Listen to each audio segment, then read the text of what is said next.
We are live. Welcome to DPA Open Mic episode 146. This week is also quite an eventful week. There is Russian planes flying into Estonian airspace.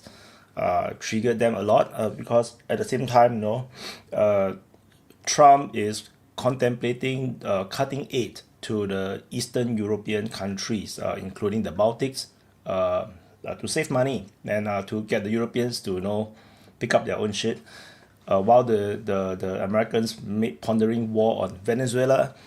And the biggest news today, I think, is UK, France, and Canada recognizes Palestine, and also Charlie Kirk's memorial is currently happening. It looks a lot more like a Christian service, and so his producer is Harry is basically I saw the Charlie Kirk show on the very episode with Tucker Carlson, and they kind of summarize it and realize that Charlie Kirk behave a lot more like a Christian prophet.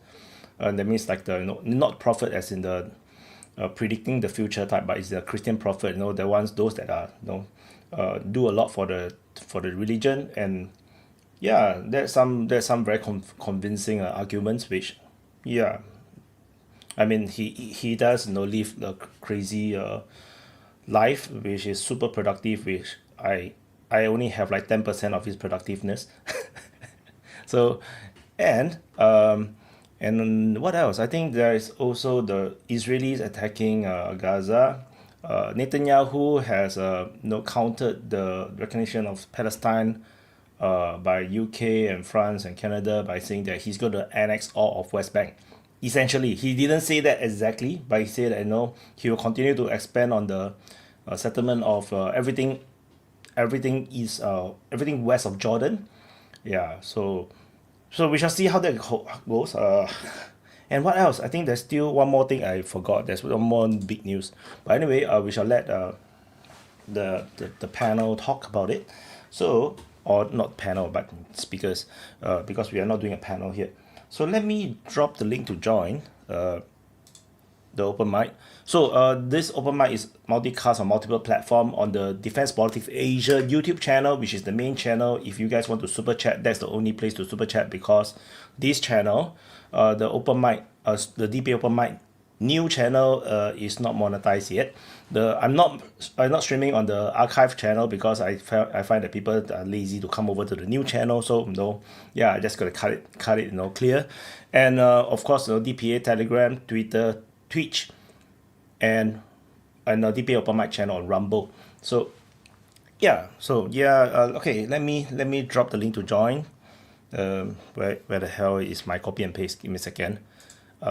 Meanwhile, I think a lot of the Americans probably is also watching the memorial for Charlie Kirk. I wasn't really watching. I was sleeping. Where's my copy and paste? Oh, okay. Sorry, I was like distracted by my own talking. Okay, copy and paste. Oops. Okay, so I've dropped the link to join over on the DPA Open Mic channel live chat. I have pinned it, or Rumble's live chat, and pin it. And I'm going to drop it into the DPA Open Mic speaker lounges as well as on Twitch. I don't think Twitch is meaningful, but I guess just going to do it anyway. Twitch. And also,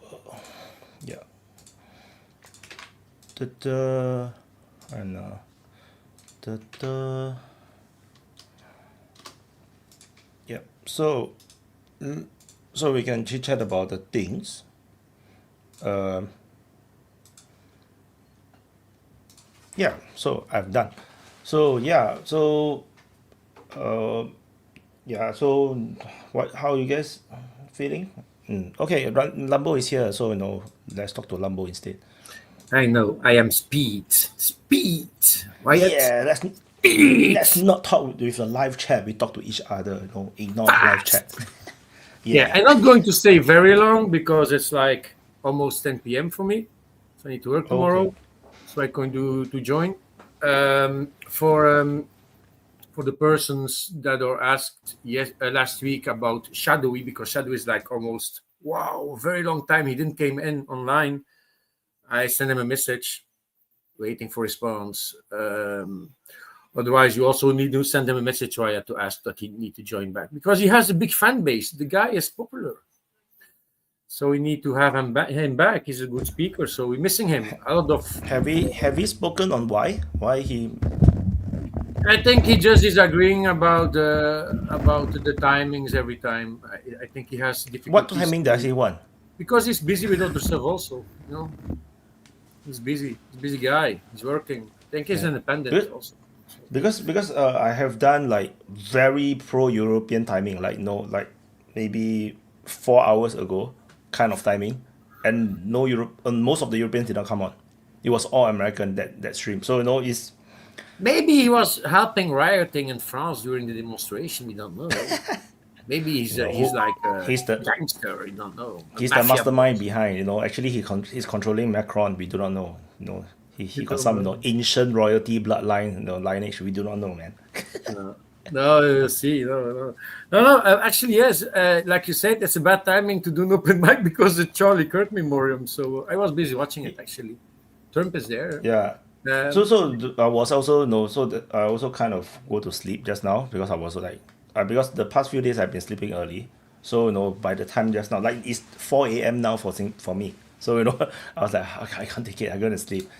Yeah, and I know that because Charlie Kirk's memorial is on, I think it's going to be finished. I think maybe an hour. It's a lot of speakers. It's a lot of speakers. I was happy to see Benny Johnson speaking. The guy is very good in his language. He's showing, not like me, because I'm still busy with my closing. I am bad at English. Oh my god, it's so bad. Sorry guys for that one, that I am so slow in speaking and all that shit. But yeah, it's me, But I'm going to, if I do another closing, it's not going to be today, but next week or something like that, I'm going to time it. I'm going to do max 5 minutes. To do not. Don't worry. It was a good closing, which is why it was clipped. And the reality is, I didn't choose the clips. Like I used this tool, which helped me highlight the clips, so all the shots and everything. So they actually create all the clips, like 60 over clips for shorts and both long one. Somehow the long one was so little. I think because mostly we are talking about Charlie Kirk and there's nothing nice for them to clip or don't know. So it was you are one of the 3 clips that I have actually. For the long ones, long videos. I am blessed. Yeah, so YouTube choose me. But no, it was. I was happy by what I was telling, but like I always forgetting to put words in the phrases, so like the phrases are not complete. Things like that. My English is not perfect. I can do perfectly in France, and Dutch, even maybe in German. I can speak very funny German. Yeah. But no, I'm so used to it. I'm so used to you talking. I can't tell. No, I know. But it's always funny to see myself speaking. I didn't watch the conversation that I had, the argument that I had with our communist guy, because I was very irritated. I'm going to do it. I didn't have the time to do, but the closing I watched, so the video I watched, and it was long, but yeah, I know it's for some people too long, so I need to take attention on that one and make my phrases more compact. We will see. But otherwise, yeah. What news about Charlie Kirk? Still, Jimmy Kimmel is bye-bye, and the whole world is crying because of that. It's amazing how many people are shouting because they don't even really know the guy, and they don't really even know the guys. Actually, the both of them. Hardly anybody watch because I don't even know where to watch his show. Like, to be honest, I don't even know where to watch his show. So most of these late night shows, or like the cuts of interviews on YouTube. And if there was good musicians coming to do shows like Slipknot and Metallica, all that shit, I was watching these clips because the song was also good. I only watch it on YouTube. Those clips. Sometimes they have no interesting stars on, then they will clip it out. And sometimes I watch things that is like years ago. But this, but they like according to what I understand, their viewership is so low. Their viewership. Yeah, that was I was just going to refer. Eyeball Paul in the comment was saying it was fired to not bringing the ratings in, and it's very true. And the reason is actually very easy. before Trump, he had a very big audience. So before 2016, he had a very big audience. That is also the reason for a talk show like that. You're bringing all the viewers, mostly Americans or even worldwide. Jimmy Kimmel had a worldwide audience to watch his show. And it's like, on the end of the day, you're coming home, you don't want to hear about politics, you don't just want to be entertained. And for me, that is the reason why a talk show like that is good. But if you're going to turn left and only speaking bad about guys like Trump and about Republicans, of course you're going to lose a very big majority of your audience. And what's happening? People getting sick of all that bullshit. They don't want to hear all that shit. That's why all these programs were cancelled. It's not only by they were busy talking bad about guys like Trump. It's most of the part like they were choosing a side, and the program was not accessible anymore for everybody, and that's a big shame. That is not what television need to be. Television need to be something accessible for everybody. It's like a news channel also. Why do we need to have left news channels? No, stay neutral. Or right news channel. Just stay neutral. Don't need to be choosing a side. You're bringing out the news, so just continue to bring out the news for everybody, not for one side. And Belgium that's the problem. We have a very left news channel. So like the same about Jimmy Kimmel, and if you're reading the comments, also is the same. They are busy shouting "Je suis Kimmel." I'm like, what the fuck are you busy doing? No, the phrase this month is "Je suis Charlie." That's about freedom of speech, not Kimmel. Kimmel was not freedom of speech. He was pushing his narrative completely left, criticizing the right completely. Charlie didn't do that. Charlie didn't criticize the left completely, not at all. He just gave his opinion. The thing is, there's no right wing late night shows. Do you realize there's no late night shows that is like pro-Republicans? There just isn't. I don't know. No, I don't remember one. Not like, really. No. He used to be Tucker Carlson, I guess. Yeah, but he was, and that was the thing I was going to refer. Like Jimmy Kimmel. That's the only one, right? He was laughing during his shows that Tucker Carlson was fired. And for me, it's a karma for that one. He was laughing that the concurrent of him was fired. You can check it on YouTube. You can find it. You can find the clips. He was laughing about it. Yeah, Gutfeld. Is that a talk show? Yeah, it's a little talk show. Gutfeld is right. But yeah. So no, for me it's karma, because he was always blaming and laughing to others that was fired. And Carlson was one of the examples. Everybody and the left is saying we are the victims because you're being cancelled. It's not true. Carlson was fired. Megyn Kelly was fired also. They all started their own show, and it works very well. So no, it's not only the left that been cancelled. During Biden, the right was cancelled also. The thing is the hate speech, and that is why Trump is angry. Stop bringing hate. You can give your opinion; it's not a problem, but stop bringing hate. And that's all the thing about freedom of speech. Freedom of speech is made to give you your way of speaking. You're right for your way of speaking, but there are little letters in the text of the meaning of freedom of speech. Hate is one of them. Hate speech, lies, all these things like lying. You don't lie. You don't bring up hate, and you don't laugh with the dead. That was things that Jimmy Kimmel did also. He was laughing with it. He was not really laughing with it, but he was lying about it. No, so, I think this is the direct consequence of bubbles. You see, like there used to be no such, like the bubbles wasn't this bad. Like nowadays the world, because of social media and the internet, has basically broken apart much further and further away. That everybody just live in their own bubbles. And the more we live in the bubble, the worse this divide will become. Like we start to don't understand each other. Like I think that's the main problem. So it's like the people. I'm not sure. It's just that's what DPA Open Mic is trying to do. Like for example, a lot of people always tell me, please mute his mic, don't invite him back again, or this kind of thing. Like for me is that you have to listen to the other side, even as nonsensical as it seems. Like, I don't agree with every speaker that, is on the DPA Open Mic. But, but the thing is, it's only by listening, then you realize such people are real. For example, we all are living in our own sort of bubbles. Like, it's only until, last week we have, what's his name? What's the British guy name? It dropped out of my mind. No, where he have this, Gareth, where he have that very left wing or even far left wing kind of ideology, and that kind of thinking, that we realize, holy shit, this kind of people is real. It's not just people trolling online, like, on Reddit. It's like this such people is real, and I appreciate him, because even though I almost disagree with everything he says, but he helps to bring a perspective that we don't get. And I'm very sad that all the pro-Ukrainian guys don't come anymore, because they prefer to live in their own bubbles. Last time we used to have the pro-Ukrainian guys, right? But they got scared away by the constant questioning. We are actually accepting the freedom of speech 100%. I'm going to say 99%. It may be better.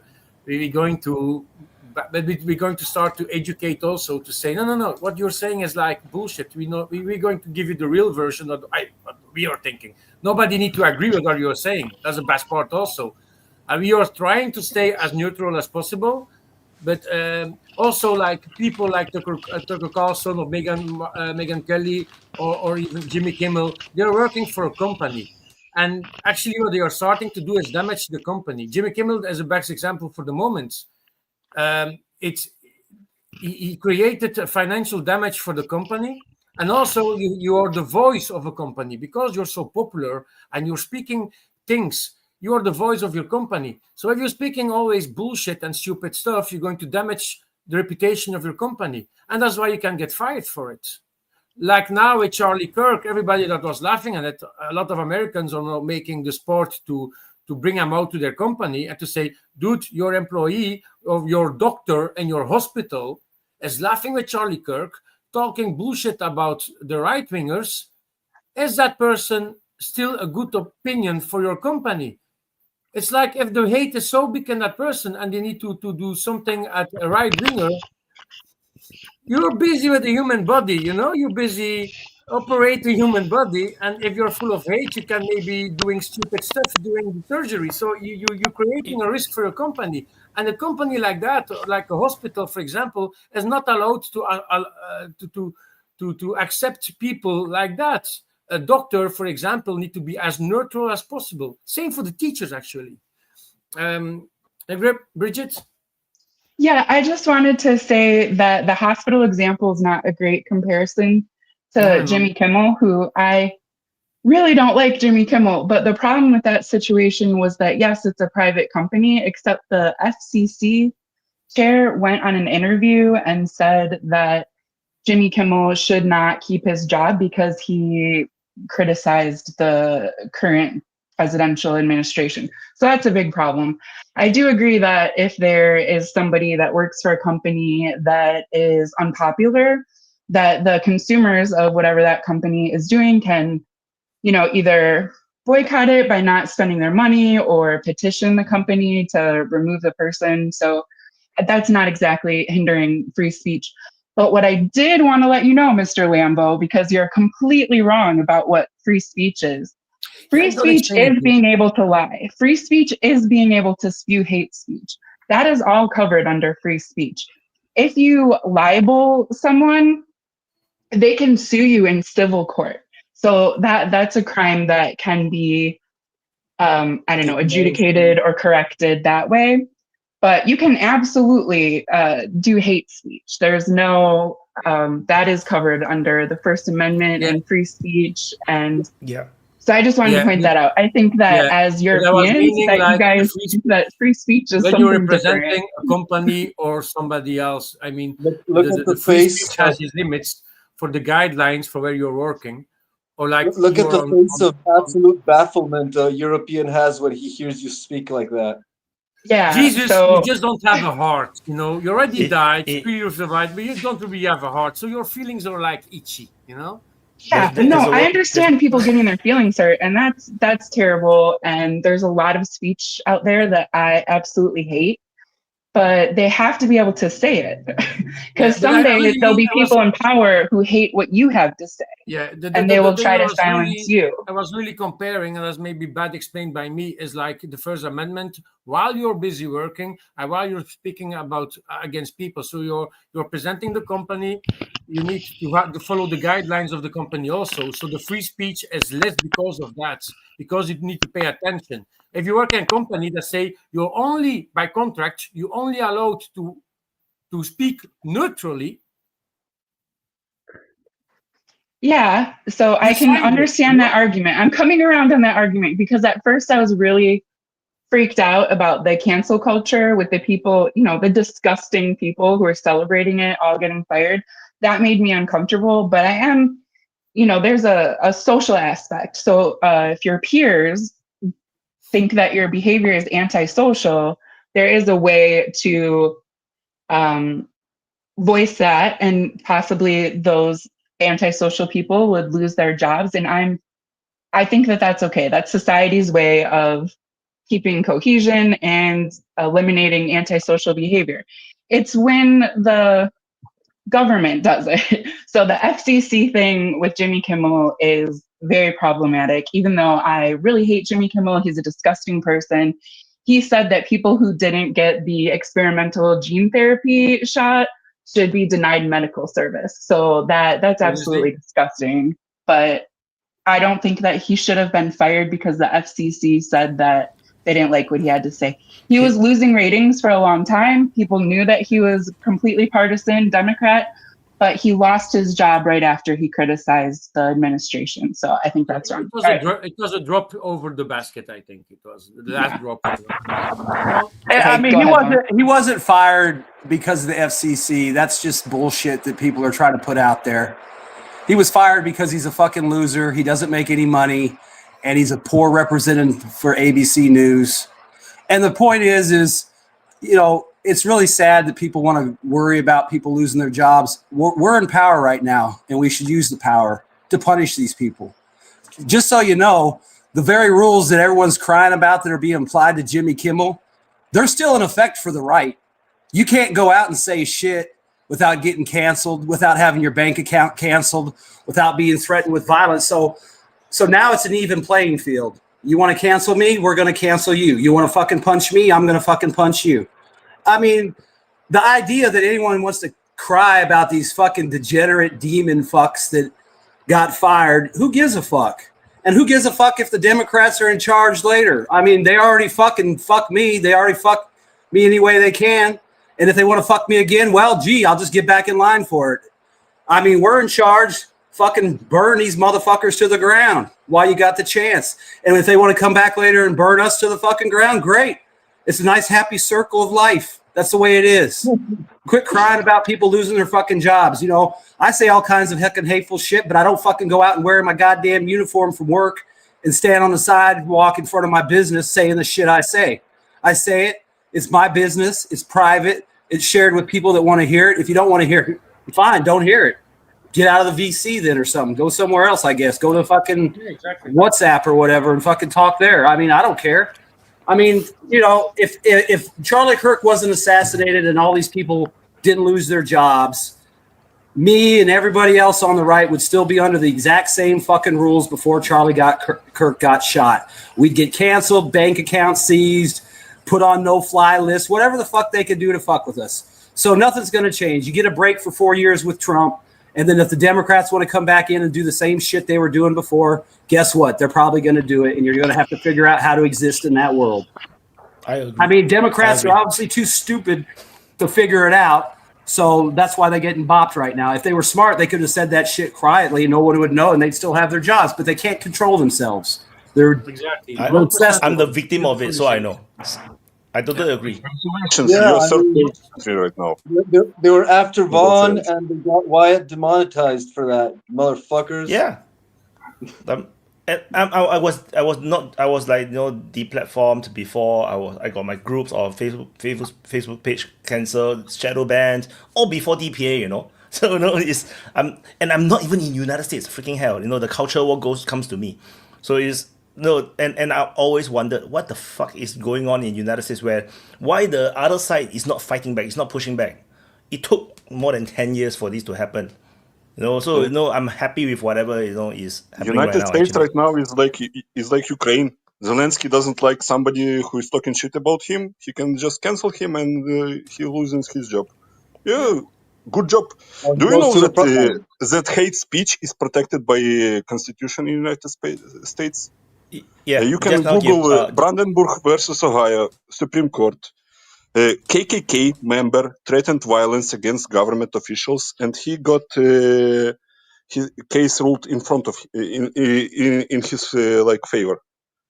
And he threatened violence against officials. Explain that. But it doesn't apply in most world. I think. I think this is very uniquely United States. Like in Singapore, you have freedom of speech, but there are certain things that you're not allowed to say. For example, things that hurts the feelings talking about United States, not feelings, no? Racial feelings. That means if you try to say something that attacks a certain person's race or religion, that is actually a crime in Singapore. You are not allowed to say that. So, but we are talking about United States, not Singapore, no? Yeah. I'm talking about. I say that this is very uniquely United States. That the freedom of speech means very different thing in the other countries. Like in Singapore, we have free speech, but the thing is, these two things you cannot say, and everything else you are responsible. For example, United States love to say that this official is corrupt. He take Israeli Jewish money, whatnot. All these things, right? In Singapore, immediately the politician will sue you for defamation, because you have to bring out the receipt if you want to make accusations. If you cannot call somebody an N-word, it's not free speech. In Singapore, I think the N-word doesn't matter because it's not a cultural thing in Singapore. Yeah, it's just like Ching Chong is nothing in Singapore, no?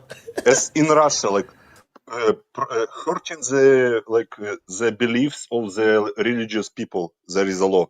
You cannot say shit about religion in Russia. Same. You get in jail. Same in Singapore. It's not free speech. But it's not exactly. You will not go to jail per se. There will be some, you got fined or something,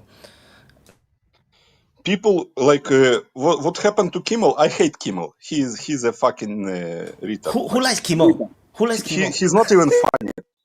I don't know if even his family likes him.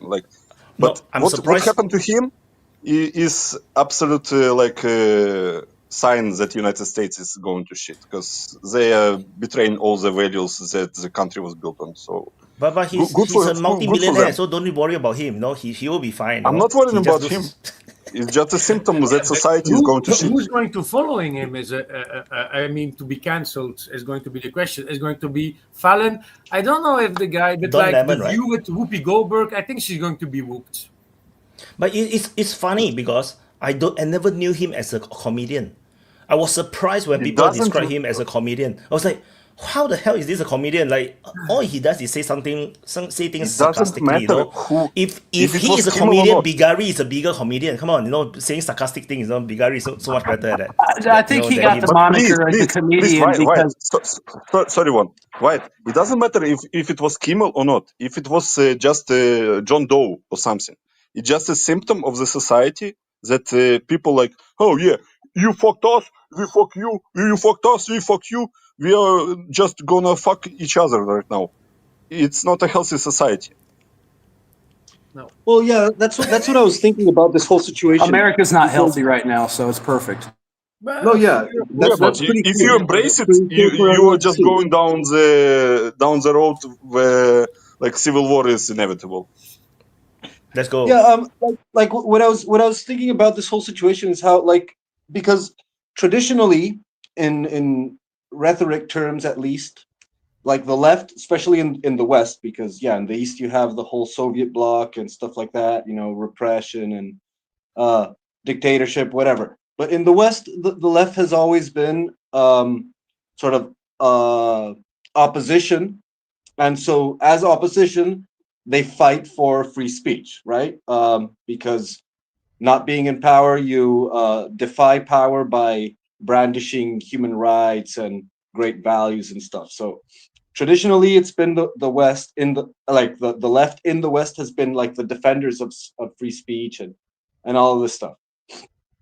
And so when like the left, quote unquote, the extremist liberal democracy Democrats took over power, they started wielding power in hegemonic totalitarian way and exercising repression and censorship. And that was fine by the left, you know, like they were all cheering on it because and rationalizing it because they were in power. And I was like saying, I was telling them, guys, it's going to happen to you.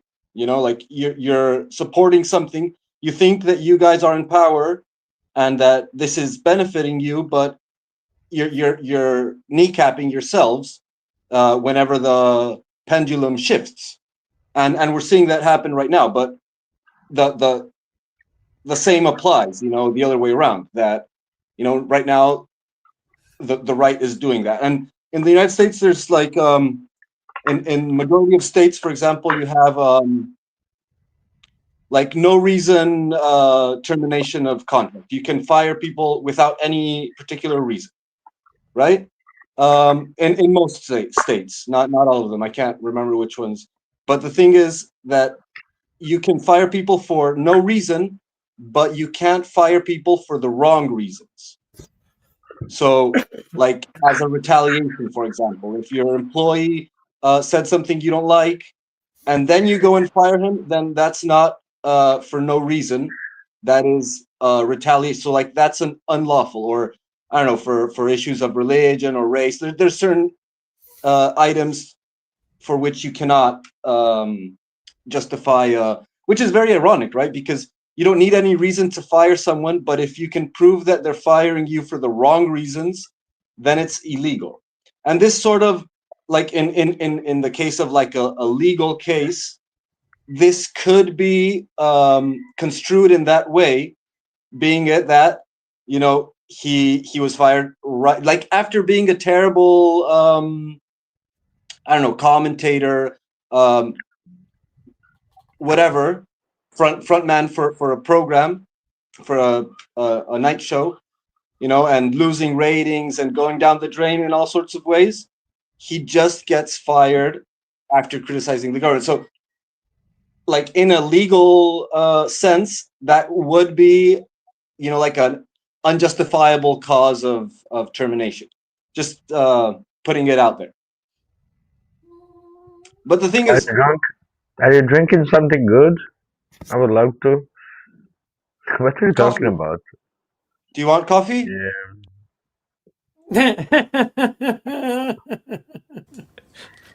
that didn't go well. Yeah. No, he was like it might be whiskey though. The company has these policies, and if you're not respecting these things, they can take you on that one also. So for me, it's not only about the ratings, and they can legally fire him because he's talking bullshit and lies on television. They can use that. No, I really don't care about this, dude. I'm just pointing out. No, I just gave the example. But thinking about the left, social trend that's going on. Yeah. You know, like for example, when they put the Patriot Act in America, it was to protect against terrorists, right? But then in the Biden era, what did Biden say? Remember, he said the greatest threat to America is like white nationalist terrorists. Domestic terrorists or something. So, you know, this thing that looks like, oh, it's good and necessary because we're under a risk, it's 100% of the times going to be used against you. 100% of the times. Because that's the logic of power. Like, it's not left versus right, it's up versus down. And, you know, 9 out of 10 times, up versus down always wins. Yeah. But so now, all these things speaking about the left, there is a big turning point happening, and it's not about United States with Charlie Kirk. Look at Europe, big manifestations happening in Holland for the moment. Also, the right come on the street because they are sick and tired of the left policy. They were speaking this weekend about the migration policy that needs to stop. Too many immigration in Holland and Europe actually, and it needs to stop. So the right wingers, as directly the extreme right wingers, came on the street. Partially, yes, it was organized by extreme right, but the left is busy losing a lot they had a lot of time to playing the left and going exaggerating. If you look at the United States, certainly during the Biden administration period, they went completely loco in that, asking everything that they need to have for the rights. Like, just look at the LGBTQ. Never be that toxic ever. To put everything in our faces, like, you need to respect us and that and that and that and that. You right or bullshit. You can fuck off. You need to pronounce me and that words. And I'm like, fuck off, But it went too far. After a while, if it's go too far, it doesn't matter if it's left that's going too far or right. It needs to stop, and that's what's happening right now. What Angela Merkel was busy like, we open the borders, everybody is welcome, we schaffen das in Germany. It went too far. Now people are sick and tired of all that shit. You need to understand, if there's some criminality happening in our countries here in Europe, and it comes on the news, they're going to say a young adolescent killed somebody. No, it was an immigrant. And in Holland, you're saying more like the guy with the cap. If you're being told that you're a guy with a cap, you're actually a brown guy with a cap, with a Versace sacoche on your side. And you're an immigrant that killed somebody. But they don't even say that on the news. So the right is fucking angry. And what I said a lot on the open mics, we're going to see like the ultras in Europe, the hooligans of the football teams, soccer teams, coming on the street and joining hands together. They did that in Den Haag this weekend. They joined forces. And of course, they destroyed police cars because these guys don't like the police. But like during left manifestations, they're also going to destroy police cars, but the news is going to be very quiet on that one. But no, the extreme right did it, so they got very angry. Geert Wilders, that is extreme right-winger politician in Holland, was also very angry about these hooligans. I can agree him. We need to learn to protest without destroying stuff. But what I am remembering from this weekend is, and I said it always during the open mic, when the hooligans are going to start to join forces, actually people that hate each other, if they joining forces, there is a real bad problem in that country. And it's happening right now in Holland. The guys are joining forces. Yeah, it's because someone is financing them. Why do hooligans have so much money? Why do hooligans have so much money to organize and to do the trips? Yeah, they do have. Someone is supporting them. It's like always the war starts with hooligans. Like good example is in Ukraine, right? Someone was financing them, supporting them, organizing them. Maybe Ukraine's corruption. All those hooligans, when someone supports them and organizes them, push them towards one goal, they will start a war, civil war. That's what happens. No, it's not. Yura and Lambo, do you know something about like hooligan culture, like football hooligan culture? Yeah, it's easy. I was a football hooligan. I know something about it. Like you don't need some like Yura, you don't need somebody to pay you for football hooligan to stir up shit. They seek trouble. Yeah, and also hooligans are involved in protests at the time, and nothing changed in Europe. So like. What now? Like in Netherlands, some hooligans showed up to the protest. Nothing will change. Not some. Not some. We are not speaking about a gang of 30 people. You know what I mean? It's not. I'm not talking about that. Like, but look at Italy, for example. In Italy, hooligans, like thousands of hooligans in Italy. Look at Serbia. Look at Croatia. Like all those countries, Spain. Nothing changes. Because without centralized, like organized support for those like movements, without color revolution, by the like basically nothing will change. You can support something, blah blah blah. It will die down over some weeks. Like what happened in France, where like what those jackets, like yellow jackets, or I don't remember. Yeah, yellow vests. they just fucking sent police. They beat them to shit like in the third world country because we are civilized in Europe. We just beat the protesters to shit, and it died down in like a couple of weeks. No, at France we saw the hooligans on the streets, and it was one of the last riots last year, I think. They came on the streets when they were destroying cities where the immigrants and need to actually destroying cities. A centralized organism. You need centralized organization, but most of all, you need a coordinated plan that can capitalize on whatever mayhem the riots can cause. No change happens just because of riot and destruction and vandalism. Of course not. But they are coming the streets. It's the capitalization of that disorder which can actually do something, and that happens, in the elites, or incumbent elites, or upcoming elites. You need some very sophisticated organization that can actually put pressure in the right points, and extort the government or remove it, or whatever. It doesn't happen out of sheer doesn't come from the bottom. That's what you're saying. Like I already gave the example about the hooligans in France last year. That's what I was going to refer. So they're busy burning the cities, the immigrants and the guys that are living in the suburbs, destroying the cities. And the hooligans are very patriotic to their own city. They are protecting their city. They are supporting their city by football also. The guys are very fanatic about their city where they are living, about their football club. And then like cities like Marseille, that's of Lyon, I think it was Lyon, they come up streets, the police did nothing, and they're just chanting very hard, going on the street. And actually, they pushed all these guys from the suburbs away back to their homes to say, now you're on the streets, and you want to fight, come to us, we're going to make the change for you. We are sick and tired of that attitude that you're destroying everything. Now you're on the streets. We're going to protect our fucking city. You can just leave now. And the riot stopped. That is what the influence of a hooligan can be.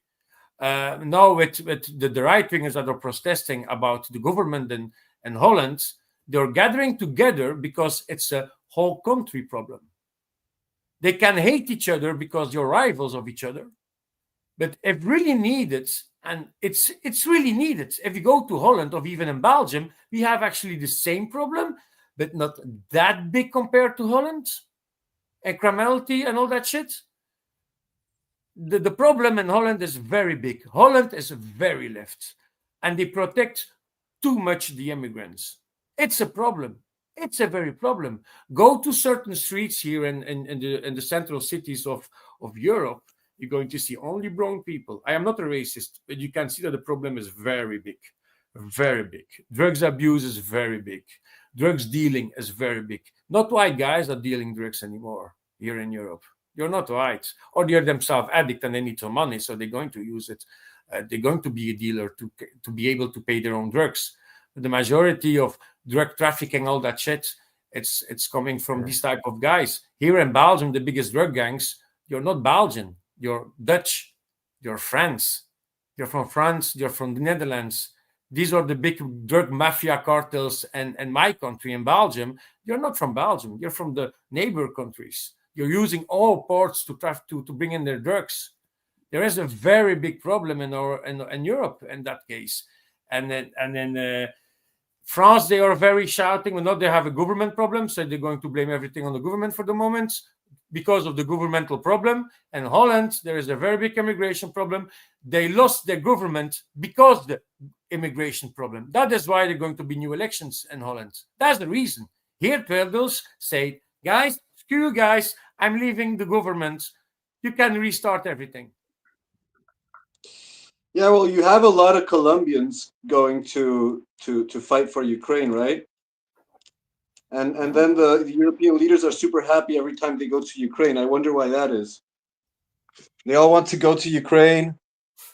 Colombians go to the Ukraine, and then all the European leaders suddenly want to go to Ukraine. It's probably they have some awesome parties over there, I guess. Crimean parties. Yeah, you know, those Colombians, they go to Ukraine and then they get posted up on track of Nazi merc when they get smoked. So there's at least a half a dozen Colombians every day fresh. So yeah, keep sending them. But like you need them to come in. You don't really need them to get out. It's not a The mafias need some way to transport the goods, right? No, I kind of understand what you mean. Yeah, you don't. Doesn't matter if they can get out of Ukraine. Yeah, the important thing one-way is logistics. Yeah, one-way logistics, right? It seems Gabriel doesn't know about European drug trafficking. You don't need Colombians, man. You have Albanians here. Like, why do you need Colombians? Yeah. Yeah. What do they grow in Albania? The red light district, the Albanians are very Heroin, cocaine, heroin, like everything. If you want something, go to Albanians, man. Like, but do they grow it in Albania? Colombians. Yeah. Do they have Cartels? They have ties to Venezuela and Colombia, so they get product here and they redistribute it here. Yeah, down in the Southwest United States, you have the Mexican cartels, then you've got Chinese cartels, and there's even a Bulgarian cartel. So, I mean, obviously they all have connections and they all working in the same territory. I mean, that's probably how they get the drugs to Europe, through Bulgaria connections. And, you know, I'm sure if the cartels need guns, the Bulgarians can probably get them shit from Europe or Ukraine or wherever. Or they can get it from the fucking United States, just go across the border and buy it. Or go to Afghanistan and pick it up. I mean, there's a bunch of free shit there.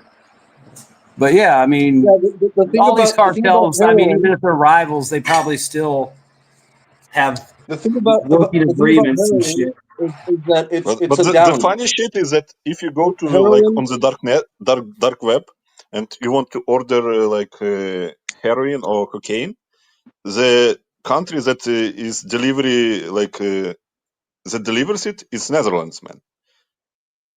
Most of the delivery spots are from Netherlands, so it's kind of interesting. No, that's why I think that so much influx of Colombians to Ukraine might be a shift in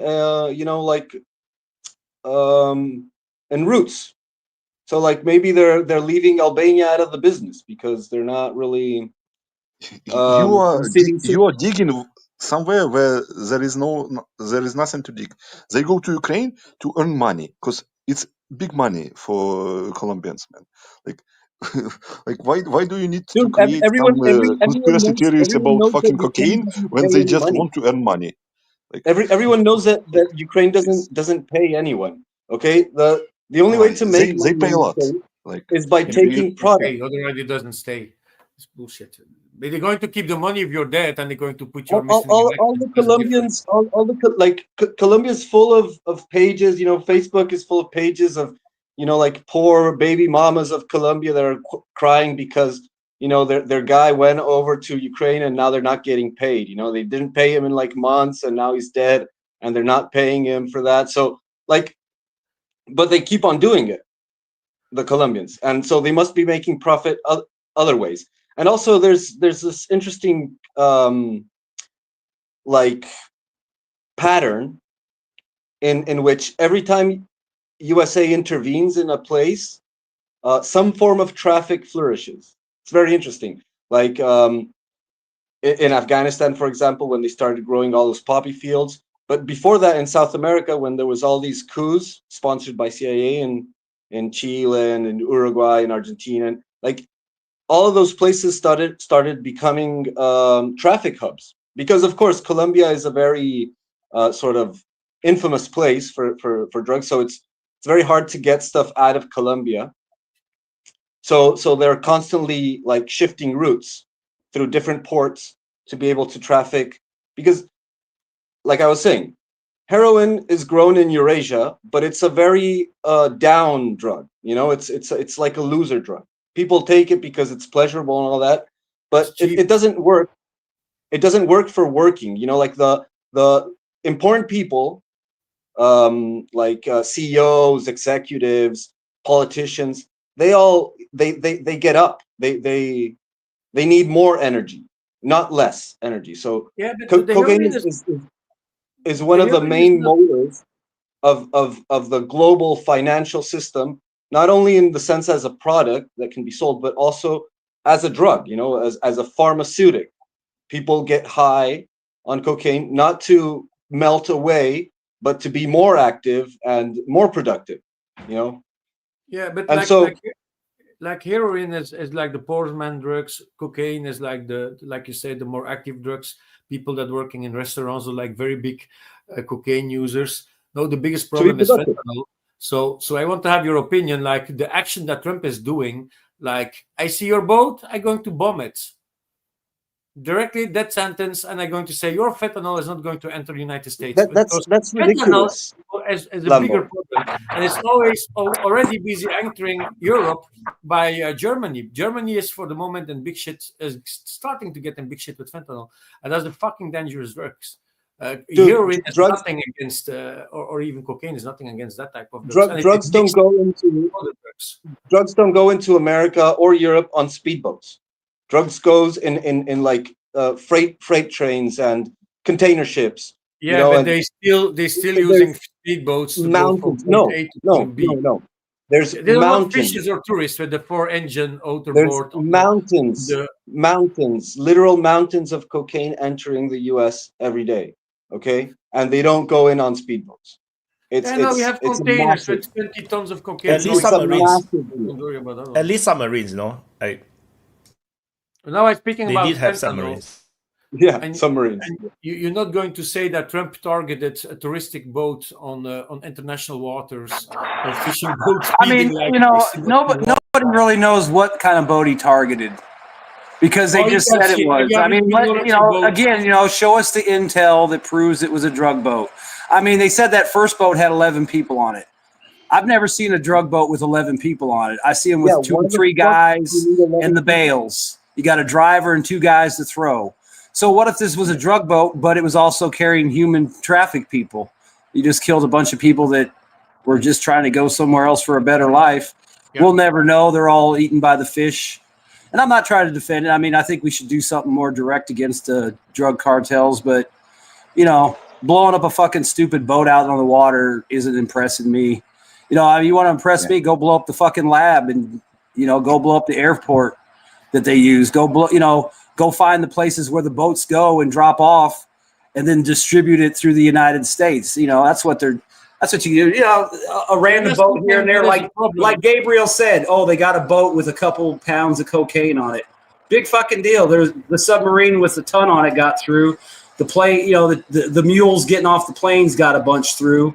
The tunnel under the border got a bunch through. I mean, you know, they're kind of half-assing it. You know, it's like the drug war always is. It's a half-ass. One half of the government's fighting the drug war, the other half of the government's fucking supplying the drug war. So, you know. But in my opinion, right, you just give a warning to these drug cartels, like we are watching you. And they're saying, I think the United States is never going to bomb. Cartels. No, but the United States is never going to bomb. It has nothing to do about drugs. Man, if you think it's about drugs, if you want to give the cartels a warning, bridge to tell you. If you think it's about drugs, I have a bridge to tell you. If you want to give the cartels a warning, go find a plane that's loaded up with cocaine that you know is loaded with cocaine, and then shoot the motherfucker down or make them land somewhere and then confiscate the drugs and do a big news story about, yeah, we got this King Air down in Florida. We unloaded it. We arrested 2 guys, and it had, 3 tons of cocaine on it. That's, do that shit. Blowing up some fucking boat. It's not about drugs, cocaine, or anything. Is that you can't, as a country, bomb. Israel can, but the United States is not allowed to bomb. It's WMD. The United States is allowed to bomb whoever the fuck they want, and they fucking show you every day they do, Lambo. What are you talking about? They're talking about punishing. They're talking about punishing the Taliban if they don't give back the Russian base that the fucking Russians built back in the 50s. But Trump's out there. Oh, I built it. No, you did, motherfucker. What'd you do? Add air conditioning? Maybe build a few hangars? Add a couple more porta toilets? You didn't build the runways. They had 2 goddamn Russian Soviet airborne divisions stationed there. That place was fucking huge. It was always huge. It was the biggest fucking air base in Afghanistan. And that's why it was there. And the Soviets used it. Yeah, we should talk about background then, talking about the drug cartels from Venezuela, which ride a speedboat, which Well, who knows? just to put a pin on that though, Wyatt, like it has nothing to do about drugs. It has everything to do about the oil in Venezuela and neighboring Guyana. That's why the U.S. is showing interest in it. And this whole drug thing is just a ruse to give them some sort of cover that nobody in the world believes. And that boat that was destroyed with the 13 people on it, I can assure you, that is not a drug boat. Not with 13 people on it, not a boat that size. So it's like France said, there were maybe immigrants or people fleeing. Dude, have you seen the boats with immigrants? They're packed to the brim. When human traffickers put people on boats, they fill them until they're practically sinking. Okay, so it's not a business. Don't worry about that one. That was probably a fishing boat or something. Like 11 people might be a reasonable group for fishing. Those fishermen have a 4-engine. Hey, there's a lot of commercial guys that have boats that they rent out so guys can go fishing. Guess what? They got 4 fucking Mercuries on them too. Because when you're out at sea, you might have engine problems. So now you got 3 engines to get back. If 2 fail, you still got 2. I mean, a lot of those fishing boats have 2, 3, 4 motors on them. But and all they're doing is fucking fishing. With your little fishing boat, come on, Von. Yeah, go down to Florida and look at all the fucking charter boats. But then in the United States, they're fucking huge. They got 4 motors on them. They got cigarette boats down there with 4 motors on them. And those guys are not doing anything but water skiing. You are building the cigarettes, the brand, the cigarettes. Super chat by Thomas. Bigari, is it true that the ZSU pays soldiers in cash? No. They pay soldiers. Okay, answered. Sorry, Nunya, we cannot get to the oil part. No, they just keep talking about the speedboats. I just wanted to add on to what Nunya said that, oil, but also gold. With our whole financial monetary system going on, I wouldn't discount how much gold is in Venezuela either. And the other thing on that too is, if they really wanted to go after the cartels, then why don't you just do it covertly and not announce it, and let the cartels figure out why the place? If you want to go after the cartels, you go after Mexico, man. Yeah, well, that's what I'm saying. Exactly. It's like you can drone strike cartel heads, you can drone strike production facilities, you can drone strike transportation hubs, you can go after their logistics and stuff, and you don't need to have a news conference about it. Maybe once in a while you do a big story about how you seized a bunch of drugs or something, but you don't advertise it. Let the cartels figure out what's going on. Why did that plane not come in? Why did that boat not make it? Why did those guys disappear? You don't advertise it. Just go out and fucking do it quietly if you're really going to fight it, but they're not, because like you said, they're probably more interested in the oil and the gold and a regime change than they are about getting rid of the drugs. Because if they really wanted to do it, they could go out and do it today, but they're not, are they? They're just fucking half-assing like they always do. I think it's even more banal than that. I don't think it's even oil or gold or anything like that. I think it's just for domestic consumption. It's just show. No, it's to have a news cycle. Because it doesn't make Project 2025, Gabriel. Go read Project 2025. They fucking laid out everything there. Like Trump, all fucking United States politicians are so transparent, but people don't read the documents. They laid out all the strategy on Venezuela there. They want regime change. They basically said it in the document, in the program document of the Trump administration. They want regime change. Rubio wants regime change in Venezuela for fucking 25 years since he started his political career. I know that. But it's not for domestic consumption. Gabriel, it's not for domestic consumption because nobody domestically fucking buys this shit. They want to sell the new weapon of mass destruction, with Iraq, but nobody buys this. This is why Trump is posting the fucking videos of they transporting drugs. They want to create pretext for some action against Venezuela. They want to create you see, we tried to battle them. We tried to prevent the drugs going into our country, but they still persist. So we need to go in with our fucking Marines and the Navy and everything. It's so fucking stupid that they stuck with the propaganda for 6-year-old children, man. But they think that it will work, and it will work for some. It's you a work for form of somebody, propaganda, Yeah, Bigar. You're right. It's a the form of user. propaganda. It's just So showing everyone flaws and showing that we are targeting you. We can find you, and we can bully you by shooting your boats down. The drug cartels are very, very aware that they're under surveillance, and they spend a lot of money trying not to be surveilled. So the idea that they need to be told that they can be targeted and found is ridiculous. They know where those guys are. They've been flying. They fly shit all the time, but since all this shit kicked off, they've been flying reconnaissance drones down there and electronic warfare aircraft down there. What do you think they're doing? They're listening to phone calls. They're tracking people down. They're probably making lists of targets or maybe potential targets, identifying people that of interest. They've been doing that for decades. They have all the information they need if they want to actually go to war with the cartels. And you can see they're not, because like Bagari said, why aren't we in Mexico? Why aren't we doing stuff more around Mexico? But Why they already why are we worried about Bagram when we They've should be already worried asked about you the about that. Panama Canal, Central America, Mexico, Canada, Iceland, and Greenland?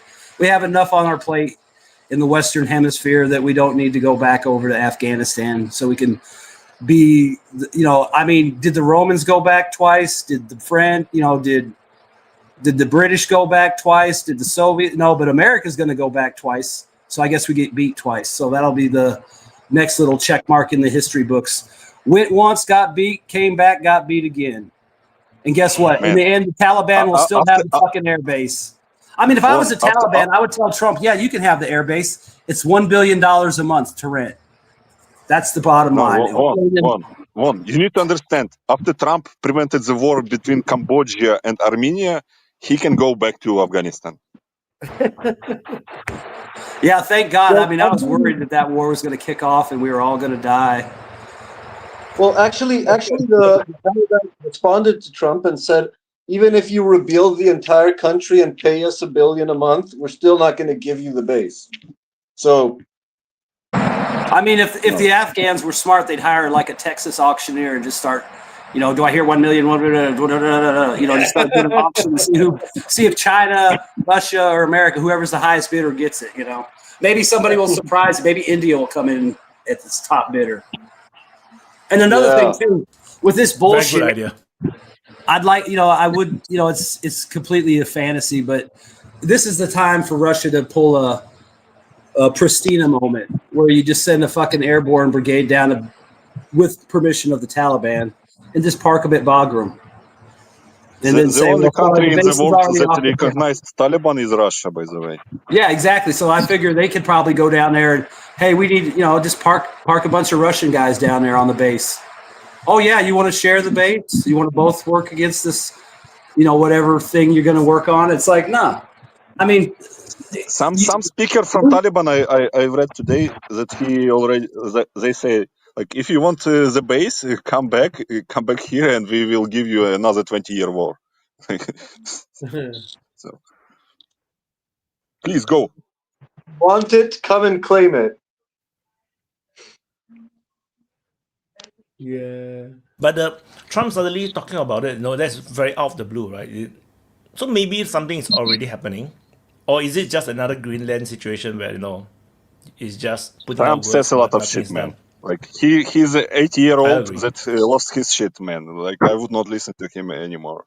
I mean, like when he talked about it too, he's like, somebody asked him about it, and he said, well, Bagram's only like 2 hours away from where China builds their nuclear missiles. It's like, oh, so what? We're going to bomb China's nuclear program? Is that your plan? I mean, if it was, good thing you told everybody ahead of time. So now China can spend the next 10 years building out air defense on that side of China. I mean, the whole thing's bullshit. It's like he wants that base so he can fuck with Russia, probably. Not him, but the neocon people that he listens to. And they want to fuck with China. That's the only reason he wants Bagram back. He doesn't want it for any other reason, just to fuck with Russia and China. He wants Bagram back so he can put a ballroom in it. Like he's... Sorry. Go. No, that was what I was going to say. He's remodeling the White House to put in a ballroom. Maybe that's what he wants to do at Bagram Base. Put in a nice ballroom.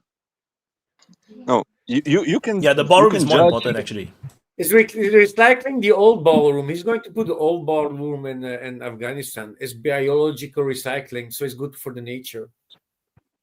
You can judge the information Trump is getting by the fact that he's for like 2 weeks or like months straight saying that Armenia and Albania is the same shit. Like nobody is correcting him. Like if somebody was grown up in that administration, they would come to him and say, Mr. Trump, you are fucking retarded. Stop saying that Armenia is Albania. Azerbaijan. Yeah, but they don't know the answer to that either.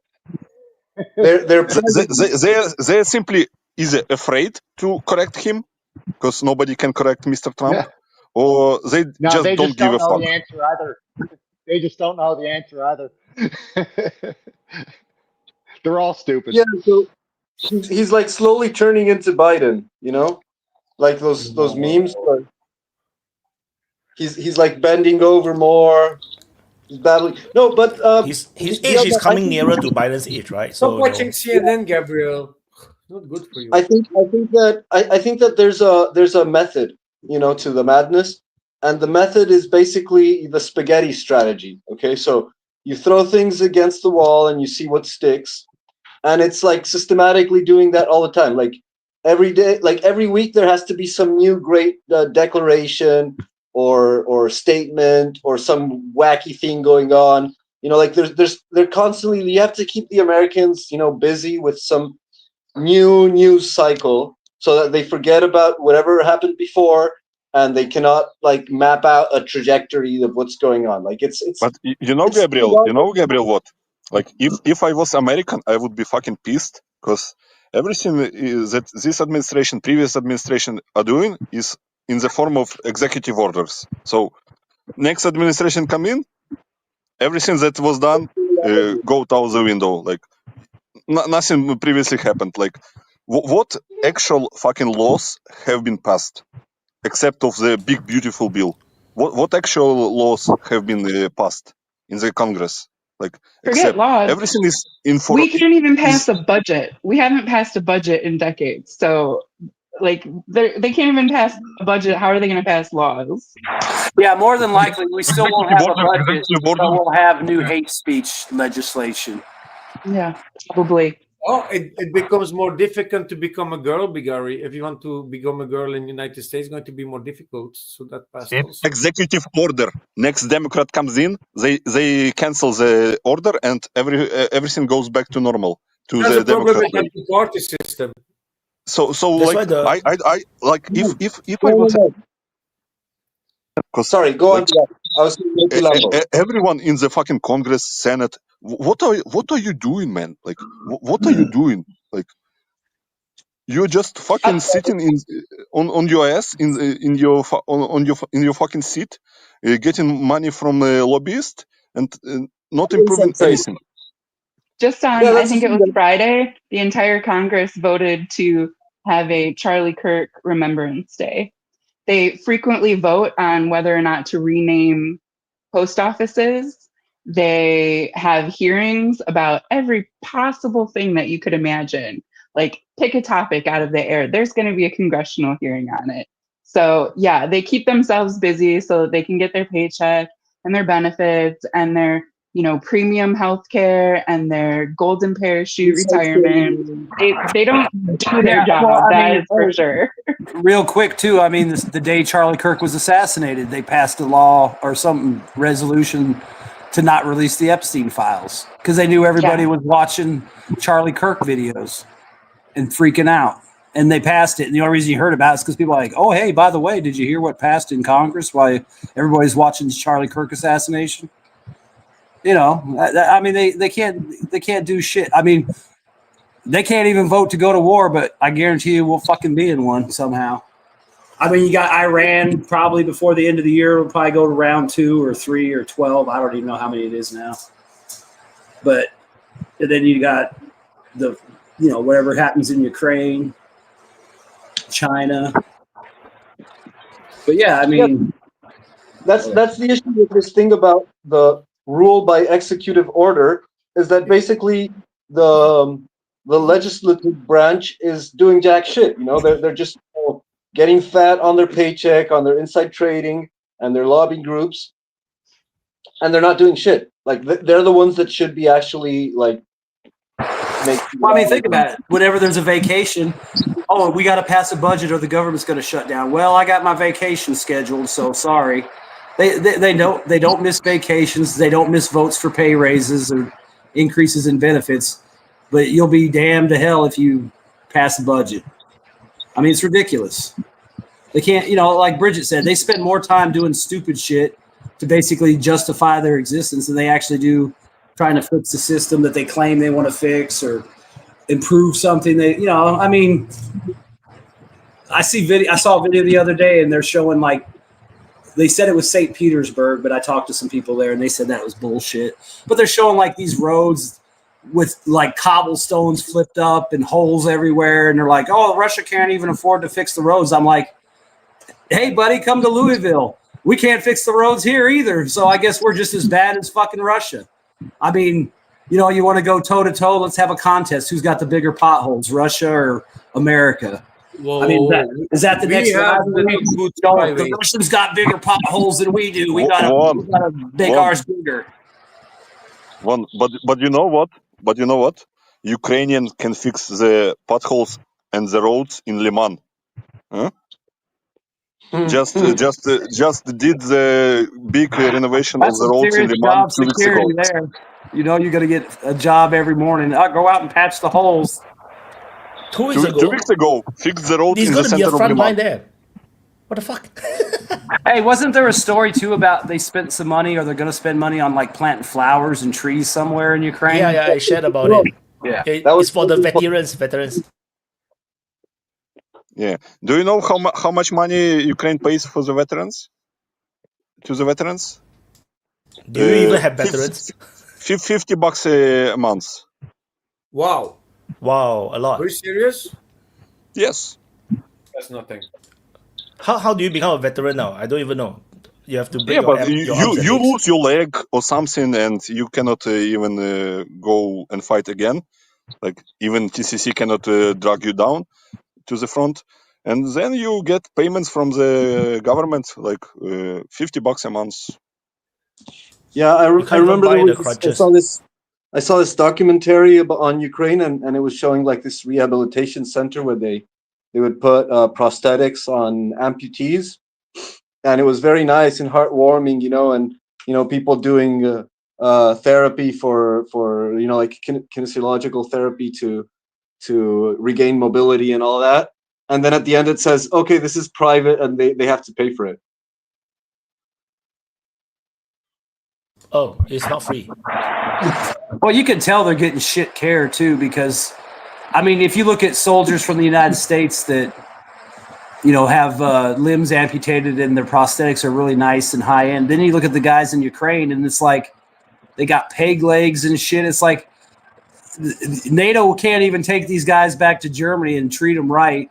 Oh, that's not true. Doing NATO's bidding. Nah, dude. I mean, I know there's guys there's a few guys. Maybe the guys that got wounded early in the war got to go to NATO and get fixed, but now the guys I mean, they're walking. It looks like somebody took a broom handle and stuck a shoe on it. It's like. Let me explain. Do you know where all this shit with 15 million hryvnias for fallen soldiers came from? It was at the start of the war when everyone was thinking that the war will last for 3 months. So you will get maybe 10k or something. And so for the morale, the government, it was the budget, money from the EU. So the money was coming from the EU and they were saying everyone who is dead, you will receive that money what is 350k USD or something like that if your family member died. But it was at the start of the war, and everyone was fucking sure that the war will last for maybe 4 months, something like that. So how many KAs in 4 months will you get? Not a lot. So you will have money, but now you have problems because the war is going on for 4 years. and there is a lot of KAs.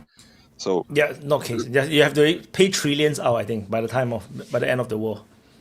But that's another problem. You don't get that money because you only get that money if you confirm, like, if the family members go through the process of actual like litigation and confirm that the family member died in action, not died in the back, not that he was like under the influence of drugs. Because if you were under the influence of drugs and you died in action, no, you don't receive the payment. So there's no you way need to prove all these kind of things, right? you need as a family, you need to pay for the like medical expertise to get all the blood samples, all the shit, in order to be eligible to receive the money. So people that see that are talking shit about like, oh, Ukraine is not like refusing to like get the dead bodies from Russia because they don't want to pay money. They don't know shit, man. Because Ukraine is not paying anyway. They did that famous example is where they didn't receive the bodies from Russia after Istanbul talks. They didn't receive bodies because they didn't have infrastructure to receive those bodies. Not because they don't have fucking money to pay, because they don't pay money anyway. Like, and people on Twitter are like, "Oh man, I want to get more likes. I'm such a shit poster, man. I will get 10,000 likes if I post that Ukraine doesn't want to receive money bodies because they don't have money. I will receive likes." But people don't know shit about the situation in Ukraine internally, and they like talk shit like, oh, they don't do that, they do that. Like, Ukraine is not paying money anyway, and right now, even for those who are eligible to receive, they spread out the payments over like 6 years. Because you cannot, they cannot do payment in one installment. They spread out over like 60 months. Are you thinking that they're also doing corruption, and like if the family is going to pay to have the research of the blood samples, that they're going to corrupt and that one and going to say, yeah, your husband was on drugs. Probably more likely you just pay off the doctor. Oh, you pay off the doctor, yeah. You know, maybe you tell the doctor, if I get my payout, I'll give you some money for writing the report. I don't know. So expensive. I mean, if it's corruption, I mean, the Russian side just posted, like, they found some bodies, some skeletons, like with the Ukrainian uniform, but skeletons. Like, the body has been left there in the Sumy forest for like 1-2 years. It's like, how are you ever gonna get like even blood samples and whatnot? He's just gone. We saw that in the beginning of the conflict, Wyatt, and Vaughn can confirm, because I spoke about that one a lot of time at Vaughn. You see trenches and you see 3 layers of bodies. A hand sticking out, a half body sticking out, and then a new fresh body sticking out. Yeah, but all those bodies will probably be recovered later on when they plow the fields up and clean out the cities and the fortifications. And it won't matter. I mean, those guys have ID and stuff. They'll figure it out. I mean, you got to look at this level. They're not going to spend billions of dollars doing DNA samples on bones. I mean, look at the Vietnam. I was listening to the Deep State live stream, but like 2 hours ago. It will be maybe interesting to Wyatt, because they shared some like nuggets about the mapping and some shit, and they said that they were like talking with a soldier from the like Pokrovsk front, and he said that gray zone, like red zone on the map should be where only like where the drone operators are, like, and where the infantry are is a gray zone. So maybe the changes to the map and the understanding of the map will be adjusted, because they consider the gray zone where like drone operators are entrenched, and red zone, and the gray zone is like where like actual battle is going. Like if you see infantrymen, it's not a red zone, it's a gray zone, because like only where like drone operators can set up the launch pads and everything, the control centers, like it's really controlled. Yeah, but they don't apply that to their own country, right? No, to their own side. No, so That's another question.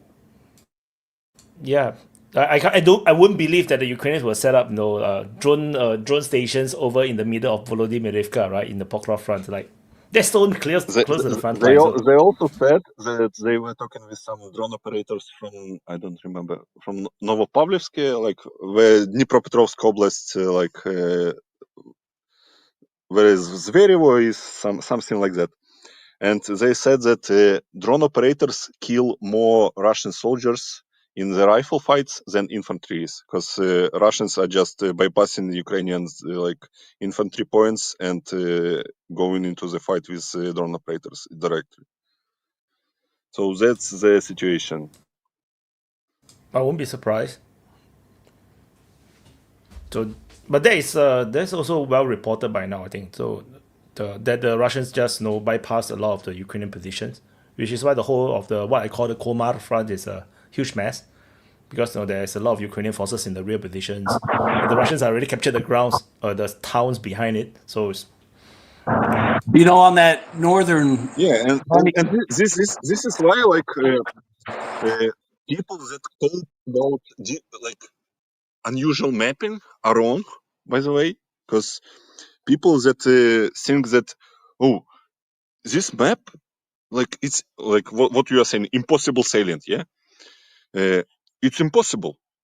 It's impossible if you look at the war from the perspective of World War II, or maybe like even I don't know, maybe Iraq War or something like that.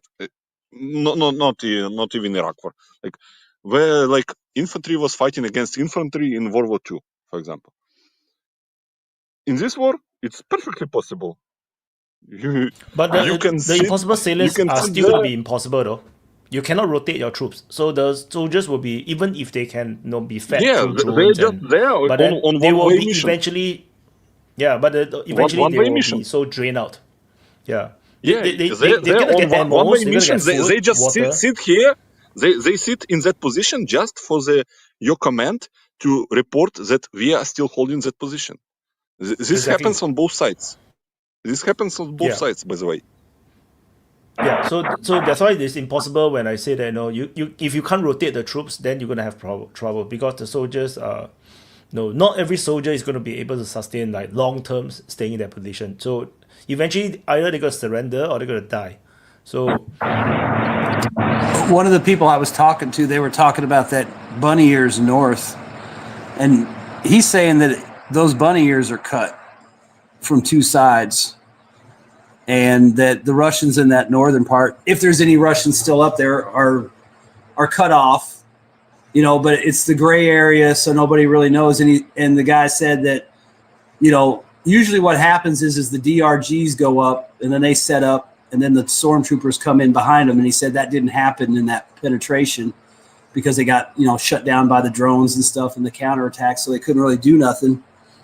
But he also said that the lines are so porous and gapped that more, it's just as likely that the Russians that were up north, they're cut off, but they walked back out because the lines are so open. And that's the way it is right now. You can go back and forth, literally walk across the lines. You might not even know you've crossed an enemy territory because there's so many gaps in the lines.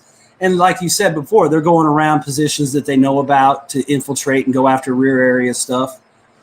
So, I mean, that whole, like Bagari's saying, it's gray area. I mean, I look at the gray areas like no man's land. Like maybe it's not controlled by the Russians, but it's not controlled by the Ukrainians. But, I usually look at it like, well, the Russians probably have more bodies to put in the gray area probably. So you can kind of say it's leaning Russian, but it's not official. But I mean, like the same question what you're talking about, that bunny ears was asked on that live stream for like to the deep state admins, and they were like saying like that people don't understand how war works. What basically I'm saying like that Russians are still in the Kucherev Yar, and like even if on the map it's cut off, like you are getting supplied by drones with like drones are supplying you ammo, supplying you food, water, everything. drones to find you. Yeah, that's So what he was you can- saying too. The problem up there is if you look at those bunny ears, there's just no roads, so it's unsupplyable the normal way. So those guys are probably getting drone support Yeah, if they haven't. But people are just fucking stuck in the mindset that you need physical connection to be supplied. Well, but And you still this mindset is can't like rotate. from before we have drones on the battlefield, man.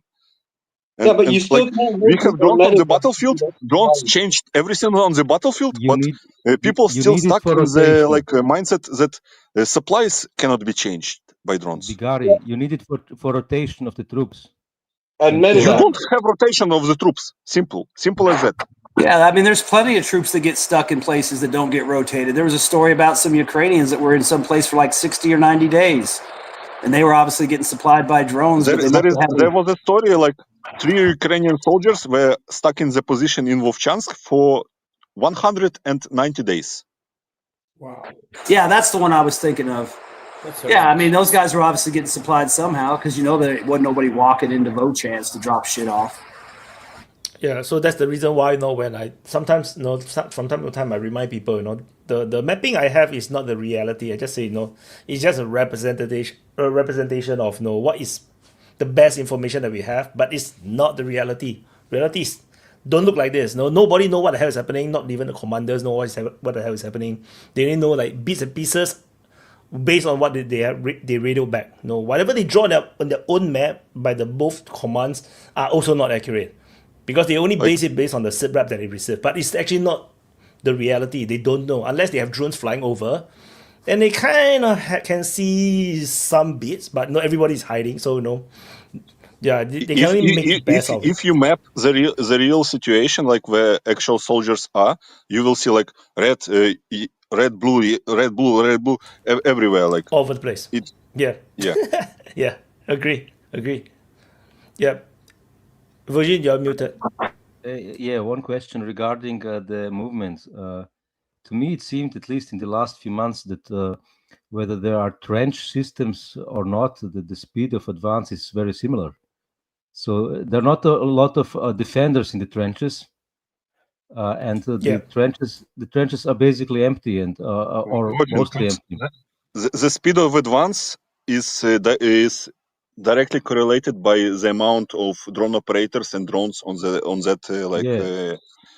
and they're not in the trenches, they're far away. Yeah, so and because you can't have anything more than a squad of soldiers defending a kilometer of trench line, so that is like anything more, you're just a major target for airstrikes. So it's going to be like a 1 or 2 soldiers here, then 100 meters down there's another 2 soldiers there. It's like as a result, they can play this attrition game forever. Because like the attrition rate is very slow. Wyatt, there are no trench lines like in that sense. Like there are like there's no dots like on the map where like 6 like company of 6 basically soldiers sitting in the dot, and the next fortified dot on that map is like 3 kilometers away, 5 kilometers away. That's how frontline is defended, and people still don't understand that. People still don't understand that. Maybe I should explain it, because when you can build a beautiful trench and fortification, but if you only have 5 or 6 guys there, it's pointless. It's just no difference from the 5 or 6 guys sitting inside the forest line. No, it's the same because it's too small.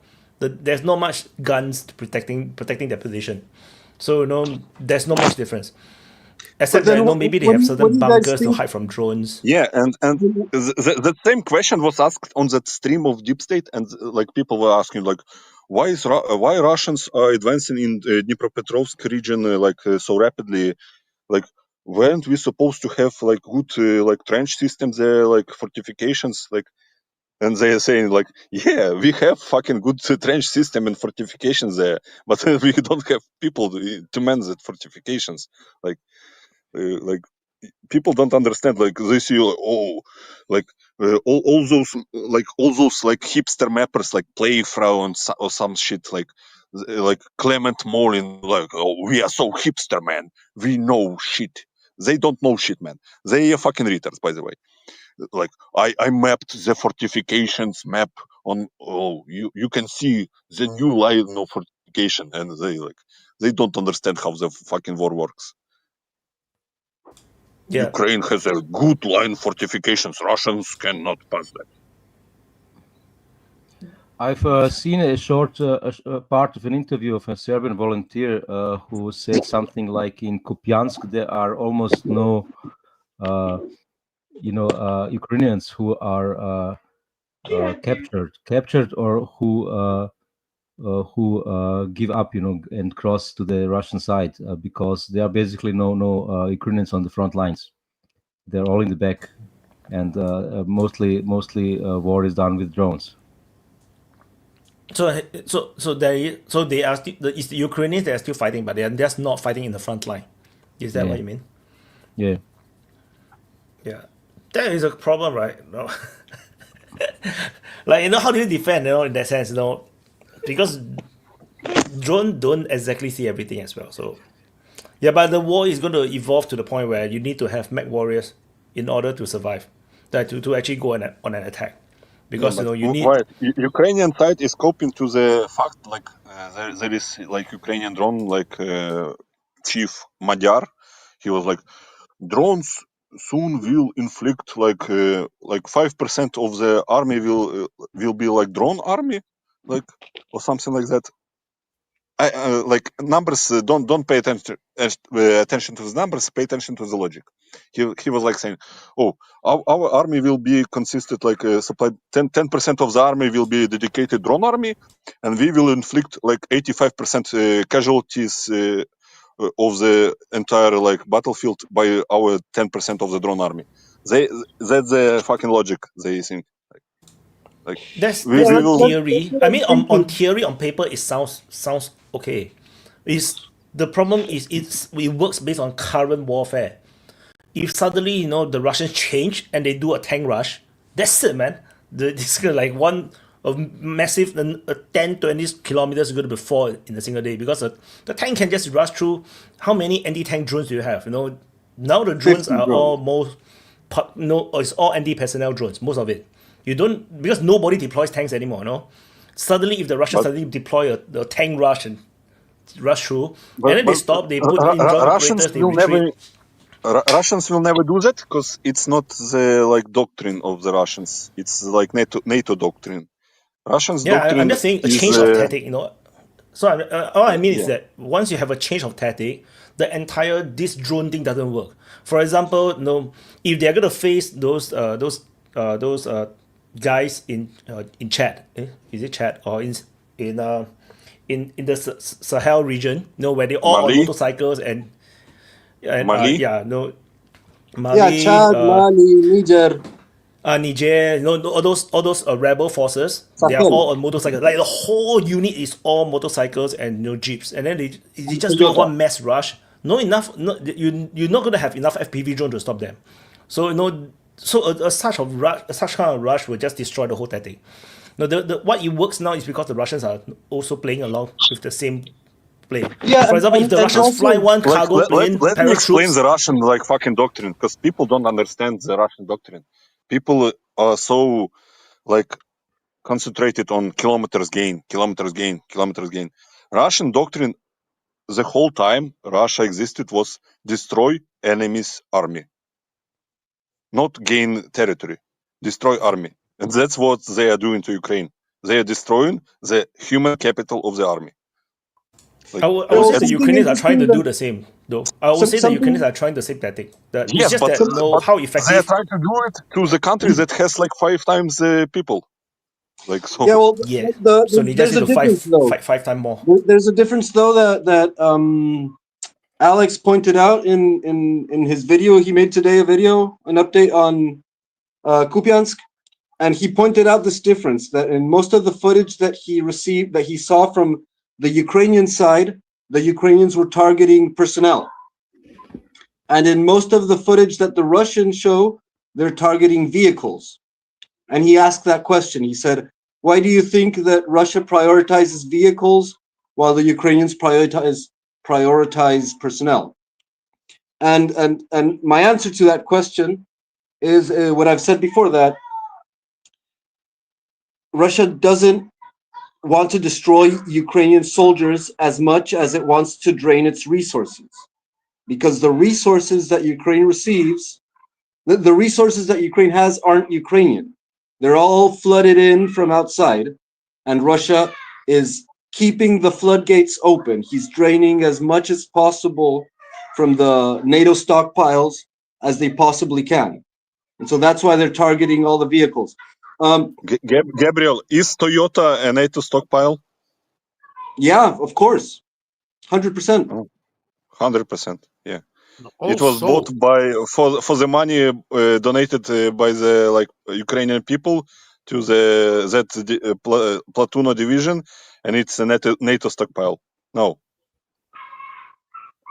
Most of the vehicles getting destroyed are bought by the funds of the Ukrainian people and the army itself. Because most of the vehicles are getting destroyed are the fucking pickup trucks, not the fucking tanks, man. What are you talking about? But most of the finances in the end come from the West, you know. Okay, let's put it this way. Tell it to my co-workers that are fucking donating half of the salary to the Ukrainian army. Yeah, sure, but I don't think this is the major part. I think. How much Toyotas can you buy with one tank? How much Toyota pickup trucks can you buy with one Bradley? With one Max Pro?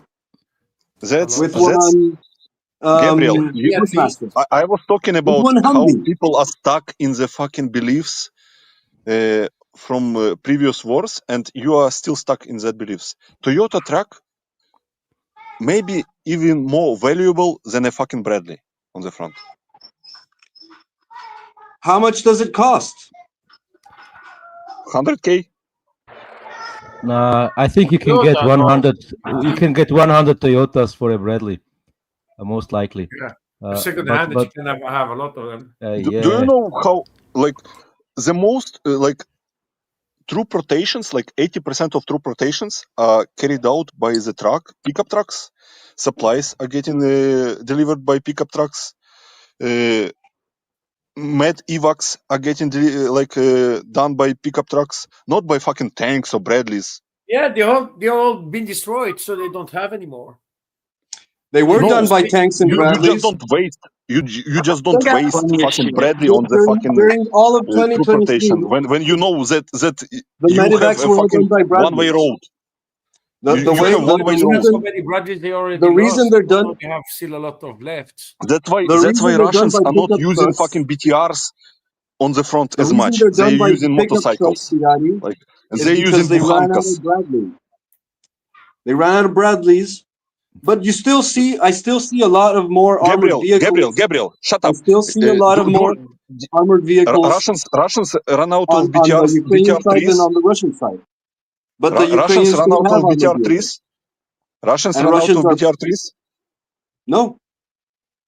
Why are they using? Why are Russians using Bukhankas on the front instead of BTR3s? Why are they using Bukhankas and the light vehicles? It's just changing tactics, like you already said. You're more nimble with the motorcycle on that shit compared to a big tank. Then Gabriel is fucking contradicting himself, because he's applying one logic to one side and another logic to the other side. No? But they are both doing the same. They were busy laughing and beginning with the Russians driving motorcycles. Oh, stupid Russians. The Ukrainians now doing it also. They're from each other constantly. I mean, it's they are doing themselves also. I still remember these David of Lambo, that's what I'm saying. You use a fucking low cost vehicles that can be replaced easily because you are going on the one-way trip. The only thing that was good about the Bradley was you can protect it much better, your soldier, if you're going to be targeted. But the thing is, you're just an easy target for a drone. And that they understood also. That's why also that the Russians came with the cope cages around the tanks, just to be more protective, because they knew you're just too easy target for the drones. The drones are a pain in the ass. Now the Russians say we're going to send small groups with motorcycles because we're more nimble, and we're going to maybe lose one person instead of the three. And they're sending a group of 3 motorcycles. The drone is just going to be able to target one guy and not all of three. Compared if you're in a transportation vehicle, if your transportation vehicle has been hit and you're with 15 guys inside that vehicle, or I'm just going to say 10 guys, all 10 may be dead. So using the motorcycle has these advantages. You're just, if you're going to be hit, it's going to be hurting very hard. But you see, even Lambo is making sense. The drones are just a very big pain in the ass, a very big pain, and the whole war is continually changing the tactics because of the drones and the evolution of the drones. Yeah, and now they use a lot of civilian equipment because it's cheaper and easy to replace. That's why you see Ukrainians and Russians riding all over the place on Chinese-made little four-wheelers, you know, those little motorcycles, fucking electric scooters, whatever they get their fucking hands on. And if it does get blown up, who gives a shit? It was $100 scooter or a fucking $200 Chinese bike. Money during the I mean, war. they can't. You already know they can't muster any kind of force. So they got to use the small vehicles. I mean, it makes sense. I mean, even if you're Russian, you've got $1 trillion in armored vehicles left. Why would you waste them when you might be fighting NATO in the next couple of years? You're not going to waste all that heavy equipment. So I mean, you don't they use think this about because the it's money. cheap and it's easy to replace, and they can get you from point A to point B. Like Bagari said, they'd rather lose a fucking $1,000 Chinese four-wheeler than a fucking $2 million tank or a BMP or a Bradley or whatever else they got. Don't use the money. Just use your resource. It's not about the money. By the way, they use what they get. They get motorcycles, they get Buhankas, they get pickup trucks, they get Bradleys. Whatever they got is what they use. They don't really have the option to pick. Like you said, it's easier to replace a motorcycle compared to a tank. So it's the production time that is important. It's not about the money. It's about something that needs time to be replaced. And a motorcycle is very easy to replace. Like you said, you go on AliExpress, you buy 100 motorcycles, you're going to have it next month, no problem. A tank is more difficult to replace because it takes also more time for production, and the drone is too easy to destroy that tank. It's too easy to have a drone destroying a tank. By the way, like that 30 years ago. It was still a tank battle or being bombarded artillery or something like that. But the thing is, now you need to have things. You just need to choose how to do your warfare. We're losing too easily tanks, so they are not reliable enough for the moment because the drones have the overpower. That's the thing. You're a big target. You're still a big target. So it's much easier to send off 10 guys with a motorcycle or even with a bicycle to move on the front line and to going to try to do it. The only thing you're going to lose is the effectiveness of a tank. You're still losing that. But the drone is making that you just can't use your tank because you're just too easy to shoot. Yeah, and they've also adopted their tactics too, where they don't need to have a lot of tanks. All they got to do is find where the guys are hiding, then bomb the shit out of them, and then send some stormtroopers up there to clean out the hole. Yeah, so that's they don't need to bring tanks up. Then they don't. If they can't bring tanks up, they'll just use artillery. It's like they have options. I just wanted to say, I still think that this war is a fucking outlier, and not every fucking war will follow the footsteps of, it's a drone war. Oh yes, I think it's a future. I think it's an outlier. No. The next war between comparable powers will be not fought like this. I think there will be solutions for the drones. They're working on it. Obviously, it will be just not like people sitting on the trenches. It will be just air wars. Don't put the drone away, because now NATO, our countries, Belgium is investing a lot of money in drones. We have for the first a drone power. Now they bought very expensive shit, but they're going to also invest in little drones. It's the future. And don't say they're going to find something against it, because you still have the fiber optic drones that you can't jam. You need to have it's not about jamming. It's about hard kill. So Israel has just launched its laser dome. I'm not sure what they call it. What dome or something, So it's tested and it works. So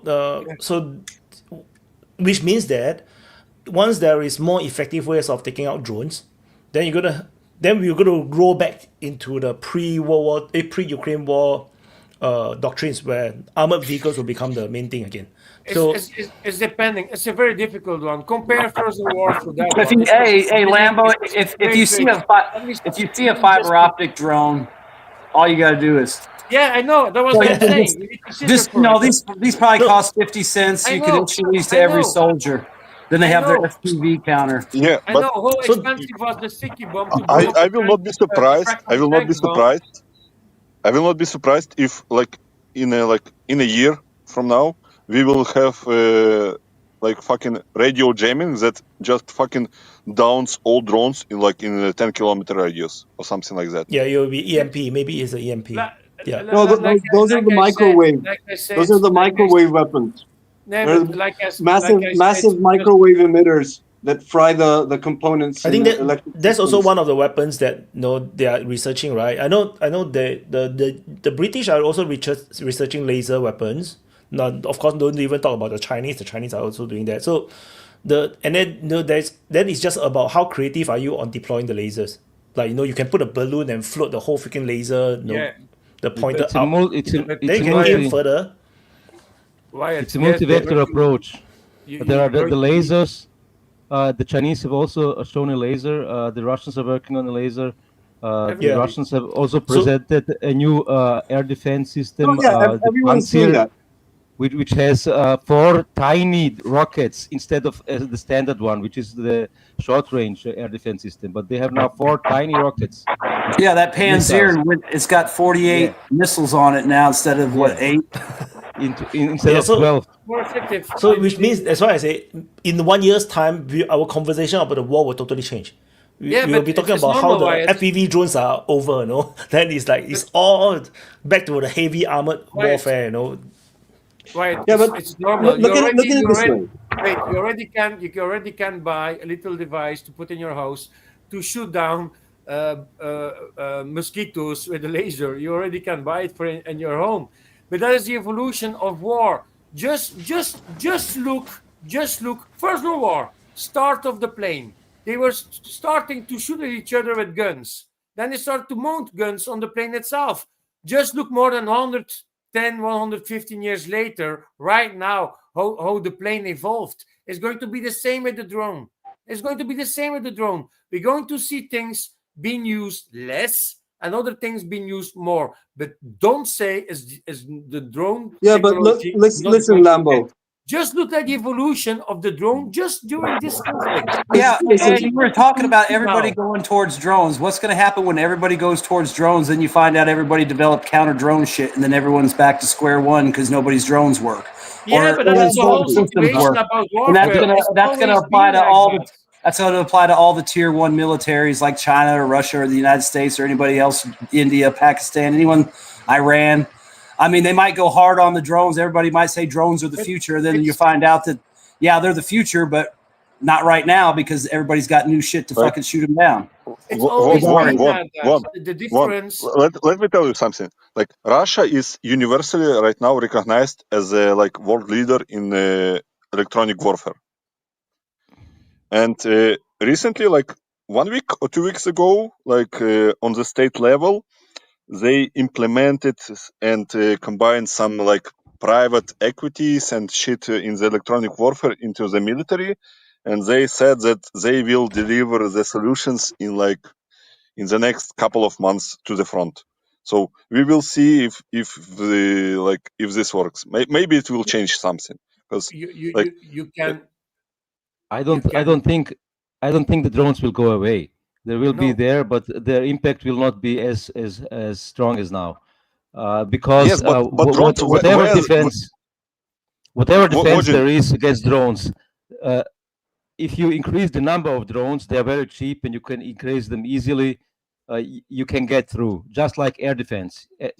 Israel had the best air defense of the world, supposedly, and the Iranian missiles came through because they had the number.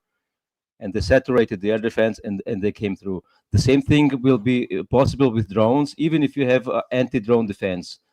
So it will be a game of saturation. Who saturates the other sides better? Because the laser also doesn't shoot down the drones immediately. It need to focus fire for a bit of time before the thing will start to burn. Laser So is it's a not instant. copium, Wyatt, man. But you need to find it It's also. a fucking copium. Why you like that? No, So Star Wars, Stormtroopers. we're Like, going to have also we- more we- stealthy Nerds. drones in the Like, future also. people cope about Ukraine war as a drone starter, like once against United States, like 10 years ago, man, or something like that. Like every Even shit longer ago. that is going on in this world all came from the fucking Middle East. Like fucking algebra came from the fucking Middle East. Like drones came from the Middle East. Everything came from the Middle East. And no one Laminar was talking steel. about. No one was talking about drones back then when ISIS dropped US military with drones drops in like 2016. But now we are talking about it. Like so. But yeah, It but was which on drone the was it? That horizon. was like these plane-sized drones, these big Reapers of the big Boeing, very long flying drones. They're like large-scale drones, bigger than an F-16. Have you seen They were fucking using. Hey, they were using Lambo? They were using quadcopters in Syria to drop shit. System. They You weren't can using even buy big a giant drop- drones. They were using quadcopters in Syria. Yeah, drop but it was shit. not in the level and in the warfare tactics that they're using right now. It's It seemed to work pretty good on the Iraqi army because that's who they fucked up with it, and all the Syrian defense forces. Like people love to clown the fucking like Middle Eastern like fighters or something or Sahel. Like where motorcycles came from Sahel. Second World War, you already had them. The Germans had Sahel them in and Second Syria. World War. Drones from Syria. No, Like- bikes are in The the Second World War. motorcycles have been there always. At all Always. armies. Yeah, Yes, but they exist. but in the modern way. Like I'm not talking about World War It's still II. modern Like way. in the It's still modern way. modern way. In the modern way. They're not used that much, okay? I mean, I was in the army. We had motorcycles assigned to like recon units. I never saw a single motorcycle used. They had like one or two. They never took them out in the field. They never fucking rode them. So yeah, there's been motorcycles around, but nobody's using them for shit. Now they might use them because they've seen how effective it is to send 50 guys across the field on motorcycles. But Before it was like look what the you Germans use had now. these reconnaissance units in the American military that had motorcycles, but they never fucking used them. I've never ever seen those motorcycles used other than in videos that are promotional. Yeah, I've never but heard a You single just need story to of the a Yankees. motorcycle. read fucking Wall Street Journal You are or the- New you York are- Times or like fucking Twitter where everyone clowned fucking motorcycles.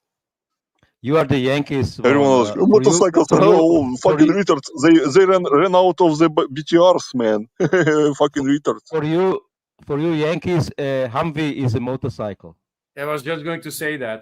I was just going to say that. Oh yeah, but I mean, look at it. We got military- Humvees for everything. But I'm just saying. I mean, we've had motorcycles, but we never used them. They never fucking saw the. They probably never even got driven around. I mean, seriously, I'm just saying. I mean, you're right. Motorcycles have been around, but nobody was using them until now, like that. Yeah, there was plenty American military commentator that was completely horrified, and mocking when the Russians started using motorcycles. And then they were even more horrified when the Ukrainians started using them too.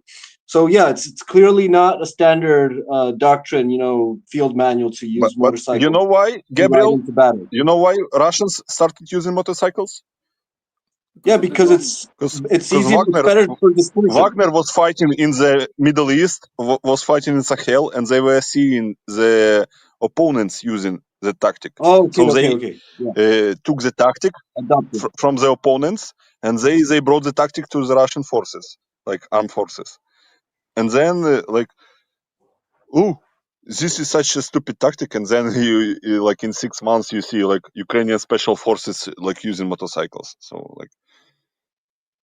Yeah, but they still don't do that much. It's basically you need motorcycles for offensive actions, mostly. I think defensively, I think they use electric bikes. They use scooters, like they just like moving around in the winter. No, but like back to the point of the evolution of warfare. Sorry, Gabriel. I will interrupt you for 1 second. There was a story recently that a donkey from the front was sent back to the like Russian zoo, and he is receiving like fucking king treatment because that donkey was serving on the front, moving the like ammo. He's a war hero. Yeah, because That donkey like is a war hero. people don't understand like when they see also donkeys and like horses on the front moving like moving ammo, they don't understand that usually it's like fucking humans doing that job. So it's better for donkey to do the job than for They the can carry human. more. Like And you don't need to take like food. I know a guy. He is a friend of my cousin that was on the front on the Ukrainian side, and he was at Marinka, and his knees are fucking done because he was carrying ammo like for like 8 kilometers every night to the front line positions, and he destroyed his knees. His knees are busted. imagine you are carrying your like protection like on yourself. It weighs like fucking 16 kilograms or something like that, and then you are carrying like 20 or 30 kilos of ammo every fucking night for 6 kilometers or 7 kilometers. Like your knees are done after like 6 months. Your knees are done. Like my friend is like also was at the front, and his knees are fucking done. Damn. And people like, oh, they're using donkeys, man. Yeah, well, a donkey can carry like 100 kilos of ammo. Of course. Not 30. And it's also very ecological, very good for grazing. Yeah, and they can feed along the way. Yeah, having burden animals is great, and they don't make noise. They don't have a very big noise signature. They even have a smaller heat signature, so it's way better. They should use it more. Don't use a horny donkey, Gabriel. Come on. What? Don't use a horny donkey to transport your ammunition. The heat signature going to be very big.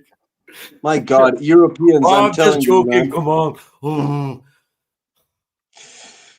on. Well, about the evolution of war, every war leaves a precedent that is then refuted by the next war. So, like, when they started the First World War, they were all prepared for a type of war Gabriel, that was you're breaking up. Already obsolete. Oh my God. Oh no. See, I got him. Yeah, I know he cannot speak too much truth. No. Yeah. Honesty, cost. I heard him fine. Really? Oh, okay. Yeah, I also heard Gabriel fine, and Gabriel is fucking wrong, man, because he's starting from World War One. World War One is not the start, Gabriel. The Boer War in South Africa is the start. Yeah, and the War of Crimea, and so on. But I was just putting an arbitrary starting point. But you have the Napoleonic Wars that changed the game, and then the Crimea War that changed the game, and the Boer Wars that changed the game, and then the World War One. And in every war, the armies are prepared for a style of war that is already obsolete. And in the Second War, the same thing happened. And many of the Germans' problems were that they had designed their military equipment for a war that was already obsolete. And then the same thing happened with the Iraq War, and so on and so forth. So countries prepare for a type of war, but it's in the improvisation, in the operational art that wars are actually won. I want to fucking refute you, man. Let's debate. Germans did not design the equipment for the war that was obsolete. Germans designed the best equipment ever, man. They just didn't design that equipment in the numbers that the Soviet can design. The worst equipment that can overwhelm the Germans. Like T-34 was fucking worse tank than Tiger II. It was much worse. But they just flew with numbers. Like for every fucking Tiger II, you had like maybe 20 T-34s. And what would you do? Yeah. Over-engineering is not good. Over-engineering and too complex is not good for a war. The ratio. Their biggest killing things. They did everything too big. They had like how do you call that? Everything. They had a fascination. Hitler had a fascination to do everything too big, having the biggest bunkers, having everything was over-engineered. And Lambo, Bigari, it's the same. ratio, It's the same as right now. It's the same as right now. West is designing super fucking weapons, man. But they designing in like we have built like five those weapons in a year. Russia is building slightly worse, maybe worse weapons, but they building like 100 in a year. Yeah. Numbers yeah, are and like approximate. the ratio of the Tiger 2 and the T-34 was much bigger than 20. The difference, you know, the Tiger 2 was the very late tank. They built maybe a few hundreds of it at all, and the Tiger 1 is the one that you meant. Yeah, but they Yeah, had but so many problems with you're not refuting me, Bigari, because that's still a wrong strategic design. Like to create a weapon that can be over-engineered to be much better than it. It doesn't matter if you're overwhelmed by the enemy. It's still a mistake. You know, it's the wrong strategy. Just like what's happening with the West right now. No, And also they were freezing the it's cold. not a wrong strategy. It's a different approach. Like no, yeah, it's a different it's a approach wrong if strategy you because consider the you're war right. of attrition, man. But if you look now, like It's even only a wrong after strategy if 80, you like Gabriel, even after 80 years, Europeans and the West doesn't fucking recognize that the war of attrition is a legitimate thing in Ukraine. They don't recognize it. They still look at the technological superiority over the numbers. Well, but So do you know why that happens? were not learned. Why do you think that happens, Bigari? Why do you think that they don't see that problem? I can quote you the poem of Rudyard Kipling, "The Burden of the White Man." We see them as the half demons and half childrens. That's the point of view of the West towards the rest of the world. They see people as not equal. They see them as inferior, so they cannot compete with you. Yeah, I think that's probably true, and I think that's like an ideological failure. But in the material sense, In material sense, they are making fucking big bucks on producing the like F-35s or some shit, or like I don't know, javelins, like 3 any javelins a tank, year, javelin. 10, How much 10 javelin? PAC-3s. How much javelin is cost? Like 250K or something like that, maybe more. 1 million. Yeah, I think it was like 3 Ferraris or something like that. No, Like Ferrari is like Russian PTUR is costing like 10 times less than Javelin and does the job as effectively as Javelin. So the military industrial complex is making money. They don't care about the effectiveness in the war, like because they see, oh, this is such a good tech. We need to buy it for our military, man. But I always liked the Soviet military industrial way of thinking. They make one good frame, and they're going to use it as long as possible, and they're going to upgrade that frame. Look at planes. Sukhoi is the best example. They started with the Sukhoi 27, and it evolved until the Sukhoi 35. They made multiple platforms. They're using the 30, the 34, the big bomber for the FAPs. It's the same airframe, the base airframe as a 37. The 37 is from the late 70s, 80s. They use that airframe. It's still working, and they're still evolving and working on that frame. Why not? It's good. Look, United States, how many times they change completely everything to do. Oh, it's not good enough. We're going to make something different else. Now they do it with F-35. They built something completely different and three versions, over-engineered. For what? Lambo. And the Russians are like, yeah, we're going to just reuse that frame that we already had, and we're going to do another system on it.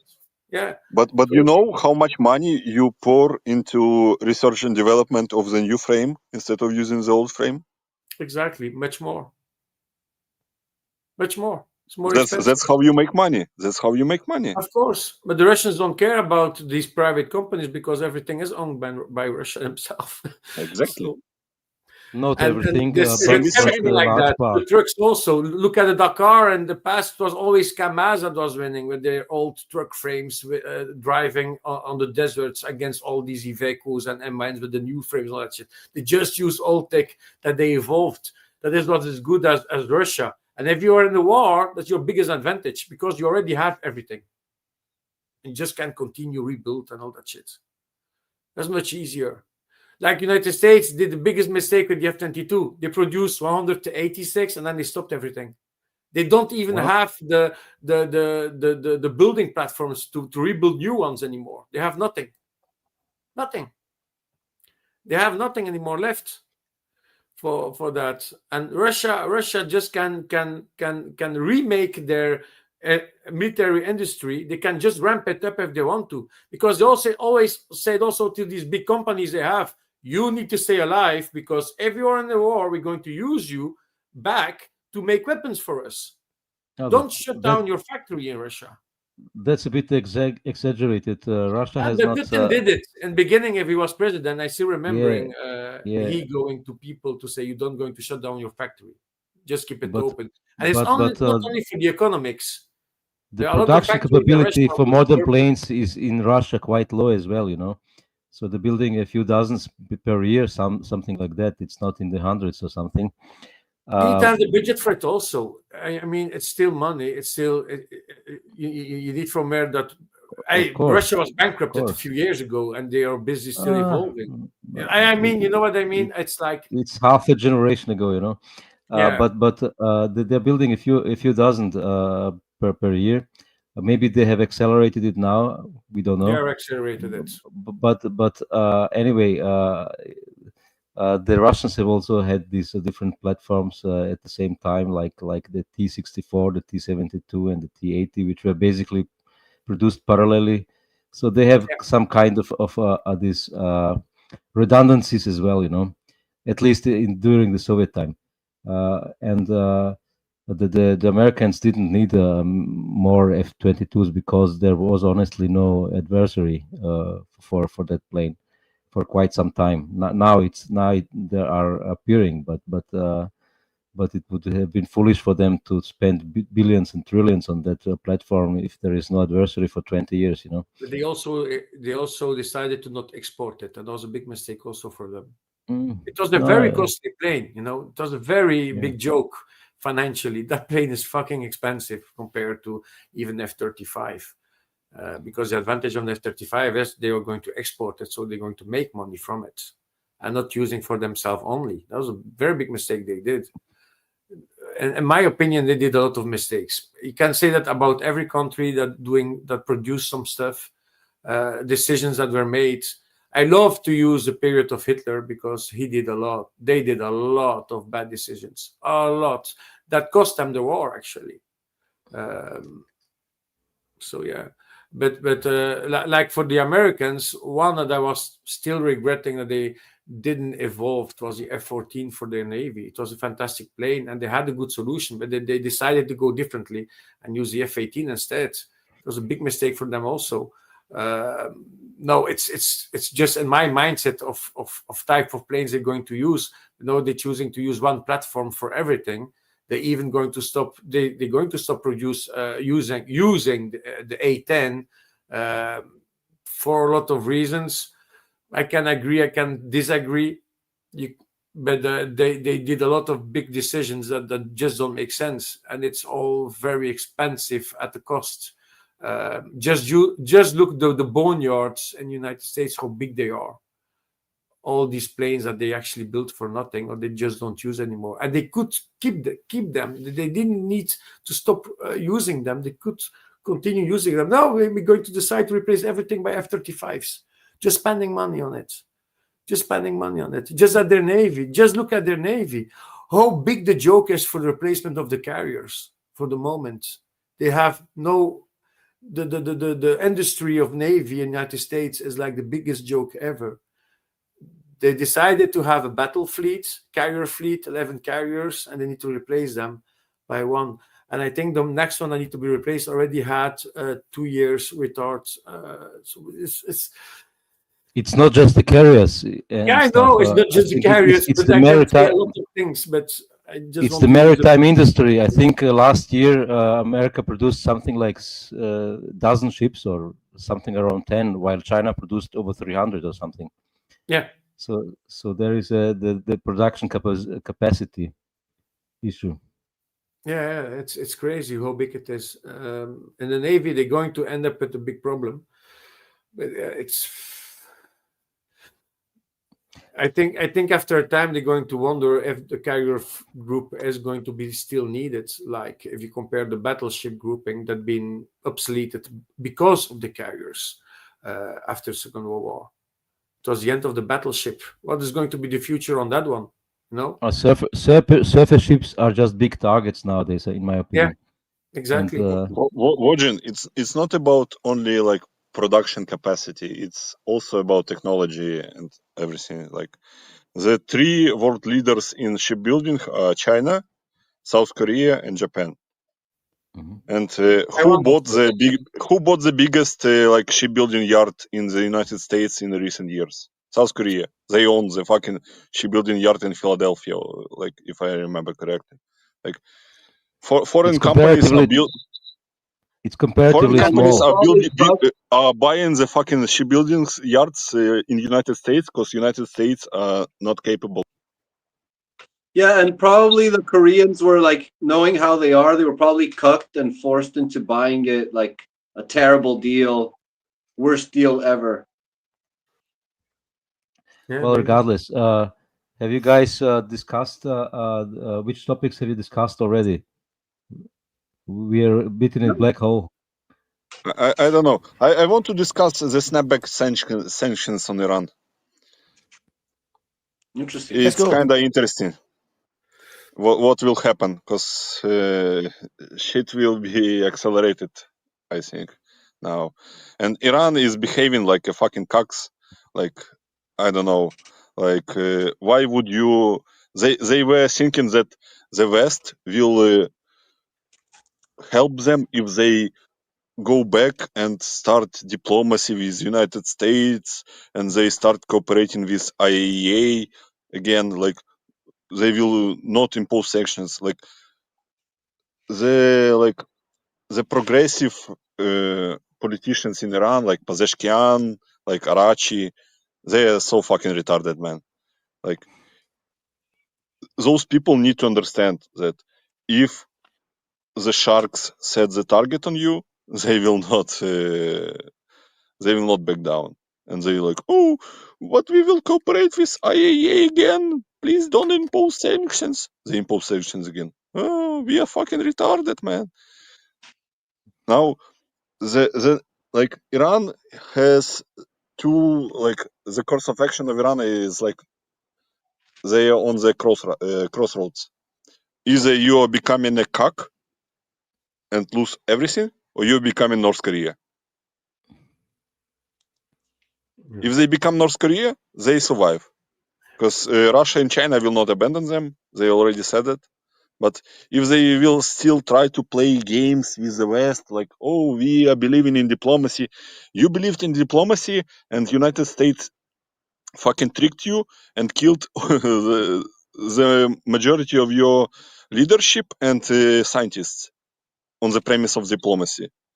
How like, I don't understand how these countries are still believing in like in diplomacy with the West. Like, well, I personally United States are like, oh, we are negotiations with Hamas about hostages. Oh, yeah. We bombed them in the fucking Qatar, in the third country. Oh, nice negotiations.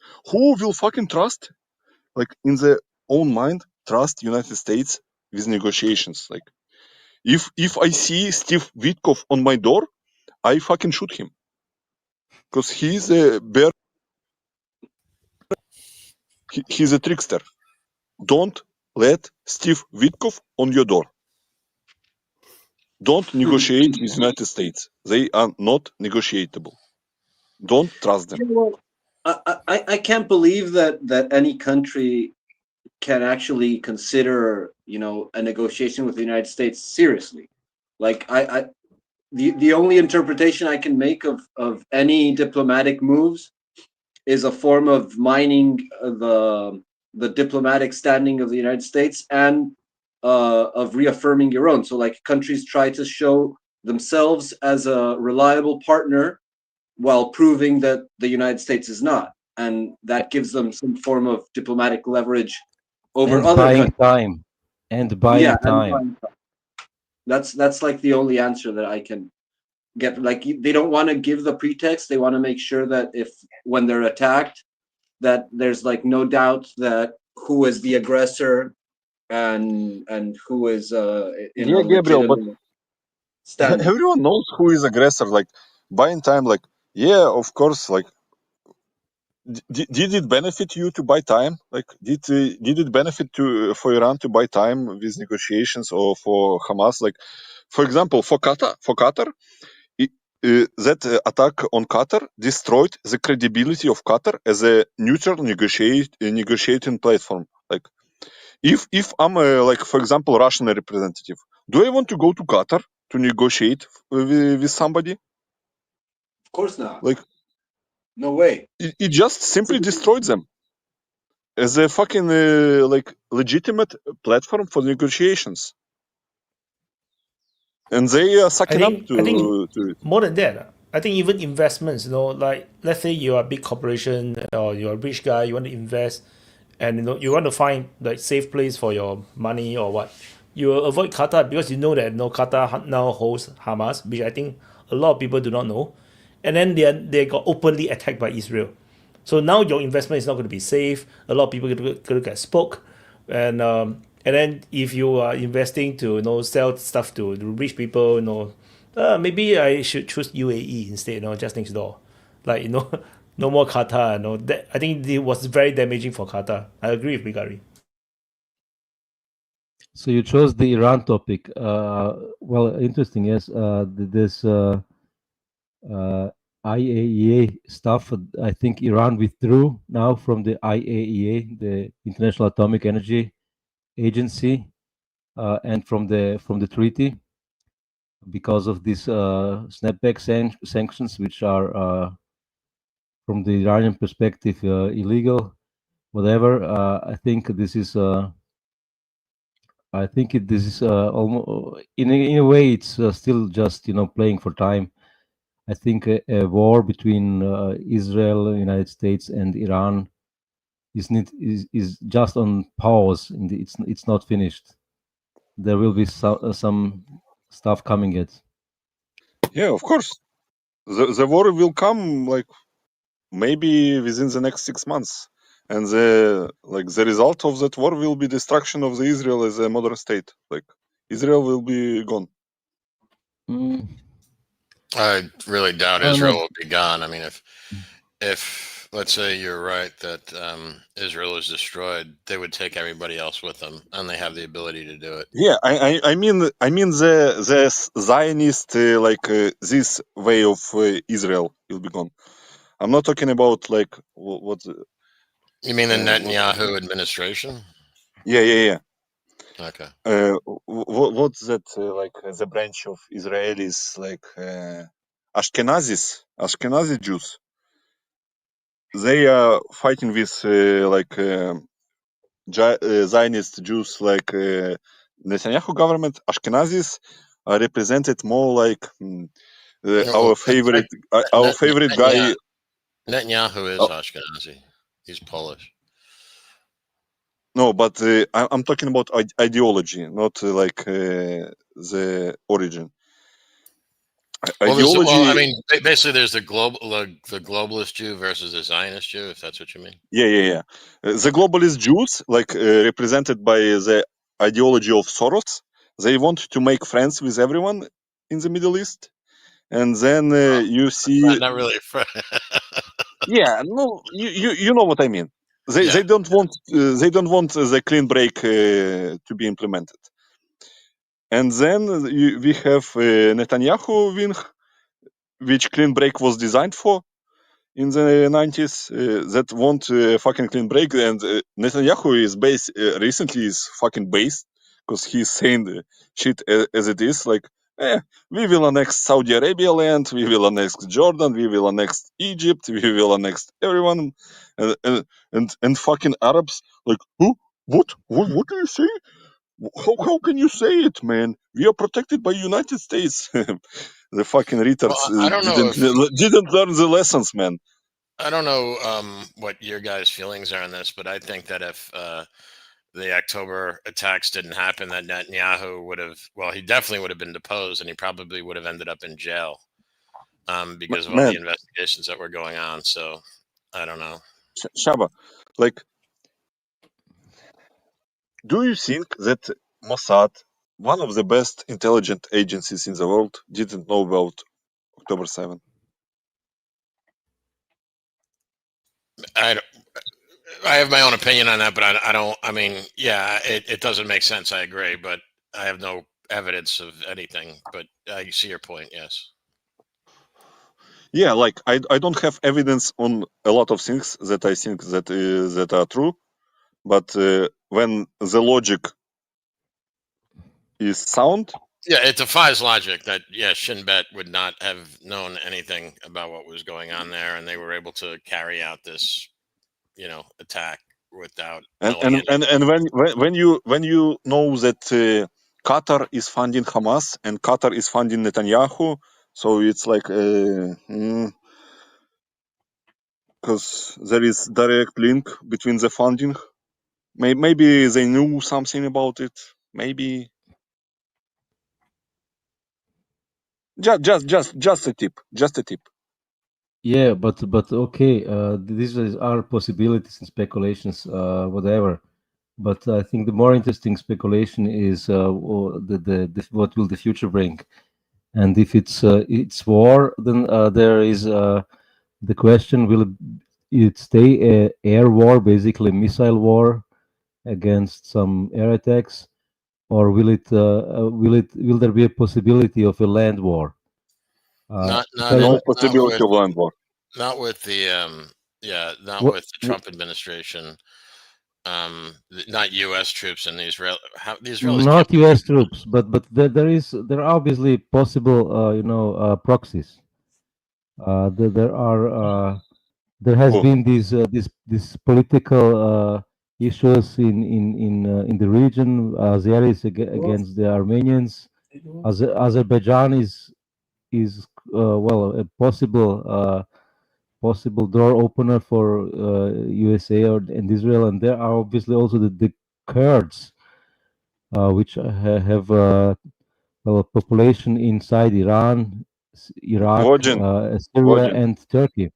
Just short. Let me finish. How many people do you need on the ground to occupy Iran? Not occupy. Just have like a front. And that front, like, what does it change?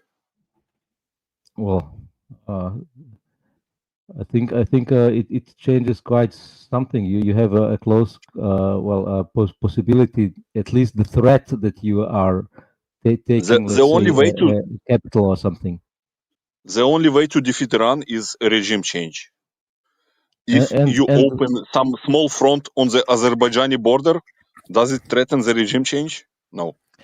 Well, Iran is a multinational country. I think Iran is a multinational country, and they're not like North Korea that you mentioned. They need to become North Korea. They have a lot of ethnicities in Iran. Yeah, they do. It's more like an ongoing attempt to, like they did in Syria, like just to destabilize the regime over time. But just hold on one second. So, like, if you did have some sort of coordinate, like you have the Kurds, for example, though I think the Kurds have been, for the most part, they've been kind of silenced, mostly due to Turkey, not because of Iran, and they've lost support because they're basically communists. The Kurdish separatist group, what are they, KDF or some shit like that? PKK. Okay, PKK. Sorry, yeah, PKK. So I don't know if they're really a credible threat anymore. basically it'll just be kind of like maybe I think what you might be describing is like a death by 1,000 cuts kind of a thing. I don't think about the PKK, but I think about the Kurds in Syria, which are basically a United States proxy even against Syria, and they could create a land connection between Israel and these Kurdish territories across the Druze territory. Yeah, in Syria and the Voyin, Israel area. cannot fucking clear out Gaza from Hamas for like 2 years. How are they going to deal with Iran? Who says that they are wanting to clear out Hamas? Well, okay, maybe you know more about Israeli plans, I don't but know. that's the stated plan to clear out Gaza from Hamas, and they are fucking stuck. How are they going to do something against Iran that is like fucking 200 times the size of the Israel with 50 or 70 times the population of the Israel? And we saw during the recent 12-day war that all that ethnic division in Iran was blew to the side because everyone was rallied behind the flag and they supported the regime. Well, so how does it work? I don't know, but I just say don't underestimate Israel. Israel itself has a I will very, underestimate Israel because they are doing stupid shit for like 3 years. They had quite successful actions also against Hezbollah. Yeah, Hezbollah is dead or no? Well, the leadership is dead. Yeah, and leadership got replaced immediately. So Hezbollah is dead or no? Well, the Hezbollah has not shown any activity for the last 2 years. Decapitation strikes are so overrated because the same happened in Iran, the same happened against Hamas, the same happened in Yemen, the same happened in Hezbollah. Decapitation strikes. Oh, we killed the leadership. Did any organization suffer from that? Maybe in a short term for a couple of days. Yes. They're not dead, but suffer they did. Because the thing is, we do not know what they have planned. So, no, maybe they have planned something big and then the whole leadership died out and suddenly, the whole plan got destroyed and disintegrated. So, it's not a surprise. Like, but organization is still alive. The whole... Yeah, you don't destroy the organization just by killing the leadership. Just like, if you kill off the whole cabinet right now in United States and Trump, the MAGA movement will still continue. The thing is, everything will be smashed. The whole MAGA movement will be, in total chaos. The same thing is Hezbollah. Hezbollah is totally defanged right now, in Lebanon. It's like it's a big mess right now. They lost control of the power they have in the country. So it's not like it's useless. It's just like we just do not know what the trajectory was supposed to go had you not killed them off.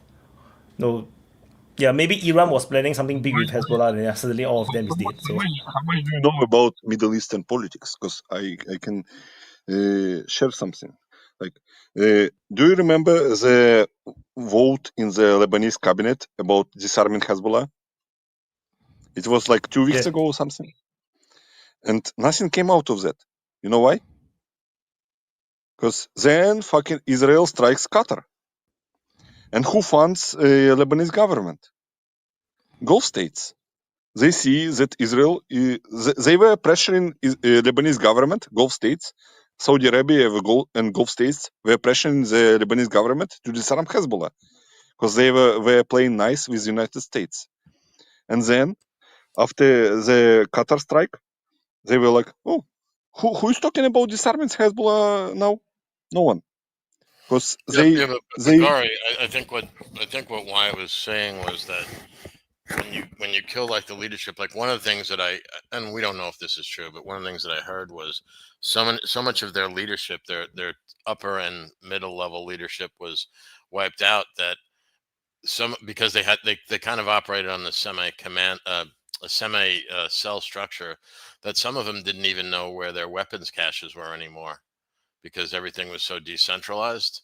So when you they still exist, right? They still have thousands of members, but as far as their ability to be an effective fighting force, that has been diminished because of this. So I don't want to speak for We Wyatt, don't but I know think that. that's.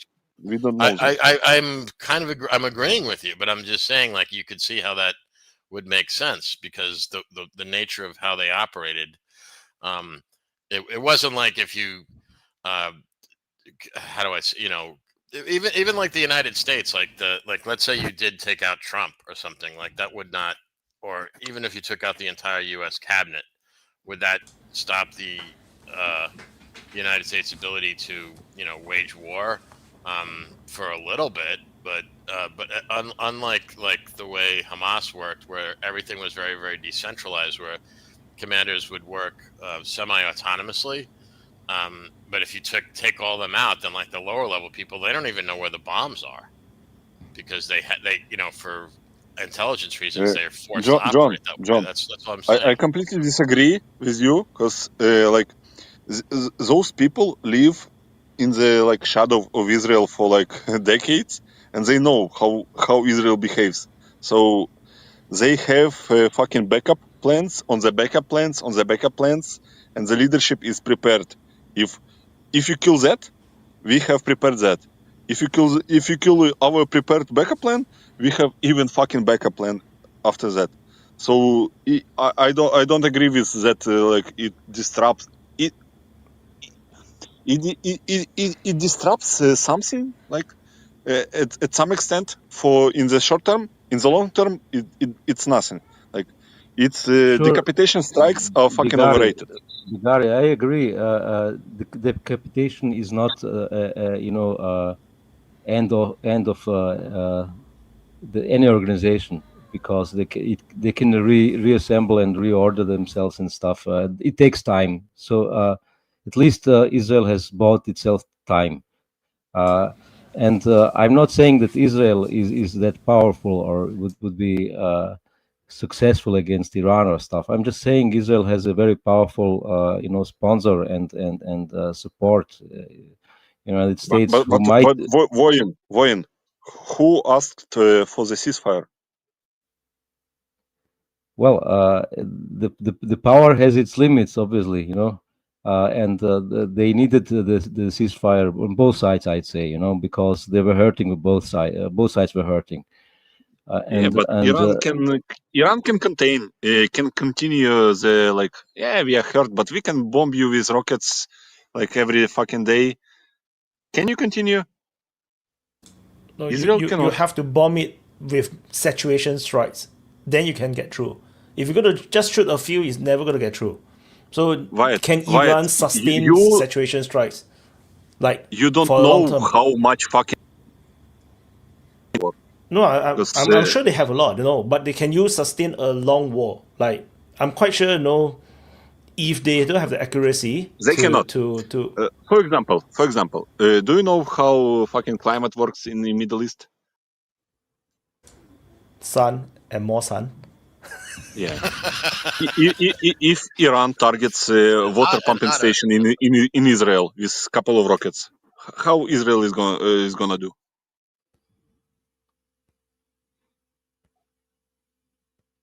What? If Iran sends like barrage of rockets at the water pumping stations in Israel, how is country gonna do in the long term? In the short term? Yeah, so I'm saying they have to do saturation strikes. So they have to launch a lot. So, but there is also a lot of targets they need to hit. It's not just about Israel is a small country. You don't need to hit a lot of targets. No, I disagree, man. It might look small. I mean, the thing is, Ukraine is still running, So after all this, Ukraine is like fucking 200 times the size of Israel, maybe even more. Yeah, but the enemy is also like multiple times stronger than Iran, right? So it's not comparable at all. 300 times more powerful than Iran. So the key point is what I mean is that we like to play up how strong a country is, like just like everybody think that Russia was super strong until they fight Ukraine. Like Iran might have, they claim that they have a lot of missiles, but until a real they have successfully like just like people talk about Israel, how their air defense is so strong, but it's still all this myth got dissipated. How Iranians air defense also got dissipated, the myth. They have a lot of missiles, but who knows, in that few barrage they have used up like 50% of it. Who knows, man? We don't know. So the thing is, a lot of this can be very mythical. Is how many rocket launchers United States and Israel used?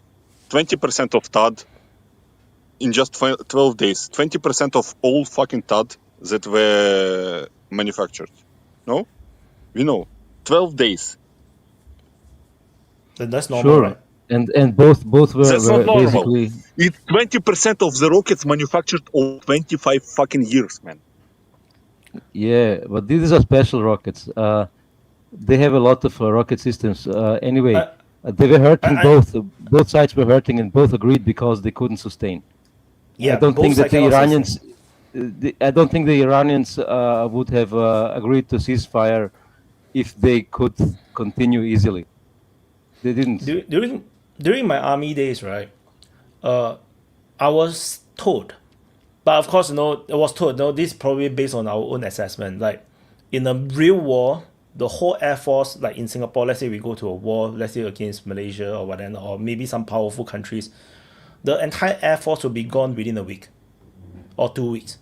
The whole air force will be gone. That is actually very similar to what we saw in Ukraine.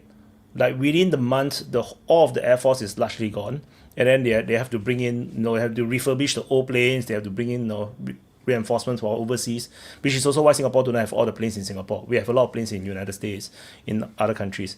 So to have 20% of all your air defense disappearing, in the almost 2 weeks missile strike, that is not a unique thing. The resources drain really fast in a real hot war. So I would not, which is why I say, it's not a surprise to me. It's not something special, because no countries are supposed to have enough ammunition to fight a hot war beyond a month. Like I don't understand how you cannot say that it's not special when your fucking 25 years of stocking up ammunition disappeared in 12 days.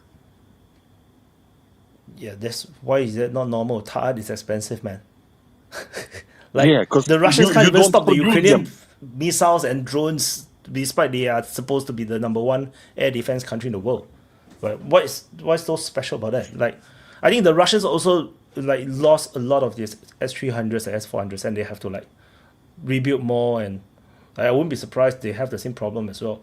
So it's just that Soviet have a different doctrine. The Israelis have a different doctrine. And THAAD, they don't build THAAD, themselves. They have to buy. So no country prepare for a hot war. Like none of the country in the world is prepared for a real hot war, like a real war situation that like Russia and Ukraine face. Like Russia wasn't even prepared for the Ukraine war as well. Neither is Ukraine. China is not preparing for the war. Let's do some math. Let's do some math. If there is another 12-day war in 6 months, how much THAAD air defenses are left for the interception of the ballistic missiles? They're not all in Israel. They're not all in Israel. That's just one component of the Israeli air defense system. So yeah, but I know. But Israeli air defense cannot intercept all the ballistic missiles. That fucking Golden Dome is designed to intercept Hezbollah rockets that are fired from the fucking truck. Yeah, because that was what they mostly were getting, right? I mean, that was because every once in a while, like a truck would fucking back up somewhere in Gaza, and they launch a bunch of these fucking rockets into Israel, and then so that was the thing that they were. That's the point. If you are facing the real threat of the normal ballistic missiles, how much air defense do you have to sustain the war? I have no idea, but you can't just talk about the THAAD system. So but also PAC-3 Arrow systems, they all got depleted. Yeah, no, there's never going to be enough air defense system to defend against a saturation strike. That's the whole point of a saturation strike. Yeah, it's supposed to overwhelm your air defense. If it fails, then it's not a saturation strike. Who can sustain saturation strike? A country no one in the world can sustain. no country in the world can sustain against a saturation strike, which is why Who can sustain Ukraine is it failing. longer? Russia is Who can failing. sustain it longer? Russia can't even fucking defend their own airspace. They are supposed I'm to not be talking the about top air Russia, defense country. motherfucker. Yeah, I'm just Who saying. can sustain longer? If Russia between cannot, Israel then and Israel Iran? cannot. It's the same. That's why. No, Oh, my fucking neither of them can defend against a saturation strike. That is that's what it is. Oh no, he got pissed off. Why he want me to agree with him? I have a different opinion. Ready rage quit. But yeah, I mean, I think that we got to be careful to not let our own personal biases, and everybody has one, including myself, to interfere with, you know. No, I don't know what is his point. What is his point? The original point was that Israel would fail and would be kind of not destroyed, but at least the leadership, the Israeli government would fail in a war against Iran. Since when I say that Israel is going to succeed against Iran? They are not even near. They are not even next to each other. How do they fight a freaking war? Both of them have not enough air defense to defend against each other. No, so I agree with him. Like, why is he angry? I really say no. There's no one who can defend. Like, he's insisting that in 12 days 20% of Qatar is gone. So it's fucked. Israel is fucked. And I agree. It's fucked. There's no country in the world that can sustain against a saturation strike. That is the truth. What he wants? Why is he angry? I don't understand. I don't know why he's angry. I totally agreeing with him. I'm just saying that there's no one who can sustain. His point is basically, if I understood him correctly, that Israel could not stand the following situation, that once the air defense fails, that there will be hits on critical infrastructure which Israel cannot withstand. But then Ukraine is still standing, no? The thing is, if you want to go to war, then you will have to suffer all the consequences. And if Israel can survive saturation strikes... Wyatt, I'm not angry. My phone is just fucking on 15% of the charge, and I'm going to sleep. That's why I left. Oh, okay. Okay, good. No, I agree with you. I'm just saying that I'm agree with you. It's just that if you go into the war, you have to expect that you're gonna take severe damage. Like, if you even look at Russia today, they have so much of this infrastructure getting hit by Ukraine, and they are using like stupid drones, like the kind of biplanes, and then they're flying so slow, and they still hit the freaking oil refinery. If you go to war, you have to expect that you're going to get hit, and what is going to get hit is going to be the important infrastructures. It is what it is. I think the point of the strike in Qatar have more than that, because Qatar has been one of these dubious actors, and Israel is sending a message. It's like, we can strike you and take out your whole leadership. And they are a monarchy type of country. So if you take out the monarchy, the whole country is gone. You don't even need to fight the army at all. So it's a warning to Qatar, and I think that is the main message. It's not the strike on the Hamas alone. Qatar was not like a neutral country. Like, I mean, they might say they're neutral, but they were not neutral. Like, they had their own. Come on, the Al Jazeera is like a fucking problem maker all around the world. They kept stirring shit. They are banned in Singapore because they come and stir shit in our local politics, and then we just kick them out. So. I didn't know that. Yeah, it's like of all the things they want to talk about, they went to cover regarding some homeless people in Singapore who went to build tents, and they live in the park, the beach park, and then that's actually illegal. And then they just make the story as if all these people are so poor thing. But the reality is that the government actually provides social support to these people, and these people deliberately do not want to accept the supports, and they keep breaking the law by living outside. Like, everybody, there's no one is going to be homeless in Singapore. It's very easy to get a house, even a rental one. As long as you're willing to work, you're going to get a house. The thing is, they spin it in a way, and then Singapore government get pissed, and then they kick them out. So even Singapore can't stand them. So I don't trust Al Jazeera at all. Like, they just spin shit everywhere. So Yeah, no. Yeah, but in fairness, I mean, I agree with you, but in fairness, like all networks are going to be spinning shit to their own. Like we've seen in the United States, like, you know, you're aware of like the whole after Charlie Kirk thing where you had all these different media outlets spinning things, like they were saying that the assassin was a left. Excuse me, he was like he was MAGA. Like, I mean, that's the whole thing about Jimmy Kimmel. Like he was actually went out there and said that the guy that shot Charlie Kirk was MAGA, and it's like, I mean, it was. I mean, and he knew it was a lie, but he just said it anyway. Yeah. I just want to correct. I just want to say one more thing. Al Jazeera is just kicked out of Singapore. We can still access Al Jazeera in Singapore. So it's just that we kick them out. We don't allow them to have a local office, and they cannot operate in Singapore. That's all. We still have free access to Al Jazeera. Right, so you just can like still watch it. I can still watch RT today as well. No, I still can watch to RT. No, so so it's just that, you know, Qatar is not an innocent actor. That's my point. You know, they have been playing games as well, and they are using US support because US basically guarantees Qatar by having the military base there. But Israel is basically probably sending a message and say that I don't give a damn about your US support. I also have US support, and they can endorse our attack on your country. I have more US support than you, is what they're saying. Yeah, that's the point. Yeah. But that doesn't change the fact is that Qatar is a client state of the US. They pay them $1 billion for a military base that's supposed to ensure them protection. And this is probably a straightening out of the situation. Like, they're probably putting Qatar in line.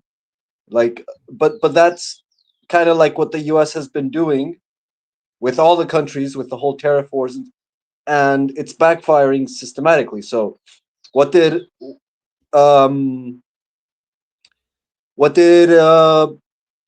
Saudi Arabia do next? They sign a treaty with Pakistan.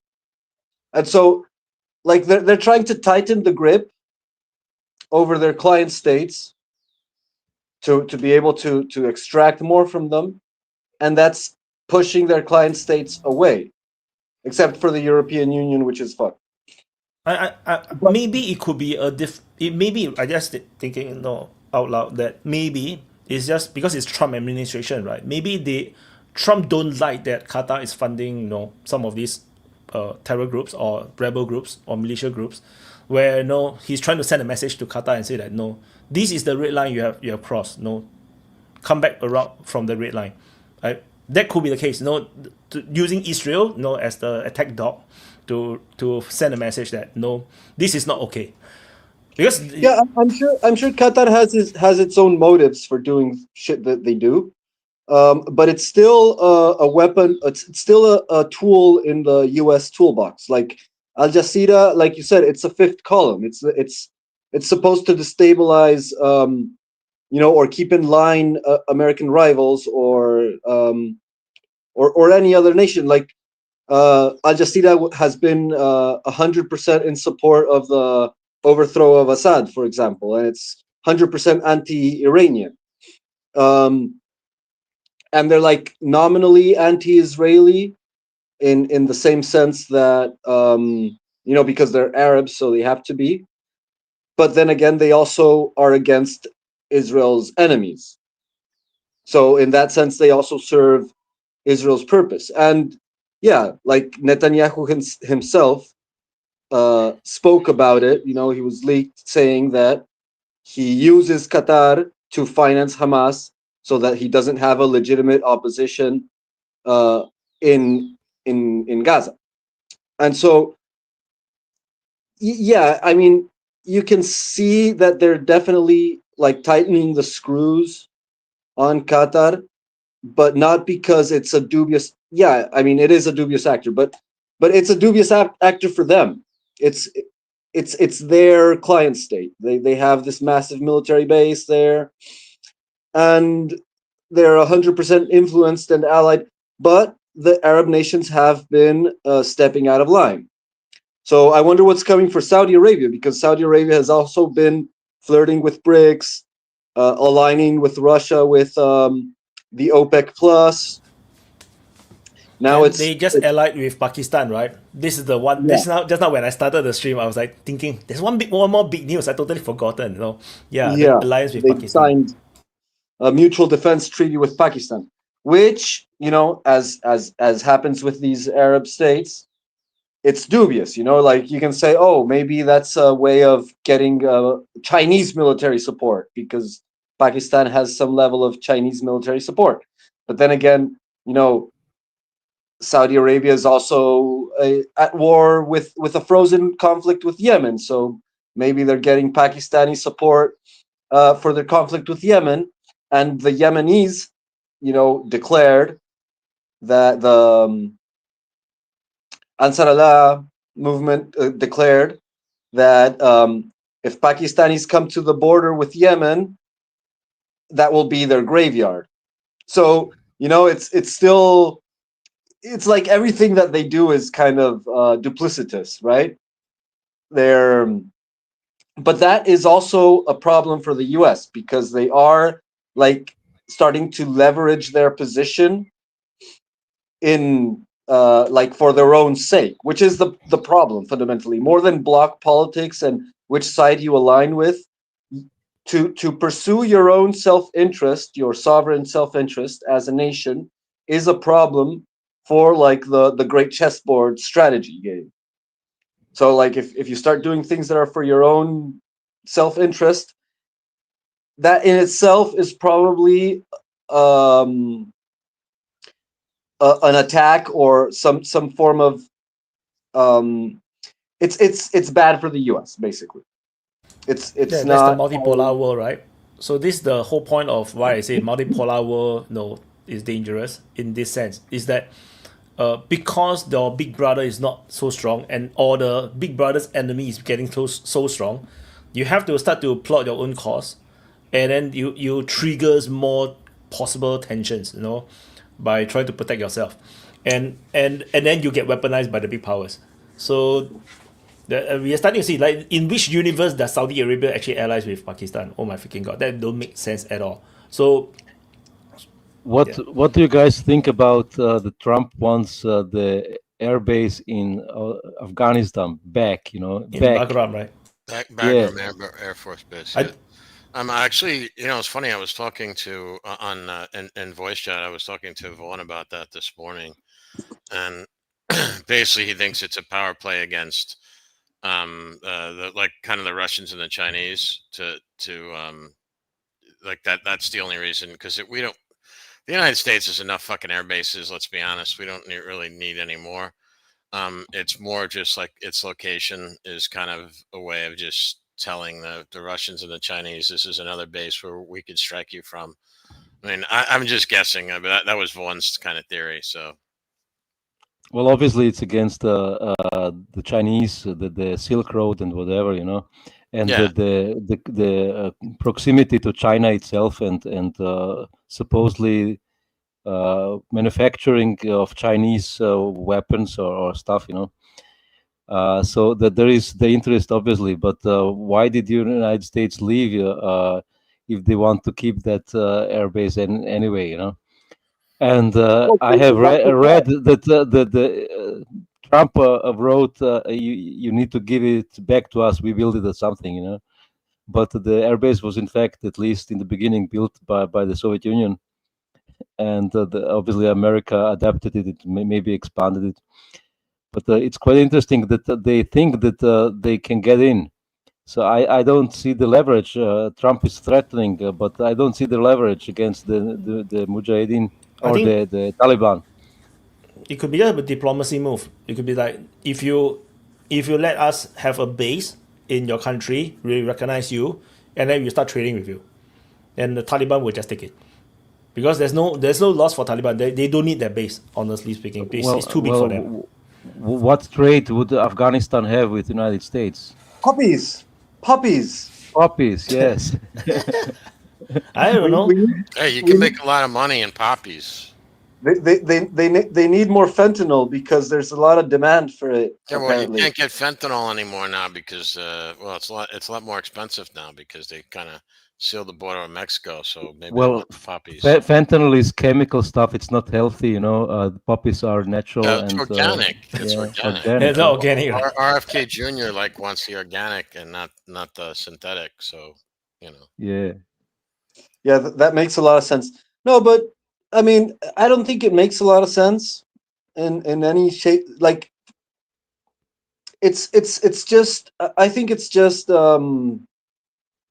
controversy. It's just stirring up controversy. Like I was saying, it's the media cycle.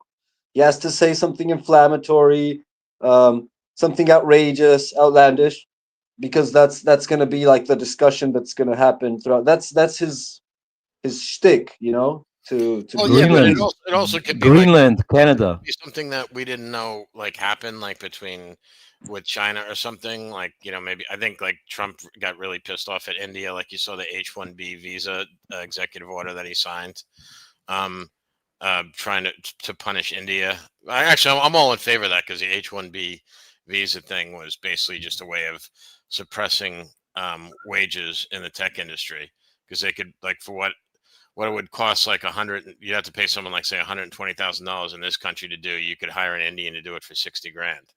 So that was why they had that. So he basically just put a I don't know if tariff is the right word, but like a fee, a tax, right? $100,000. I think he's going to raise the salary of the overall salary by a lot in the United States. I think because of the labor crunch, right? It had been they were exploiting it for years.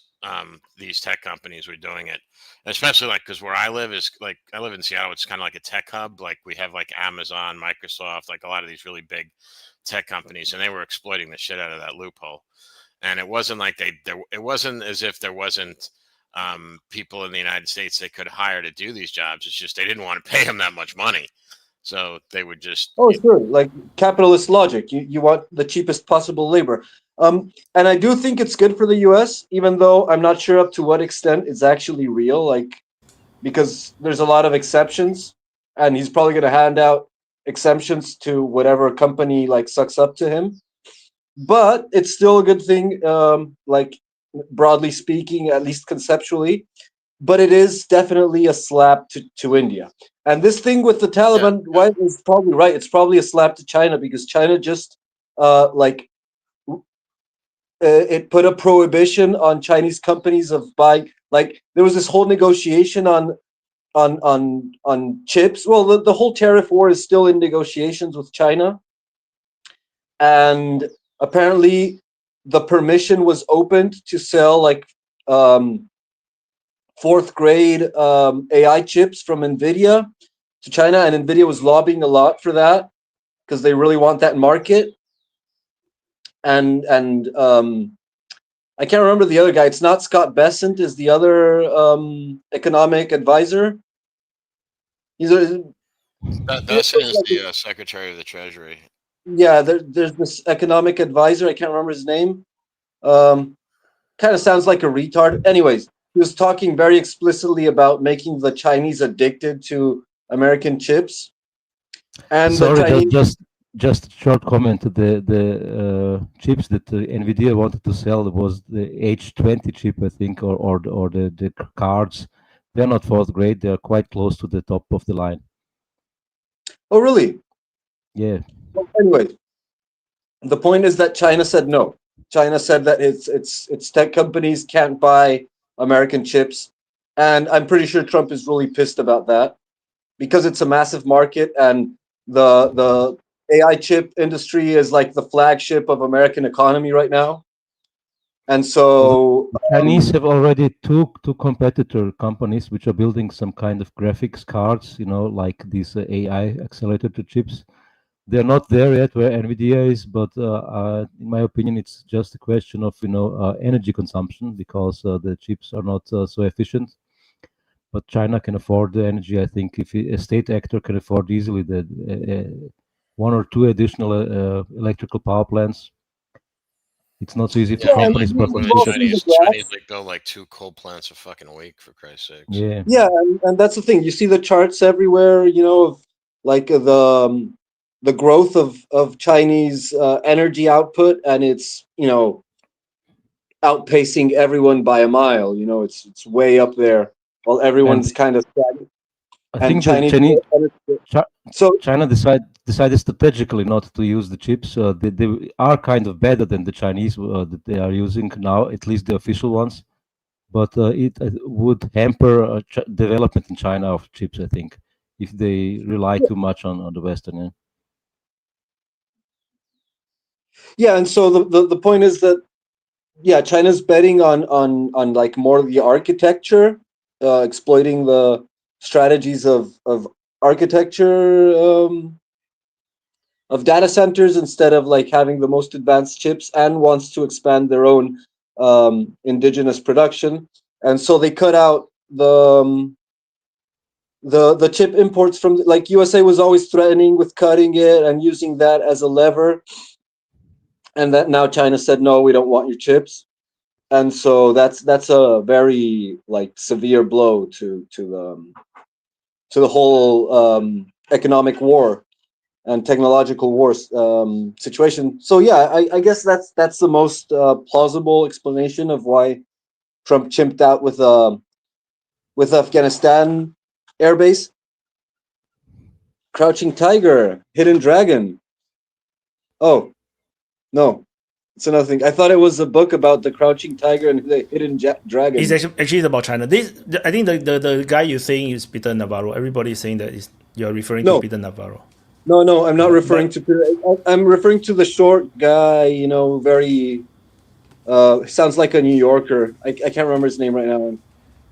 But he's always on the TV, like, talking about the economic war, but it's not Peter Navarro. Man, I can't remember. Anyways. Lutnick. Someone says Lutnick. Lutnick. Exactly. Lutnick. That guy was saying that they were going to make... Yeah, he's a sleazy fuck, that guy. I know what you're talking about. Anyway, that could explain Trump chimping out with the Afghanistan airbase. He's a Secretary of Commerce. So his job is trade. So I won't be surprised why he's like advocating for more trade, in that sense. Yeah, but he's also a big advocate for tariff. Like, he's a big tariff guy.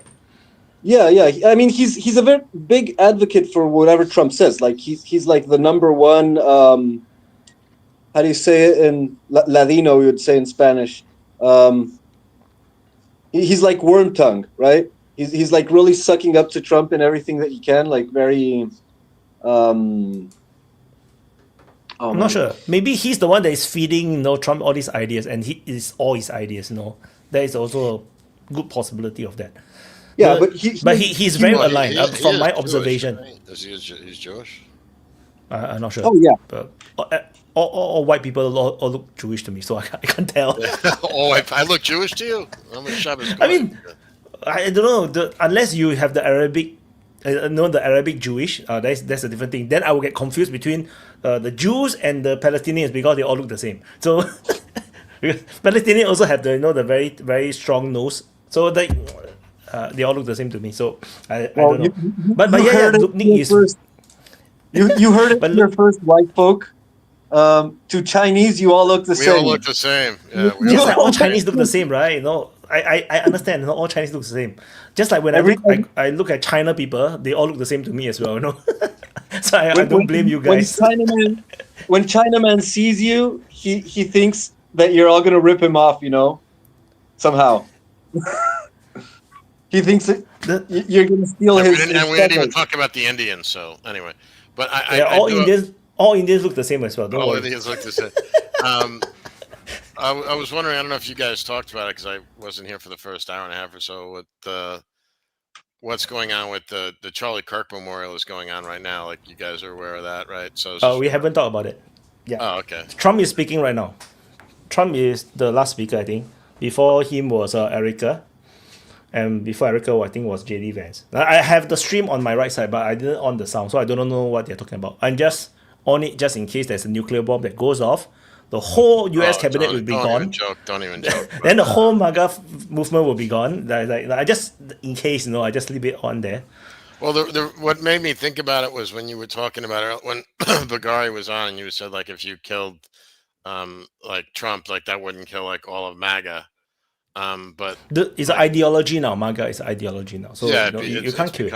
Yeah. So, well, especially, I don't know how it's perceived overseas, like what happened like the last week where Charlie Kirk he's like they basically the not so much the fact that he was assassinated, but the reaction that people have had to his assassination has turned him into a martyr, because there's a lot of people that, like, I always knew there were going to be people, or not that I knew, but I wasn't surprised that there was a bunch of like blue-haired girls that worked at Starbucks with like a bone in their nose or something that were happy that Charlie Kirk was dead. Like I expected that. That was not, but then when I saw like some of these like highly educated people in professional senior positions who were, at least of middle age, saying all these, pretty horrific stuff about his death, like, people who were like literally doctors and deans of major universities, and people in high, God, was it? Yeah, I was just saying that surprised me. I thought that those people wouldn't have such emotional incontinence that they would behave that way. That kind of shocked me. Well, we talked about this last time. Sorry, go on. Yeah, I'm not surprised, mainly because I have been through two major sagas that taught me otherwise. That first, you have Donald Trump running for president in 2016. He went from one of the most popular guy in the United States, suddenly so many people hate him. And that applies to the rest of the world, like the whole world. Like a lot of people hate him. I know people in real life that hates him.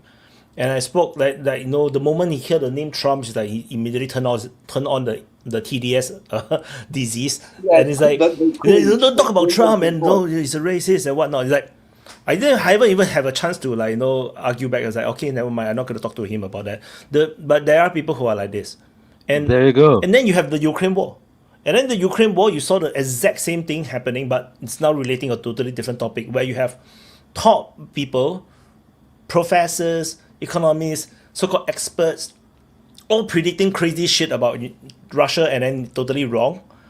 Yeah, and not only that, but also like a TDS, but to Russia, like people, important people, intelligent people, like going crazy about Russia, like hating Russia, like if it's the devil. And suddenly Ukraine went from the most corrupted country to become one of the beacon of democracy. You're like, what the fuck? Before that, nobody give a freaking damn about Ukraine. When I write an article on Ukraine, nobody reads it. Nobody give a damn about it. No, like suddenly. Yeah, there you go. So everybody who says the mass media or the legacy media is dead, they're completely wrong. They have a very powerful grip on the world opinion.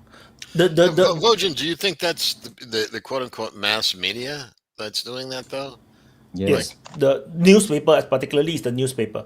So if you'll be surprised how much these elites all around the world trust, like New York Times, Washington Post, CNBC, they CNN.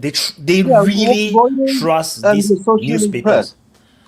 Reuters and the Associated Press, they're like the main ones, and everyone copies what they do. Whatever they say, all the other media outlets do.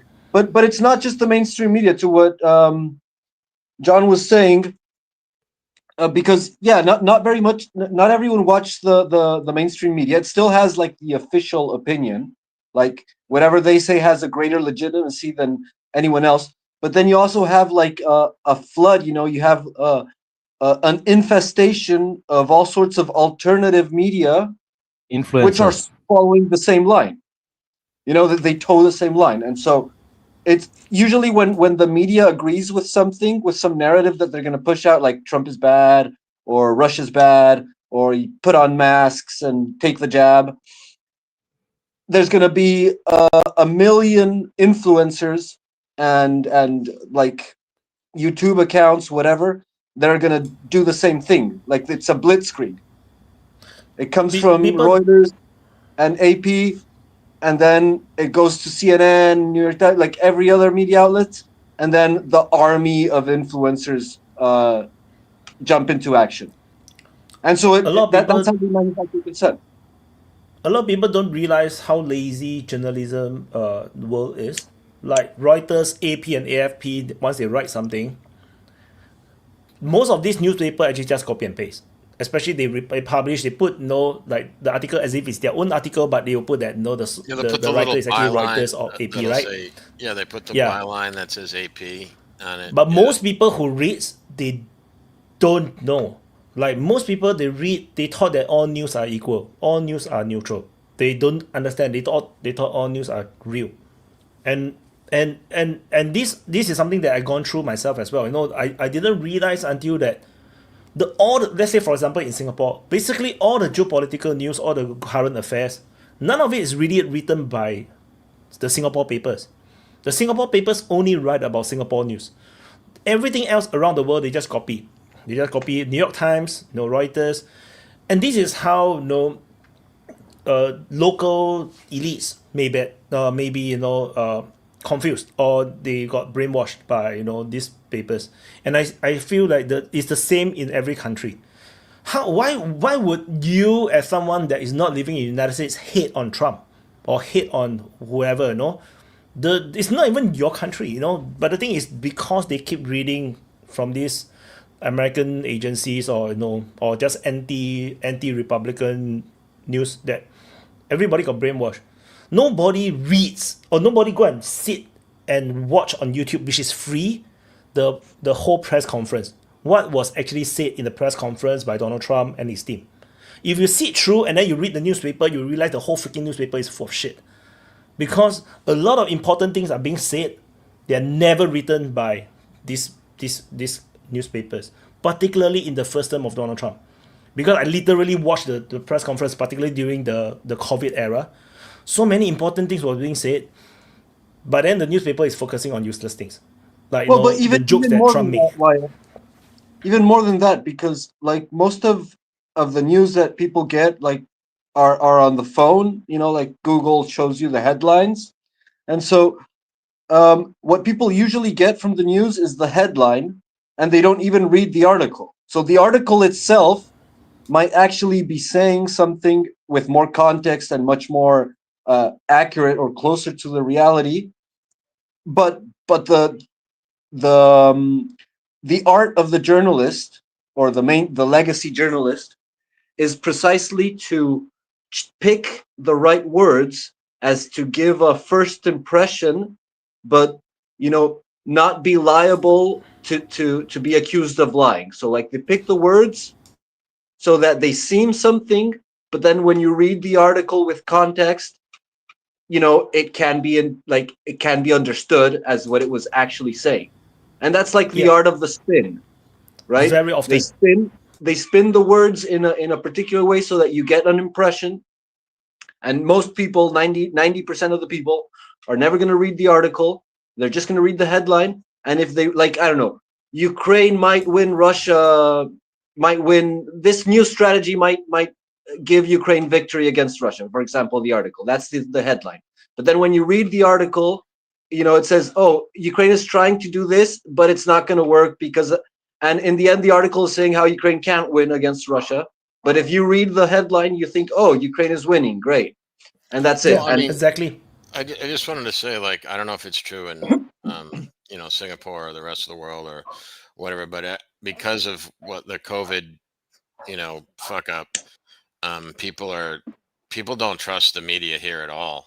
Like when they said, ever since the COVID thing, maybe in other countries they still do, but in the United States, no one trusts them at all. Everything is treated with suspicion now. It's. When you're muted. John, I agree.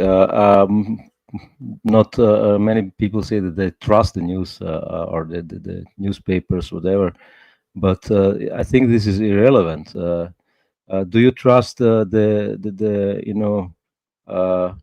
ads or the agencies which do advertisements and stuff? on TV or stuff. You don't trust them, but you just see the advertise and it works psychologically, you know.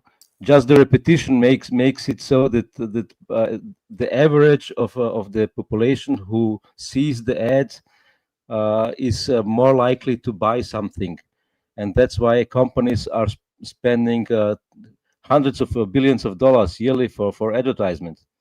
It's not because people trust. I don't know if that's necessarily true though, because like if you look at like what's happening, let's say like to Disney, for example, in the United States, like you talk about like the movie like this, they've spent huge amounts of money like promoting all this like wokeism and stuff like this, and it's literally been counterproductive. Like you've seen, like I don't know how much you follow like what goes on in the U.S., but like have you seen like what happened with the Cracker Barrel debacle? Like the Cracker Barrel, it's a restaurant chain in the United States where they tried to spin it like you're probably not aware if you're not in the United States, but it was like it's a big chain, you know, like I know, and there was this Budweiser ad and something. Yeah, it can backfire. I agree. Yeah, and well, I mean, but it's the same like what's happened with movies and TV shows. Like you have like Disney, which you know, Disney used to be considered like the blue. You know, they not only do everybody knows like Disney, you know, Mickey Mouse and all that stuff, but they own like ABC, for example, the broadcast network, and a bunch of other things and stuff like that. And now they're literally like so much money has been wasted. Like it's almost incomprehensible like how much money they could have made to how much money that they have lost because people are just like not wanting anything to do with it. So, but the counter argument is if they didn't do these ads, maybe people would like these trends like the woke trends even less, you know, and there is this argument that the propaganda, which is basically the word for advertisement, the correct, you know, it works psychologically. You can't do anything against it. Most people think they're immune, but they're not. That's why companies are spending billions yearly on advertisements. Yeah, well, most people think that they're. Why did his finger up, dude? Sorry, super chat. Just a quick one. Johari said, "I wonder what Putin think when everyone keep blaming him for something he never do. Just easy being poked around. If he is gone, who will be the next scapegoat to be blamed? Netanyahu." So, yep. Well, probably like and thank you for the membership.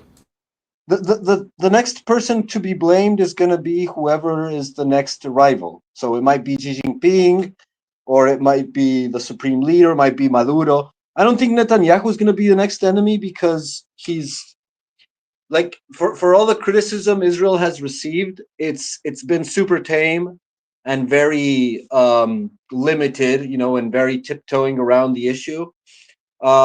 Nothing compared to what they do to Putin. Like Netanyahu might be receiving heat right now because, you know, it's just so much horrible footage coming out that it's uncontainable. Well, it depends where you are in the world, though, right? Like, I mean, are you talking about just the United States, or you mean like globally?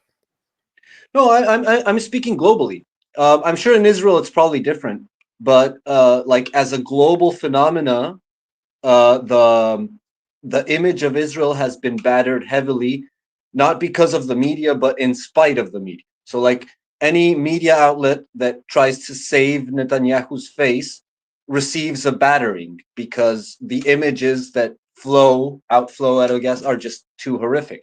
But different it is with Putin, for example. You see that in spite of being an extremely clean war, like every missile strike that he does, you never get footage of like civilian casualties, very rarely get footage of civilian casualties. And yet he's always being accused of being a genocidal monster. So there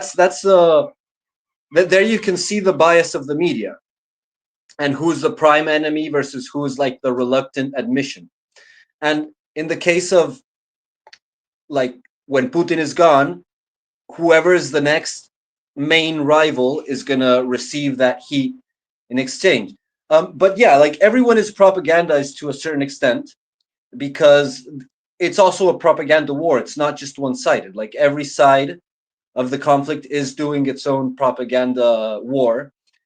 But there's like 90% of the people buy into like 90% of the propaganda. Like, for example, you were talking, John, about the COVID issue. Like around here, there's still like a shit ton of people there. I've seen some people that have changed their mind, and they're more skeptical right now. But beyond the crazy leftists who invested all their legitimacy and their opinion capital on supporting the whole COVID madness, there's a lot of normal people who still believe it around here, like that they're still. So it's not like a widespread phenomena that everyone became COVID skeptic. It's still I pretty. didn't mean everything, but I can only go off we all can only go off what we actually see with our own eyes. But I mean, even where I live, which is about as left as you're gonna get, at least in the U.S., they're not buying the COVID stuff anymore. Like people are like, no, they're. I mean, they won't come out and say that they were wrong about believing it, because that would, for obvious reasons, everybody wants to protect their ego. But you don't have anyone lining up to get their 5th or 6th booster. 10th, that doesn't exist. 15. Yeah, that's true. That's true, because the propaganda has also relented. But I still see people getting boosters. I don't see them, but I know that people still get boosters, for winter, for the COVID, and it's still a thing in a certain way. I still see people using masks, and it's retarded and everything. But my point is that there's still, even though the credibility of the media has fallen dramatically, it's still around over 60% of the population.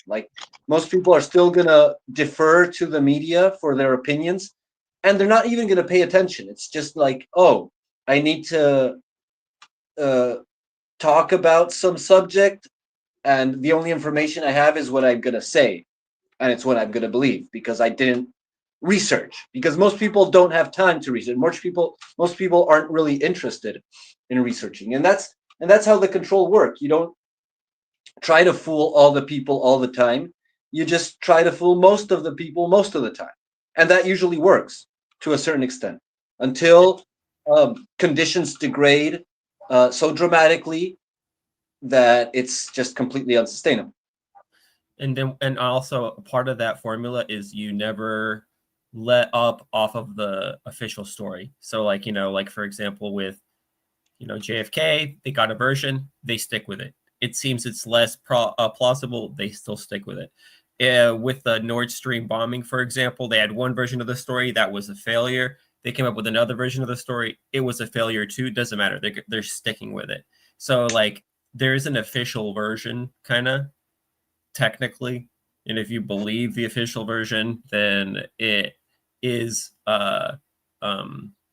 coherent. It is self-coherent.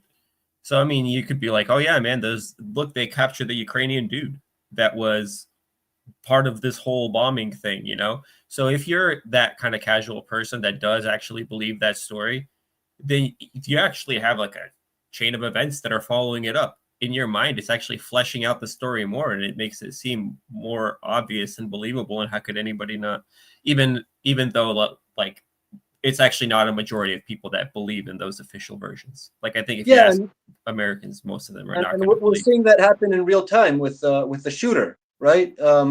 They have an official narrative. It doesn't make any sense, but they keep on updating it. Yeah. And it confirms the story, even though it makes absolutely no sense. Yeah, nobody believes it, but as long as it's self-coherent logically, and they never really let up off of it, that's part of. They always do it that way. It's always part of the strategy. Go ahead, Nika. So hi guys. Sorry, I will get back a bit, a few topics back. Because well, wait, then don't interrupt, because we're still talking about this. Why would you? I only have 45 minutes to go. Then I'll go back to work, so I cannot stay for a long conversation. I will just do some comments about some things that was said, and maybe have. Anyway, I don't have a lot of time, so that's why. Sorry, guys. Get it out. Yeah. So first of all, about the assassination, the Israelis, it's not a new thing. Practically every leader of Hamas and Hezbollah was killed by assassination from their conception, from the first one who created Hamas the one with the wheelchair until the next one. So it's not a new thing. It's not a new strategy, but the thing is, you see the resistance is improving and getting stronger. It's not getting back. Whether it's Hezbollah or Hamas or the Houthis, this is one thing. So another thing about the defense system and stuff, yeah, you are right, right in some way, but don't forget, in the last days, the amount they weren't saturating the defense system. They were like going fewer and fewer, but those fewer hits were getting more damage. So to give American, I know American are lazy in regard of geography. So the length of the area that that's Israel, like when we eliminate the desert, it's from like practically from Washington to New York, but from end to end, you know. So it's a small area, and the width is very, very, very, very small.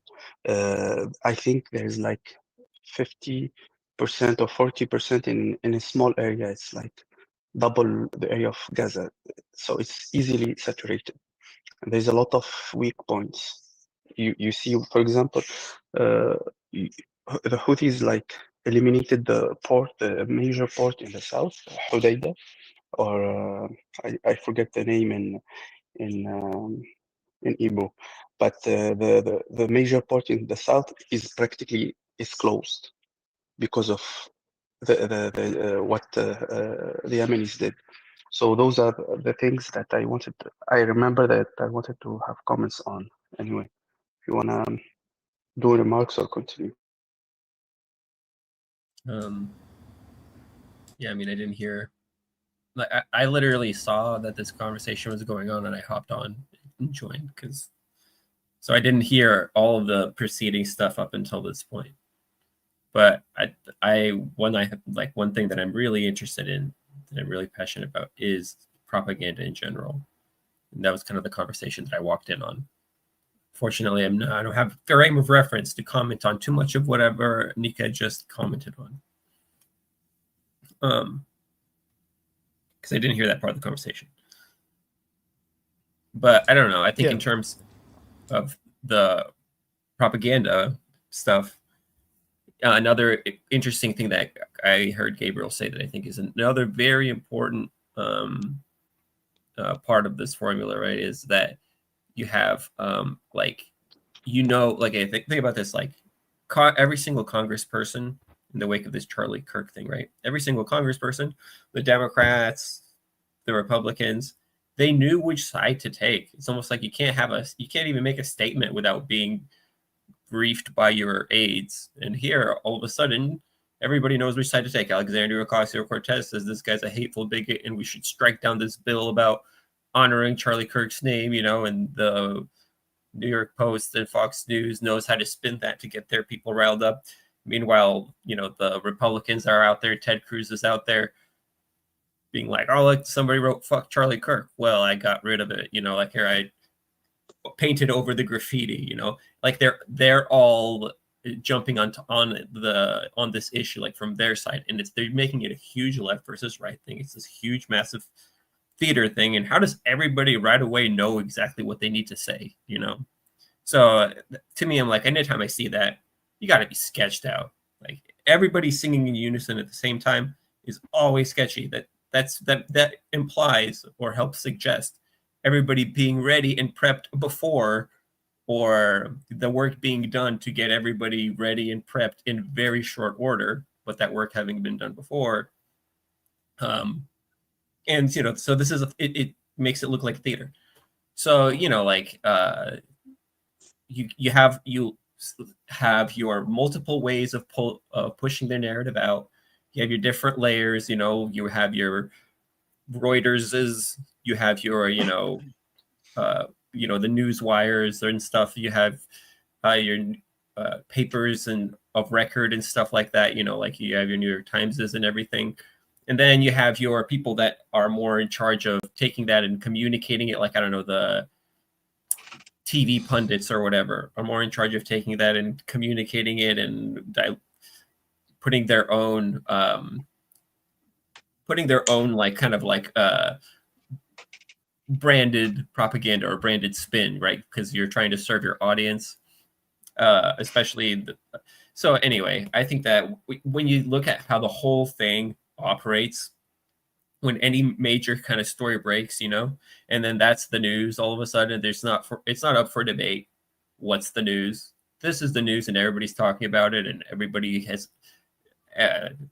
all of a sudden, like magically, everybody that is supposed to agree with each other on the things, they just unanimously just wind up in their own camps. Everybody didn't magically think of the same conclusion and think about the same event, and out of the blue. That doesn't just happen, Well, the mechanism, I believe, is actually, it's built. It's not very sophisticated because it's built throughout times. It's like layers over layers of conditioning, and so there's like certain primers, and so like, yeah, nobody debates the official storyline. Everyone agrees with it, and the only thing that is debated is the spin that is given to it. So like nobody debates who the actual shooter is. I mean, in the mainstream media or the political, like in the everything around that gets fought over. Yeah, and so what spin we're gonna give it? Was it the right? Oh, so like that's where the culture wars or like the rage bait, demagogic slop and rage bait. They're already primed. They already know what they have to do because it's the narrative that they live on. Like everything is blamed on the right or everything is blamed on the left, according to which side you're on, and you just spin that slop. And what is the primer is like what is either an official line of statements or what is getting trendy. What is trendy, and then every individual cell of the organism, is already primed to spin their narrative, and that not only happens at an institutional level, that also happens like at an influencer level, or let's say alternative media level. Everyone has, and it's just aligned with their interest. So like if you're on the right, you're going to blame the left. If you're on the left, you're going to blame the right. And if you're on the alternative left, you're going to blame capitalism. And if you're on the alternative right, you're probably going to blame Israel or something. So there's going to be like all this separation of, and that's why everything that happens can be a psyop immediately. Like it doesn't even have to be a false flag. It can be just like a contingency, and it immediately gets capitalized by most people into whatever. And then comes the confusion of tongues, which is like the divisions that are between the same sides, which make them completely ineffectual for whatever possibility they might have of threatening the establishment. So that's what's like called containment. Like many people accuse each other of being containment insofar as like you're being a dissident, but actually you're guiding the dissidents into a safe zone. That's what containment is called. But at the end of the day, the real containment is the confusion of tongues. The Tower of Babel, like that. Even within one same side, like there's going to be an overflow, a saturation of stories that contradict each other and that rival to see which one is more on the right side, and so no one can make up their minds, and they'll just splinter into endless, new bands within the band or sides within the side, and fracture them, and that happens on the left and on the right, and so it works. Like it doesn't even matter if the truth gets out anymore. It's like everything is hyper normalized. Yeah, the candidate to president almost got shot, and everyone's making a fuss about it. 2 weeks later, nothing happened. Doesn't matter. No one remembers it, and then this guy gets killed. Everything is about him. The Epstein files get buried. Israel continues its genocide. And fight amongst each other, left against right, right against right, left against left. And like the main issue, the main propaganda issue is actually just to inflame, to make it even more extreme. And that doesn't even have to be directed. It can be just like everyone's primed for that, so it's spontaneous. Go on, Bojan. Sorry, I'm not going. Well, I can comment on this very shortly. Yeah, what you told about confusion is a part of propaganda, obviously, and they're giving basically also a ambiguous story, so everybody can pick by confirmation bias what they want to believe. So they have several narratives in parallel, but there are a lot of techniques in propaganda, obviously. So what I really wanted to say, well, I wanted to make a closing because it's 1:30 in my place in Europe. I wanted to petition Wyatt to do another time, maybe a Saturday date for the open mic or something. Also, not just for Europe, but also for the Asian guys, Desi and Toby and other from Australia. I think they're already at work now, so they can't join. Also, I wanted to say that for this year, if it happens, I will vote for Toby for the Speaker of the Year, though he's not very often on in the last time because of the Sunday dates. So make it possible for him to get on again. And guys, this is an open mic news, so join. Come on, I see on the chat the usual suspects. Every time you have the opportunity to join. Glenn, you haven't been on for a long time, and others. Make the open mic great again, so have fun, guys. See you next time. And the American guys were waiting for the closing, for the real closing, so you can again, sabotage it. Join now. So we can do closing now too, so that we have a shorter open mic session, like 4 hours, which is actually perfectly fine. Which is not. See you guys. See you, boy. Oh no, you just summoned Archimedes. I'm sure no one's gonna come in and sabotage the he was waiting. All right. You activated my trap card. Yes. No, I'm not in a good situation to speak, so you're getting away with it this time. But I've got my eye on you. Son of a gun. Because I'm for real, like he was waiting. I don't mind having a shorter open mic session this week. It's okay. I don't know, dude. I mean, part of the open mic has been like these long ass sessions, but they are long. I guess there's no way to make it not controversial, but I mean, they are really long. 7 hours is long. 6 hours, I think that's long. Archimedes isn't here to defend his position. I'm sorry, I shouldn't be arguing. 7 hours. You have to understand people's work hours is like many of people like 8 hours work hours. Like that's a full day of work, and then we like full day of chit chat. Yeah. So and Europe, it's 4 hours, so it's 2 days of work. No wonder they can't make shells for Ukraine. Lazy bastard. Sorry, it's our fault. Actually, it's our fault. Well, anyways, if Archie wants a longer open mic, then he should come and get it. He's not gonna. He said we're getting off easy because he's not in a position. He's not gonna force us to go on forever if he's not here. And besides, if anyone wants to jump in, and extend it, you might do it.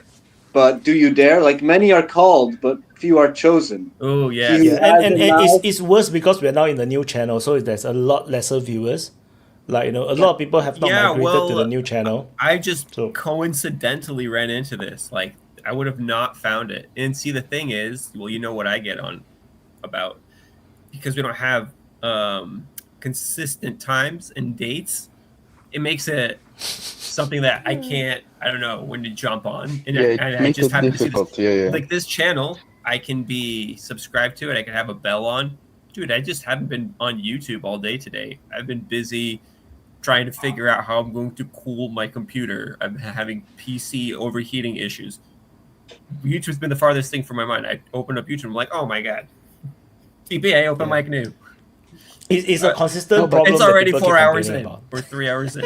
Sorry, but I think if you write, you can stick at least to morning Saturday or evening Saturday or something like this, like even a bit longer frame, but it's a consistent frame. It would be better. So, something like this. Let's say every Saturday morning or every Sunday morning or evening or whatever. We've been here before. Like Wyatt has his life, and you know. I know. But if it's shorter, think about it. It's a good deal. It's like Wyatt, in exchange for 4 hour open mic, we're gonna do a solid.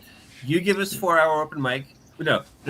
We give you 4 hour open mic. You give us consistent time of day. For me, is the length of the open mic is not a problem. I don't mind doing like 6-7 hours, which I have been doing most of the time, right? For the past years. This is why the commander is tireless. Yeah, the main thing is the fixing a time is a problem because I have so much things on my plate. So, and sometimes, let's say, if I didn't go out with my family is one thing. Once I go out, then I come back tired, like yesterday. So I didn't manage to do a Saturday session. Like I'm so drained, and and if I fix an hour, then then everything has to work around the open mic. I mean, open mic will become the preoccupation. That everything have to work around it, and that is a bit like scary. See, so for Wyatt, a flexible open mic is important part of the formula. It's part of the game. You have to understand. It's a distinct character. You know what? My mama always said, DPA open mic is like a box of chocolates. You never know when you're going to get it, or how long we're. Exactly. Or what kind of chocolates there are. You're like, oh my God, what are these? The rum-filled chocolates? What is this? So now it's also that the channel is very small. A lot of people from the existing open mic, the old channel, they don't come over to the new channel to subscribe. Like the last week when I stream on the old open mic channel, it consistently have more viewers than the new one. Like there's 100 viewers consistently, and nobody, like, I keep asking them to come over to sub over the new one, and they didn't. So I didn't want to I didn't want to stream on the old channel today. So to force people to start to move over. Yeah, because move over. If you do it like for 2-3 times, if you do it like 2-3 times, it will be legit. If someone doesn't subscribe, it's his fault. Practically, but at least you should do it like 2-3 times. We have no choice. This move is essential because we do not know when we're gonna get strike again on the old channel. So it's better to build for the future. So I think one of the things that I wanna talk about the topic because it's like 15-20 minutes and I will go. One topic I don't know if I mentioned this, but. If I mention it, just tell me and I will shut up. About Turkey, how they are preparing for war with Israel. Yeah, dude, like I don't see that. I don't think that they. Okay, but they are practically preparing. They are building bunkers in every major city. They are changing the weaponry. Even they announced their first hypersonic missile, like 3-4 weeks ago or something like this. They changed a lot of things for the result of the first of the Iranian-Israeli 12-day war. I think it's PR. I think that if you're trying to build massive defense fortification stuff, like for example, when Finland joined NATO, all the Russians really said that. They are for civilians. No, they are bunkers for civilians, for civilian protection. Yeah, well, what am I saying? I'm saying that's what I'm talking about. I'm saying when you have that, right? When it's huge news, like we were talking about before, dude, it's propaganda. The question is not, is it being done? The question is, why is it being shoved in your face right now? Why? What's going on here? You know what? Turkey's not going to go to war with Israel. Turkey's going to secretly help Netanyahu out and be pressured by the Americans to do it. And they're going to try to put an outward face to keep the regime administration in power. It was talking about, like, what was it, Erdogan? He told that one guy that asked him the question, he was like, "Go away, Zionist. My son, you are fooled by the Zionists," when he's asking, why are you selling oil to the Israelis while they're committing a genocide, right? So he's going to continue to do that, and he's going to do this outward-facing PR like, "Oh, man, I don't really know about these Israelis. Looks like we got to build some bunkers and make a lot of noise while we're doing it," right? Meanwhile, what are they actually going to do? They're actually going to support Israel. He's just I trying told to you, buy for time. example, yeah, but they actually started they did the contracts, and I don't know if they started the building or not. It's not like just talks.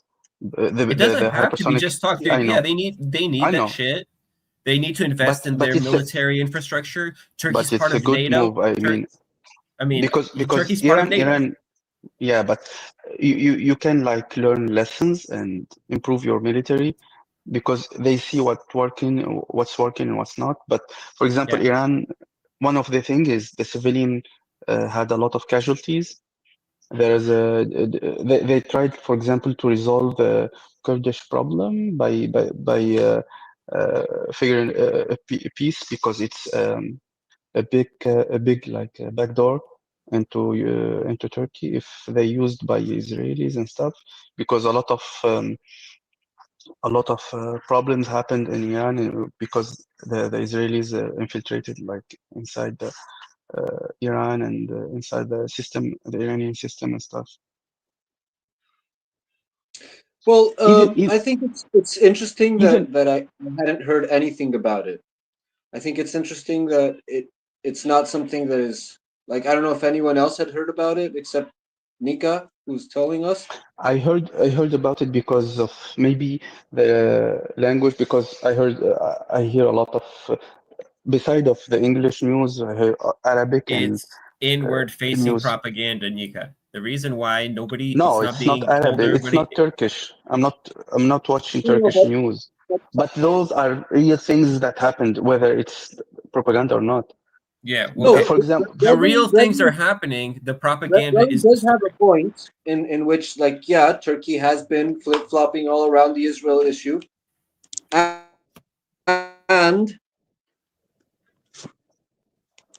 can you hear me? You're starting to cut out a little bit. Yeah, you have a connection issue. Oh, you're back. Yeah, okay. So, Bradley has a point. There's a lot of propaganda going on, and Turkey has been flip-flopping around the issue.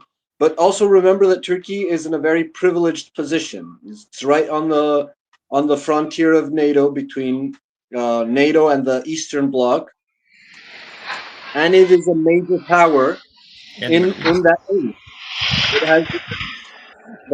It has the Red Gate, it has the entry into the Black Sea. And it is a natural competitor for Israel. It is 100%. That's an undeniable fact of real politics, that Turkey is 100% a competitor to Israel as a force for influence in the Middle East. And as the nations in the Middle East weaken or trepidate in their alliance to the United States, Turkey and Israel are an easy choice. So, in case the United States starts diminishing its power in the region, the nations of Middle East, if they have a choice between Israel and Turkey, they're going to go 10 times out of 10 towards Turkey. So it's not insane to think that if U.S. presence in the Middle East is waning, then Turkey is going to become an actual threat to Israel and a competitor, and there might be a conflict. And Turkey being part of NATO does not save Turkey from the aggression of Israel. Yeah, by no means. Or from the aggression of NATO. That's why they are preparing for that. But I didn't like eliminate that there's a propaganda. Of course, there is a propaganda element because I will not hear it if there is no propaganda. That's one thing. But what you are saying is true. But one correction. But I remember a thing that was wrong. That was say the alliance and the military alliance between Saudi Arabia and Pakistan isn't new. It's like 30, 40 years ago. It's something very, very old, from even before they developed a nuclear weapon. And some people say Saudis are the ones who financed that and stuff.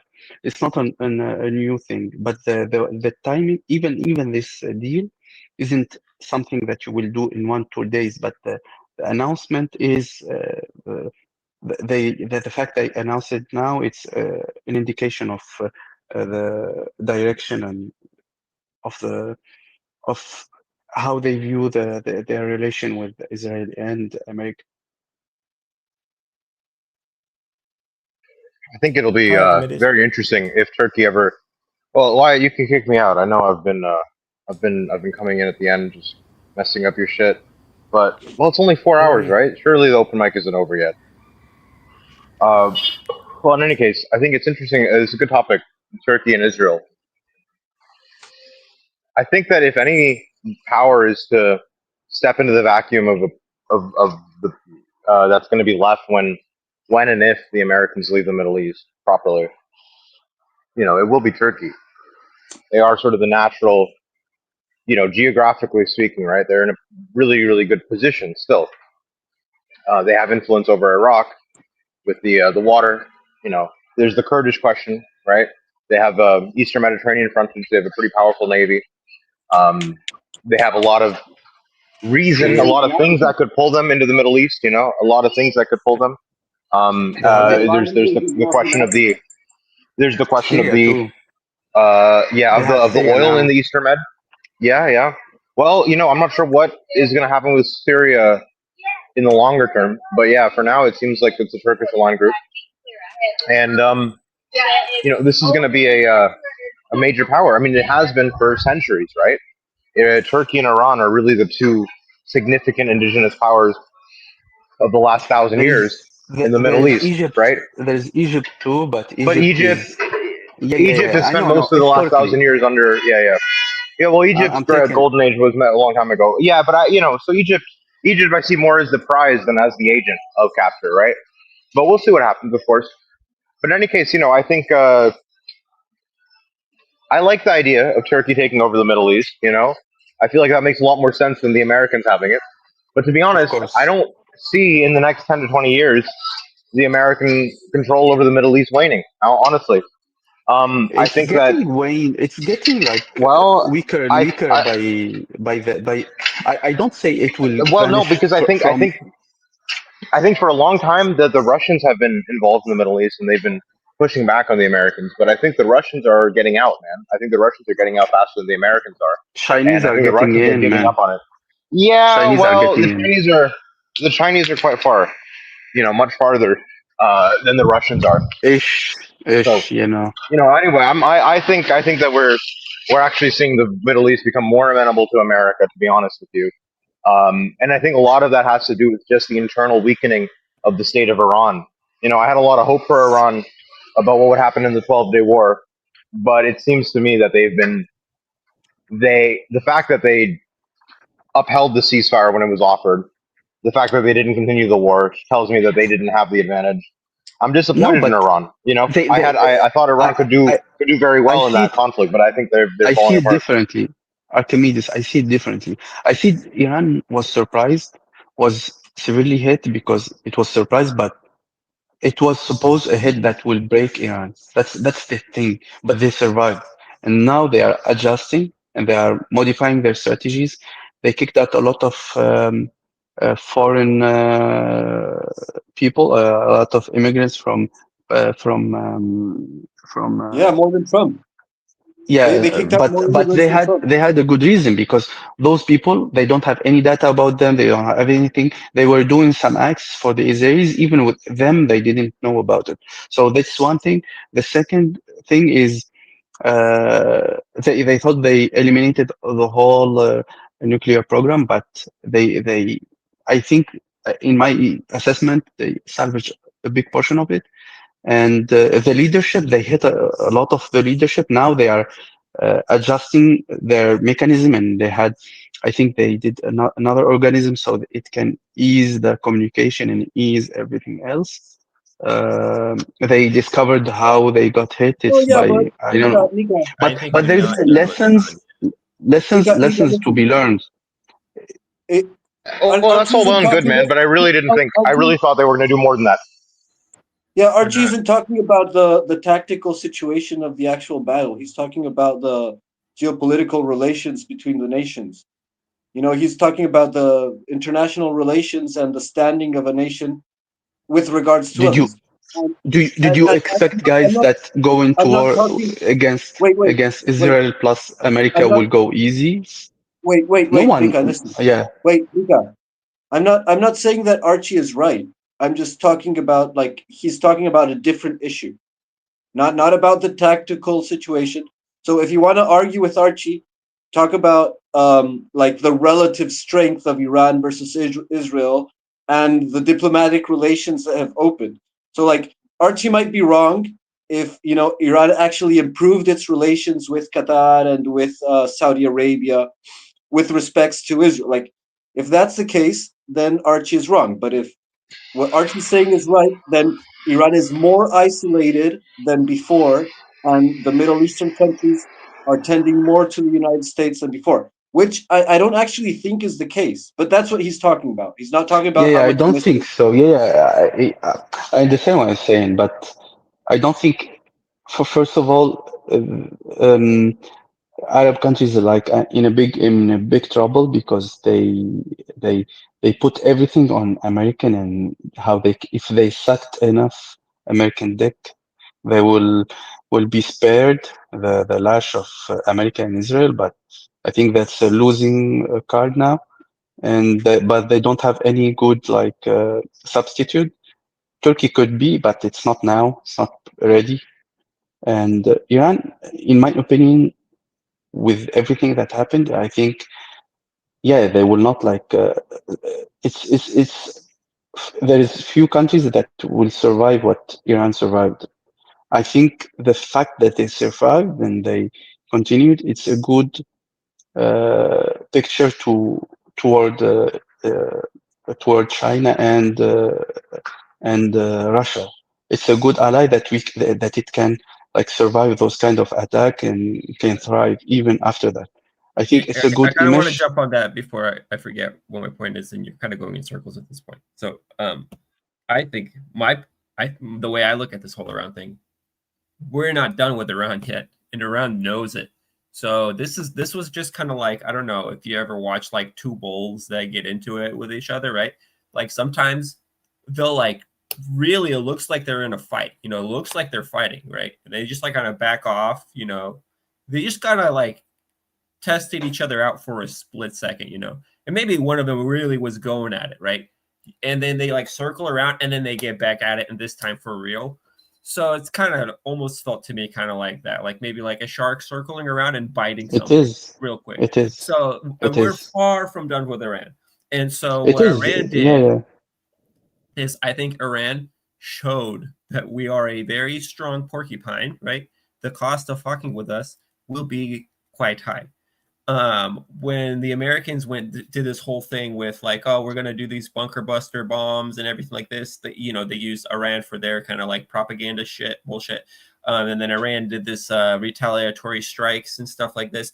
I think they just kind of agreed to back off, you know, and calm down for a second. And then the Americans were oh, I wasn't serious, bro. You know, Yeah, but they know Brady, it's gonna come back. They know that's why I wanted to say. That's what I wanted to say. They showed to Russia, to China, to everyone else. If you spend money on us, we can give you results. We will go we have a good backbone, And that's what I was talking about. It's a good. More than that, dude. They already know. The Russians and the Chinese already know. The Iranians already know. They're much more in having planned this shit out. I think the Russians and the Iranians, right?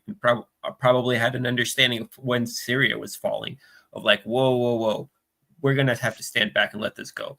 Like already back then, this is already a much longer chain of events and a much longer and bigger. What a spin, man! What a spin, right? Oh wow, they totally knew that it was going to happen. They actually wanted to lose their asset in the Middle East. You know, no, I don't think that they had been building up for a long time. Yeah, wow. They knew it was going to happen. It was the right chess move. Haha, you'll see. Come on, man. I mean, everyone was surprised this year. You know? I don't know why you would. Okay, so I understand what your qualm is. That's not what I was saying. I mean, like, okay, so like, if you're, of course, they wouldn't have invested all this time and money and manpower if they were just going to dump their asset. Duh. I'm saying that they lost. They miscalculated and they lost. Sometimes people lose. Yeah, you know, there's a lot of miscalculations in geopolitics. Just look at Ukraine, right? The Europeans are miscalculating horribly. They're destroying their economies. Is not mutually exclusive with the point that I'm trying to make, which is the Russians and the Iranians already as far back as then, right? You could already see that there had some kind of like a coordination thing going on. And so I think that they're far more coordinated than, you know, Iran has to show to the Russians and prove that, hey, we're actually, yes, we do have big balls after all. I think it's far from that. I think it's the Russians and the Iranians are increasing their mutual security involvement in a public way and probably in less public ways as well. They are trying to have this, I mean, it's the whole alternative BRICS kind of like multipolarity blocks or multinodal blocks that are forming in the world right now. And the way that this is happening, it's not out of coordination. The Russians are obviously well coordinated with the Chinese, and they're obviously well coordinated with now increasingly the Indians and with the Iranians. So I think that this is a lot more. These countries are already a lot more involved with Iran than it looks like. I mean, Iran still has to stand up for themselves, and Iran still has to. It's still going to be an existential fight for Iran, and only Iranians can win that fight still in the end. But you know, it's not. And to say that, okay, yeah, I don't know. Never mind. I made my point.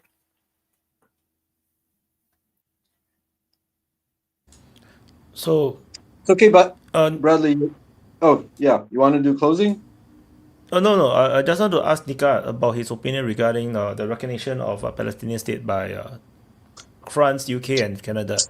Like, do you think it matters? Big news. Hamas Thanks for bringing that up. Celebrating it already, though. Hamas is celebrating it.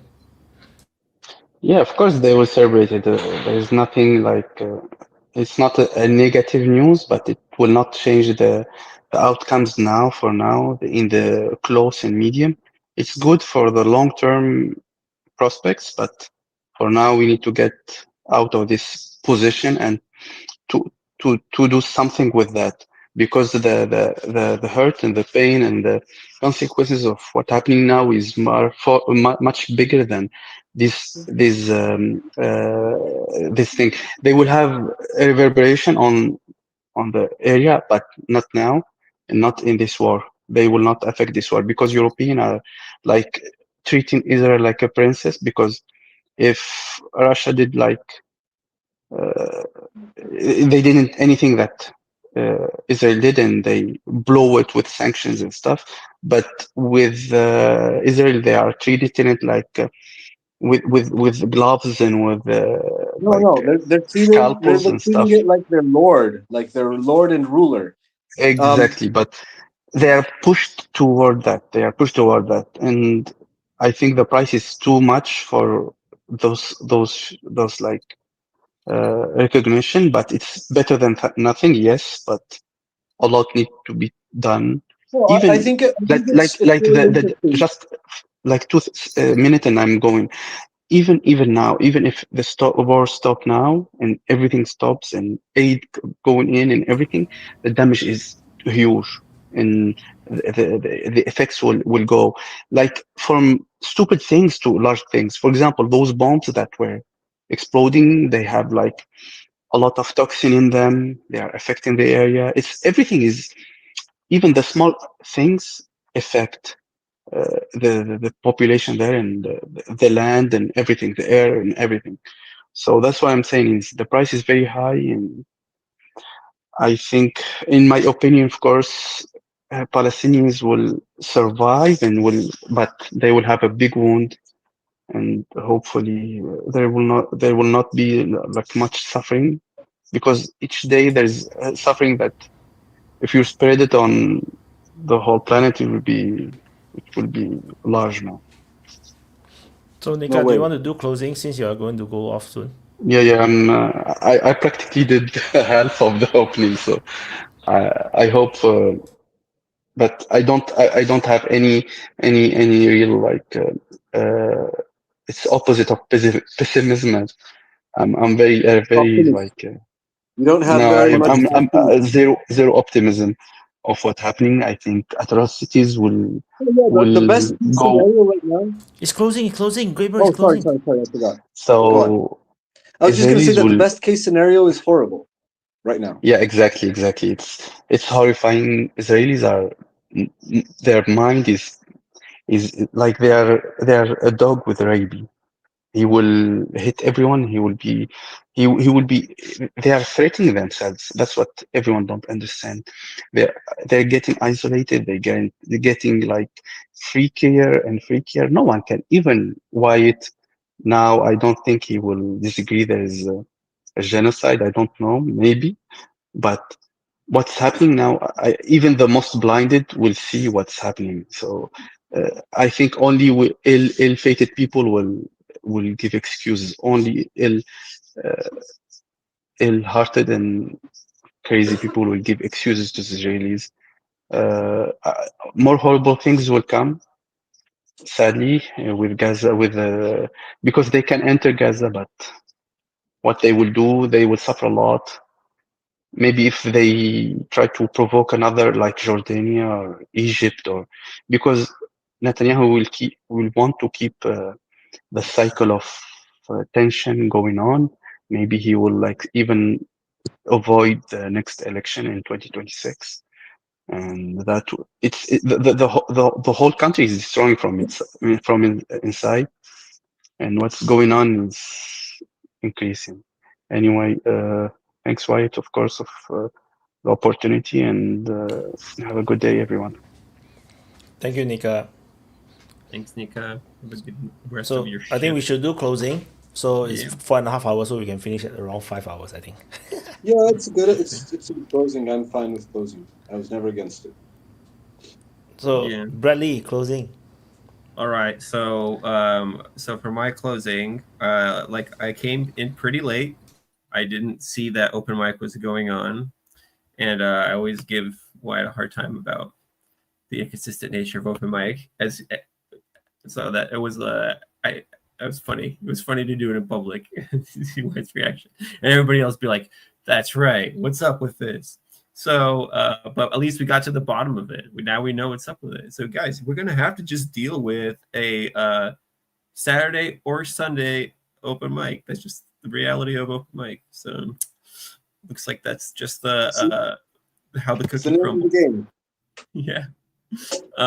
So it means that you have to keep an eye out for the new DPA Open Mic channel. That means you have to subscribe to it. That means you have to hit the bell so that at least you get some kind of notification, because I'm subscribed. I didn't get any notification that they went live, right? So anyway, but I think it's going to take a long time. I think that original DPA Open Mic channel took a long time to grow, and I think this one is going to take a while to grow as well. But I hope, hopefully, we can avoid landmines and we can slowly actually grow the channel. That'd be awesome. So we could bring DPA Open Mic to its former glory, like we were saying, make DPA Open Mic great again. So the part of the conversation that I was here for, of course, was the propaganda. And yeah, dude, I think that one thing, like if you just keep a rule of thumb out, so like remember that it's all propaganda, first of all, right?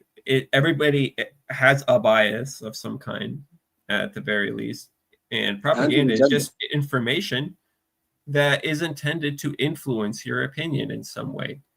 Guess what? Technically, almost every kind of speech falls into the definition of propaganda, right? It's like the level is how insidious is it and what is the intent. It's just kind of how you gotta sift through it. And then second of all, always pay attention to when everybody in the media sings in unison, when everybody knows what to say, everybody has a part. Think about something like Bucha. Bucha happened, boom, there's zero hesitation. Right away we had, private satellite companies and OSINT investigators and generals and human rights people, and everybody was just out there, and that nobody was allowed to bring up the alternative point, right? So when you find yourself in that kind of environment, always be like, whoa, I am not in natural information. I'm not operating in a natural information space. You always know that. People don't agree with each other. They don't get along. Look, DPA Open Mic is a great example. You know what? You're going to have 10 different panelists. Sometimes you're going to have 10 different opinions and 10 different people talking over each other. And somebody that says, no, I totally disagree with you, and they say the same exact thing that the last person just said, except for they had to say it in their own way. That's actually how it looks like when people are analyzing and looking at something and trying to figure out, what's the allegory, what's the metaphor? You're touching the elephant, right? Like the bunch of blind men trying to describe what an elephant is, but only one of them is holding the tail and one of them is holding the trunk, right? And so they're like, I don't know what you're talking about. This creature, it has, they describe whatever part of the thing they have access to. So that's actually how it looks. When everybody knows and they're telling you what to think, and you're shamed for thinking differently or even asking questions, just your spidey senses should go up. So other than that, thank you very much to our tireless Commander Wyatt. Thank you very much to our loyal audience that has transitioned over to this new DPA Open Mic channel. We hope that you guys will, that it will continue to grow. And I guess be back for more conversations like this next week. Peace. Thank you, Bradley. Congratulations, you're all trans now. Happy? Yeah. You're all trans. Gabriel, closing. Yeah, all transcendental now. Yeah, I mean, I think it's a good idea to have a shorter open mic, but also that it's not something that you can control. It's like you cannot count on it being short. It's gonna, like, it can easily spiral out of control and end up being super long anyway. So that's why I understand Wyatt, and I'm not going to tell you how to do your show or when to do it, because it's you will have the priorities of your own life, and yeah, people have to adapt to it, and it's part of it's like what you get, right? And thank you for doing this. It's a noble effort. I hope it retributes you in an equivalent manner to your effort. Even if it's gathering intel on international opinion. And well, yeah, to what Nika was saying of the situation of the recognition, like on one hand, the recognition of Palestine by these European states. I don't know if is it something that is signed on paper or is it another statement, because they've made that statement before. So maybe it's not so explicit. Maybe it's not so definitive. Maybe it's just a diplomatic move. But even if it's just that, they're just talking. And even though the fact is that it's only, whitewashing their saving face from the absolute horror,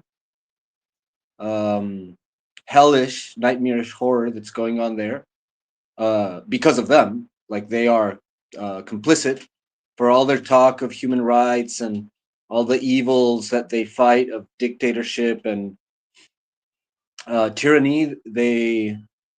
They're doing the exact opposite. They're complicit in one of the it's literally the worst crime in the 21st century. Like, there's horrible things happening in other places, maybe even more dead, but the fact is that usually when that type of thing happens, it's like very underdeveloped. Like, it's basically barbarians fighting against barbarians.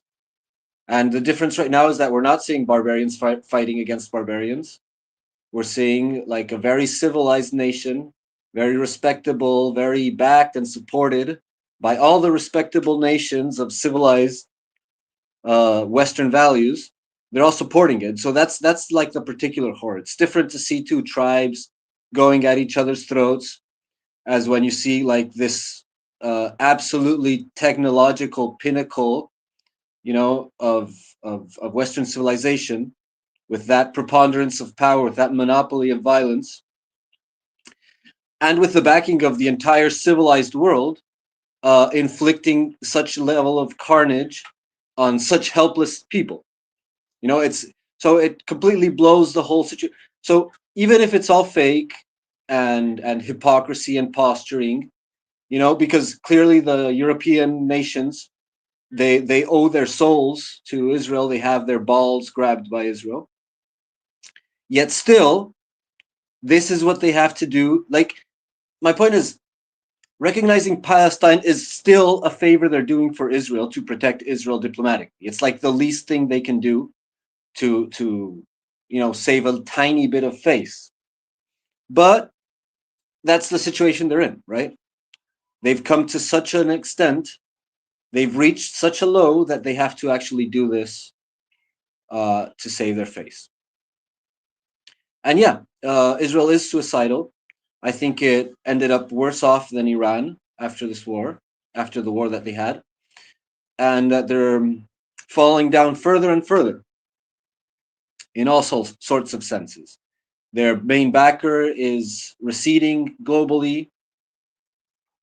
All the tariff war, all that has been American policy since Trump came in, and even since Biden, like, that's the continuation of policy that I see. That basically they're broke. They're broke and they don't know how to fix it, and they're lashing out. So yeah, their main backer is receding, and all of its allies are receding. Europe is falling apart economically and socially and politically, and that's what they're trying to do in response. That's their contingency. They're going crazy, lashing out, committing horrific atrocities, and striking at their neighbors. They think that they're going to strike fear into the hearts of their neighbors, and that's what's going to protect them, but they're just filling them with anger. And so, well, it's going to be tragic, but it's also going to have an end. It can't continue like this. And, well, thank you. Have a good one. Have a good week ahead of you. And good night. Thank you, Gabriel. So it's my turn to do closing. Yep. So thank you everyone for watching the DPA Open Mic episode 146. A bit shorter, but we have a lot of good conversations. I plan to schedule the next DPA Open Mic early. So it could be I'm currently thinking maybe 10 a.m. Eastern time. So my Singapore time 10 p.m. So it'll be a morning for United States, afternoon for Europe. Then night for Asia. So I'm thinking about that. I will probably schedule it, but but I wouldn't have a thumbnail for it until until we have something until the end of the week. No, before the open mic, then I know what is the big thing that's gonna happen. But yeah, that's the plan. So I try to work my schedules around the open mic timing, and see how that goes. It's a bit risky for me because, yeah, that means I have to work my schedules around it, which is not as flexible as I want to. Yeah, it will be Saturday session. So yeah, it will be see how it goes. See how it goes. No, and which means I have to come home early if I go out on Saturday. So, but let's see. And yeah, so and the memorial for Charlie Kirk is over. It's a full house. I read that it might be over 300,000 people. Many people is cannot enter the stadium. Yeah, so I don't know. So, and what else? Yeah, some.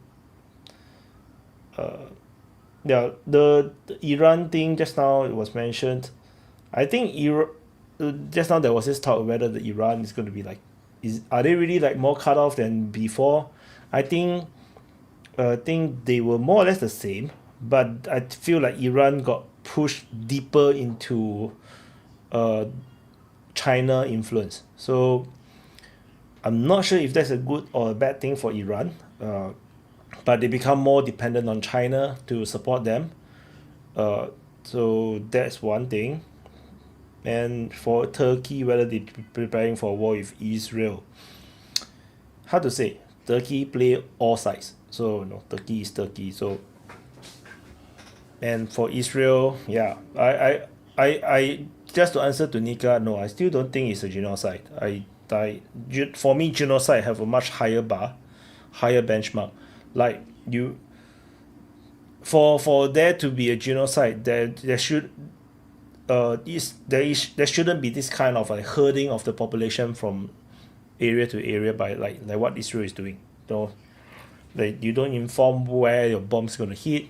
Yeah, it should be more intent. The intent to cause maximum maximum civilian casualty is not there. So that's why. But no, you can feel free to disagree, because like for me, genocide have a much higher bar.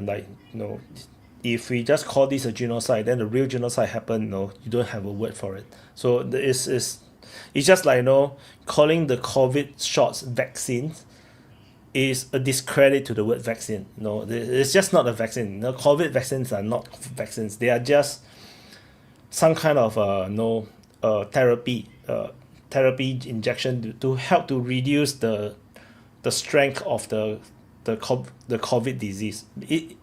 Because it's proven, in Singapore we have statistics. We know the shots actually helps to reduce the severity of the vaccine, but it does of the virus, the disease. But it's not a vaccine. Vaccine should be eliminating the entire disease, or stop it from spreading entirely. So it's not a vaccine. So the same thing. If we keep using the terms wrongly, we're gonna get very confused. Everybody is a Hitler. Everybody is Nazi. Everybody is fascist. Every shot is a vaccine. Every war there's a genocide.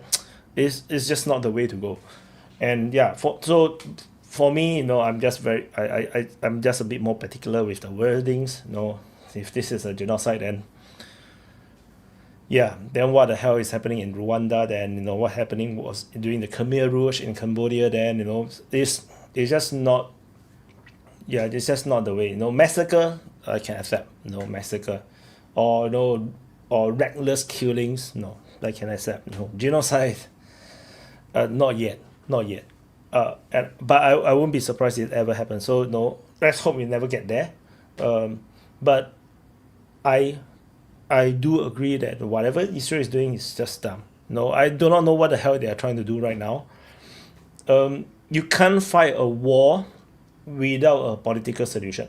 You cannot fight a war without a solution, a way that you can help the people to reorganize, reform the government, or find some kind of policing and whatnot. So you cannot just, it's just like United States going to war, in Afghanistan, in Iraq. There is no solution. There's no diplomatic political solution. As a result, it seems like an endless war.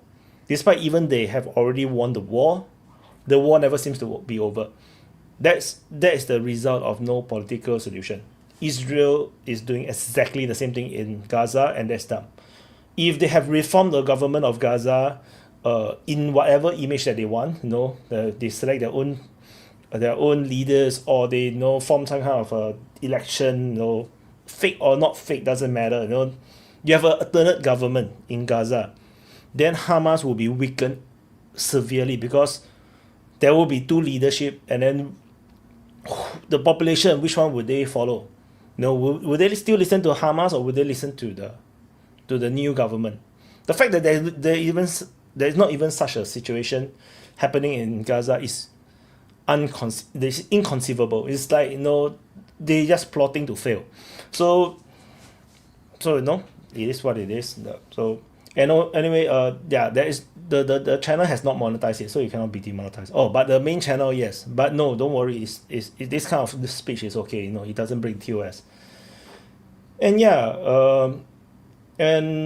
what else? That's all. I think that's it. I will try to schedule early the open mic, and hopefully I will see how it goes. I'll try it once and then see whether how painful it is to fix to the timing. And and also Gabriel just messaged on the live chat. I should show the comments on stage. I forgot. Singapore is still Commonwealth. Yeah, Singapore is in the Commonwealth, but Commonwealth is a lame duck. Commonwealth don't do anything anymore. So anyway, you see people people ask me about what constitutes a genocide. Up to you guys, man. Don't be on the wrong side of history. Okay, anyway, not going to argue with you guys. So that's it. Thank you for watching. Press the like button, subscribe. I'm going to drop the outro, and I'll see you guys in the next update. Bye, guys.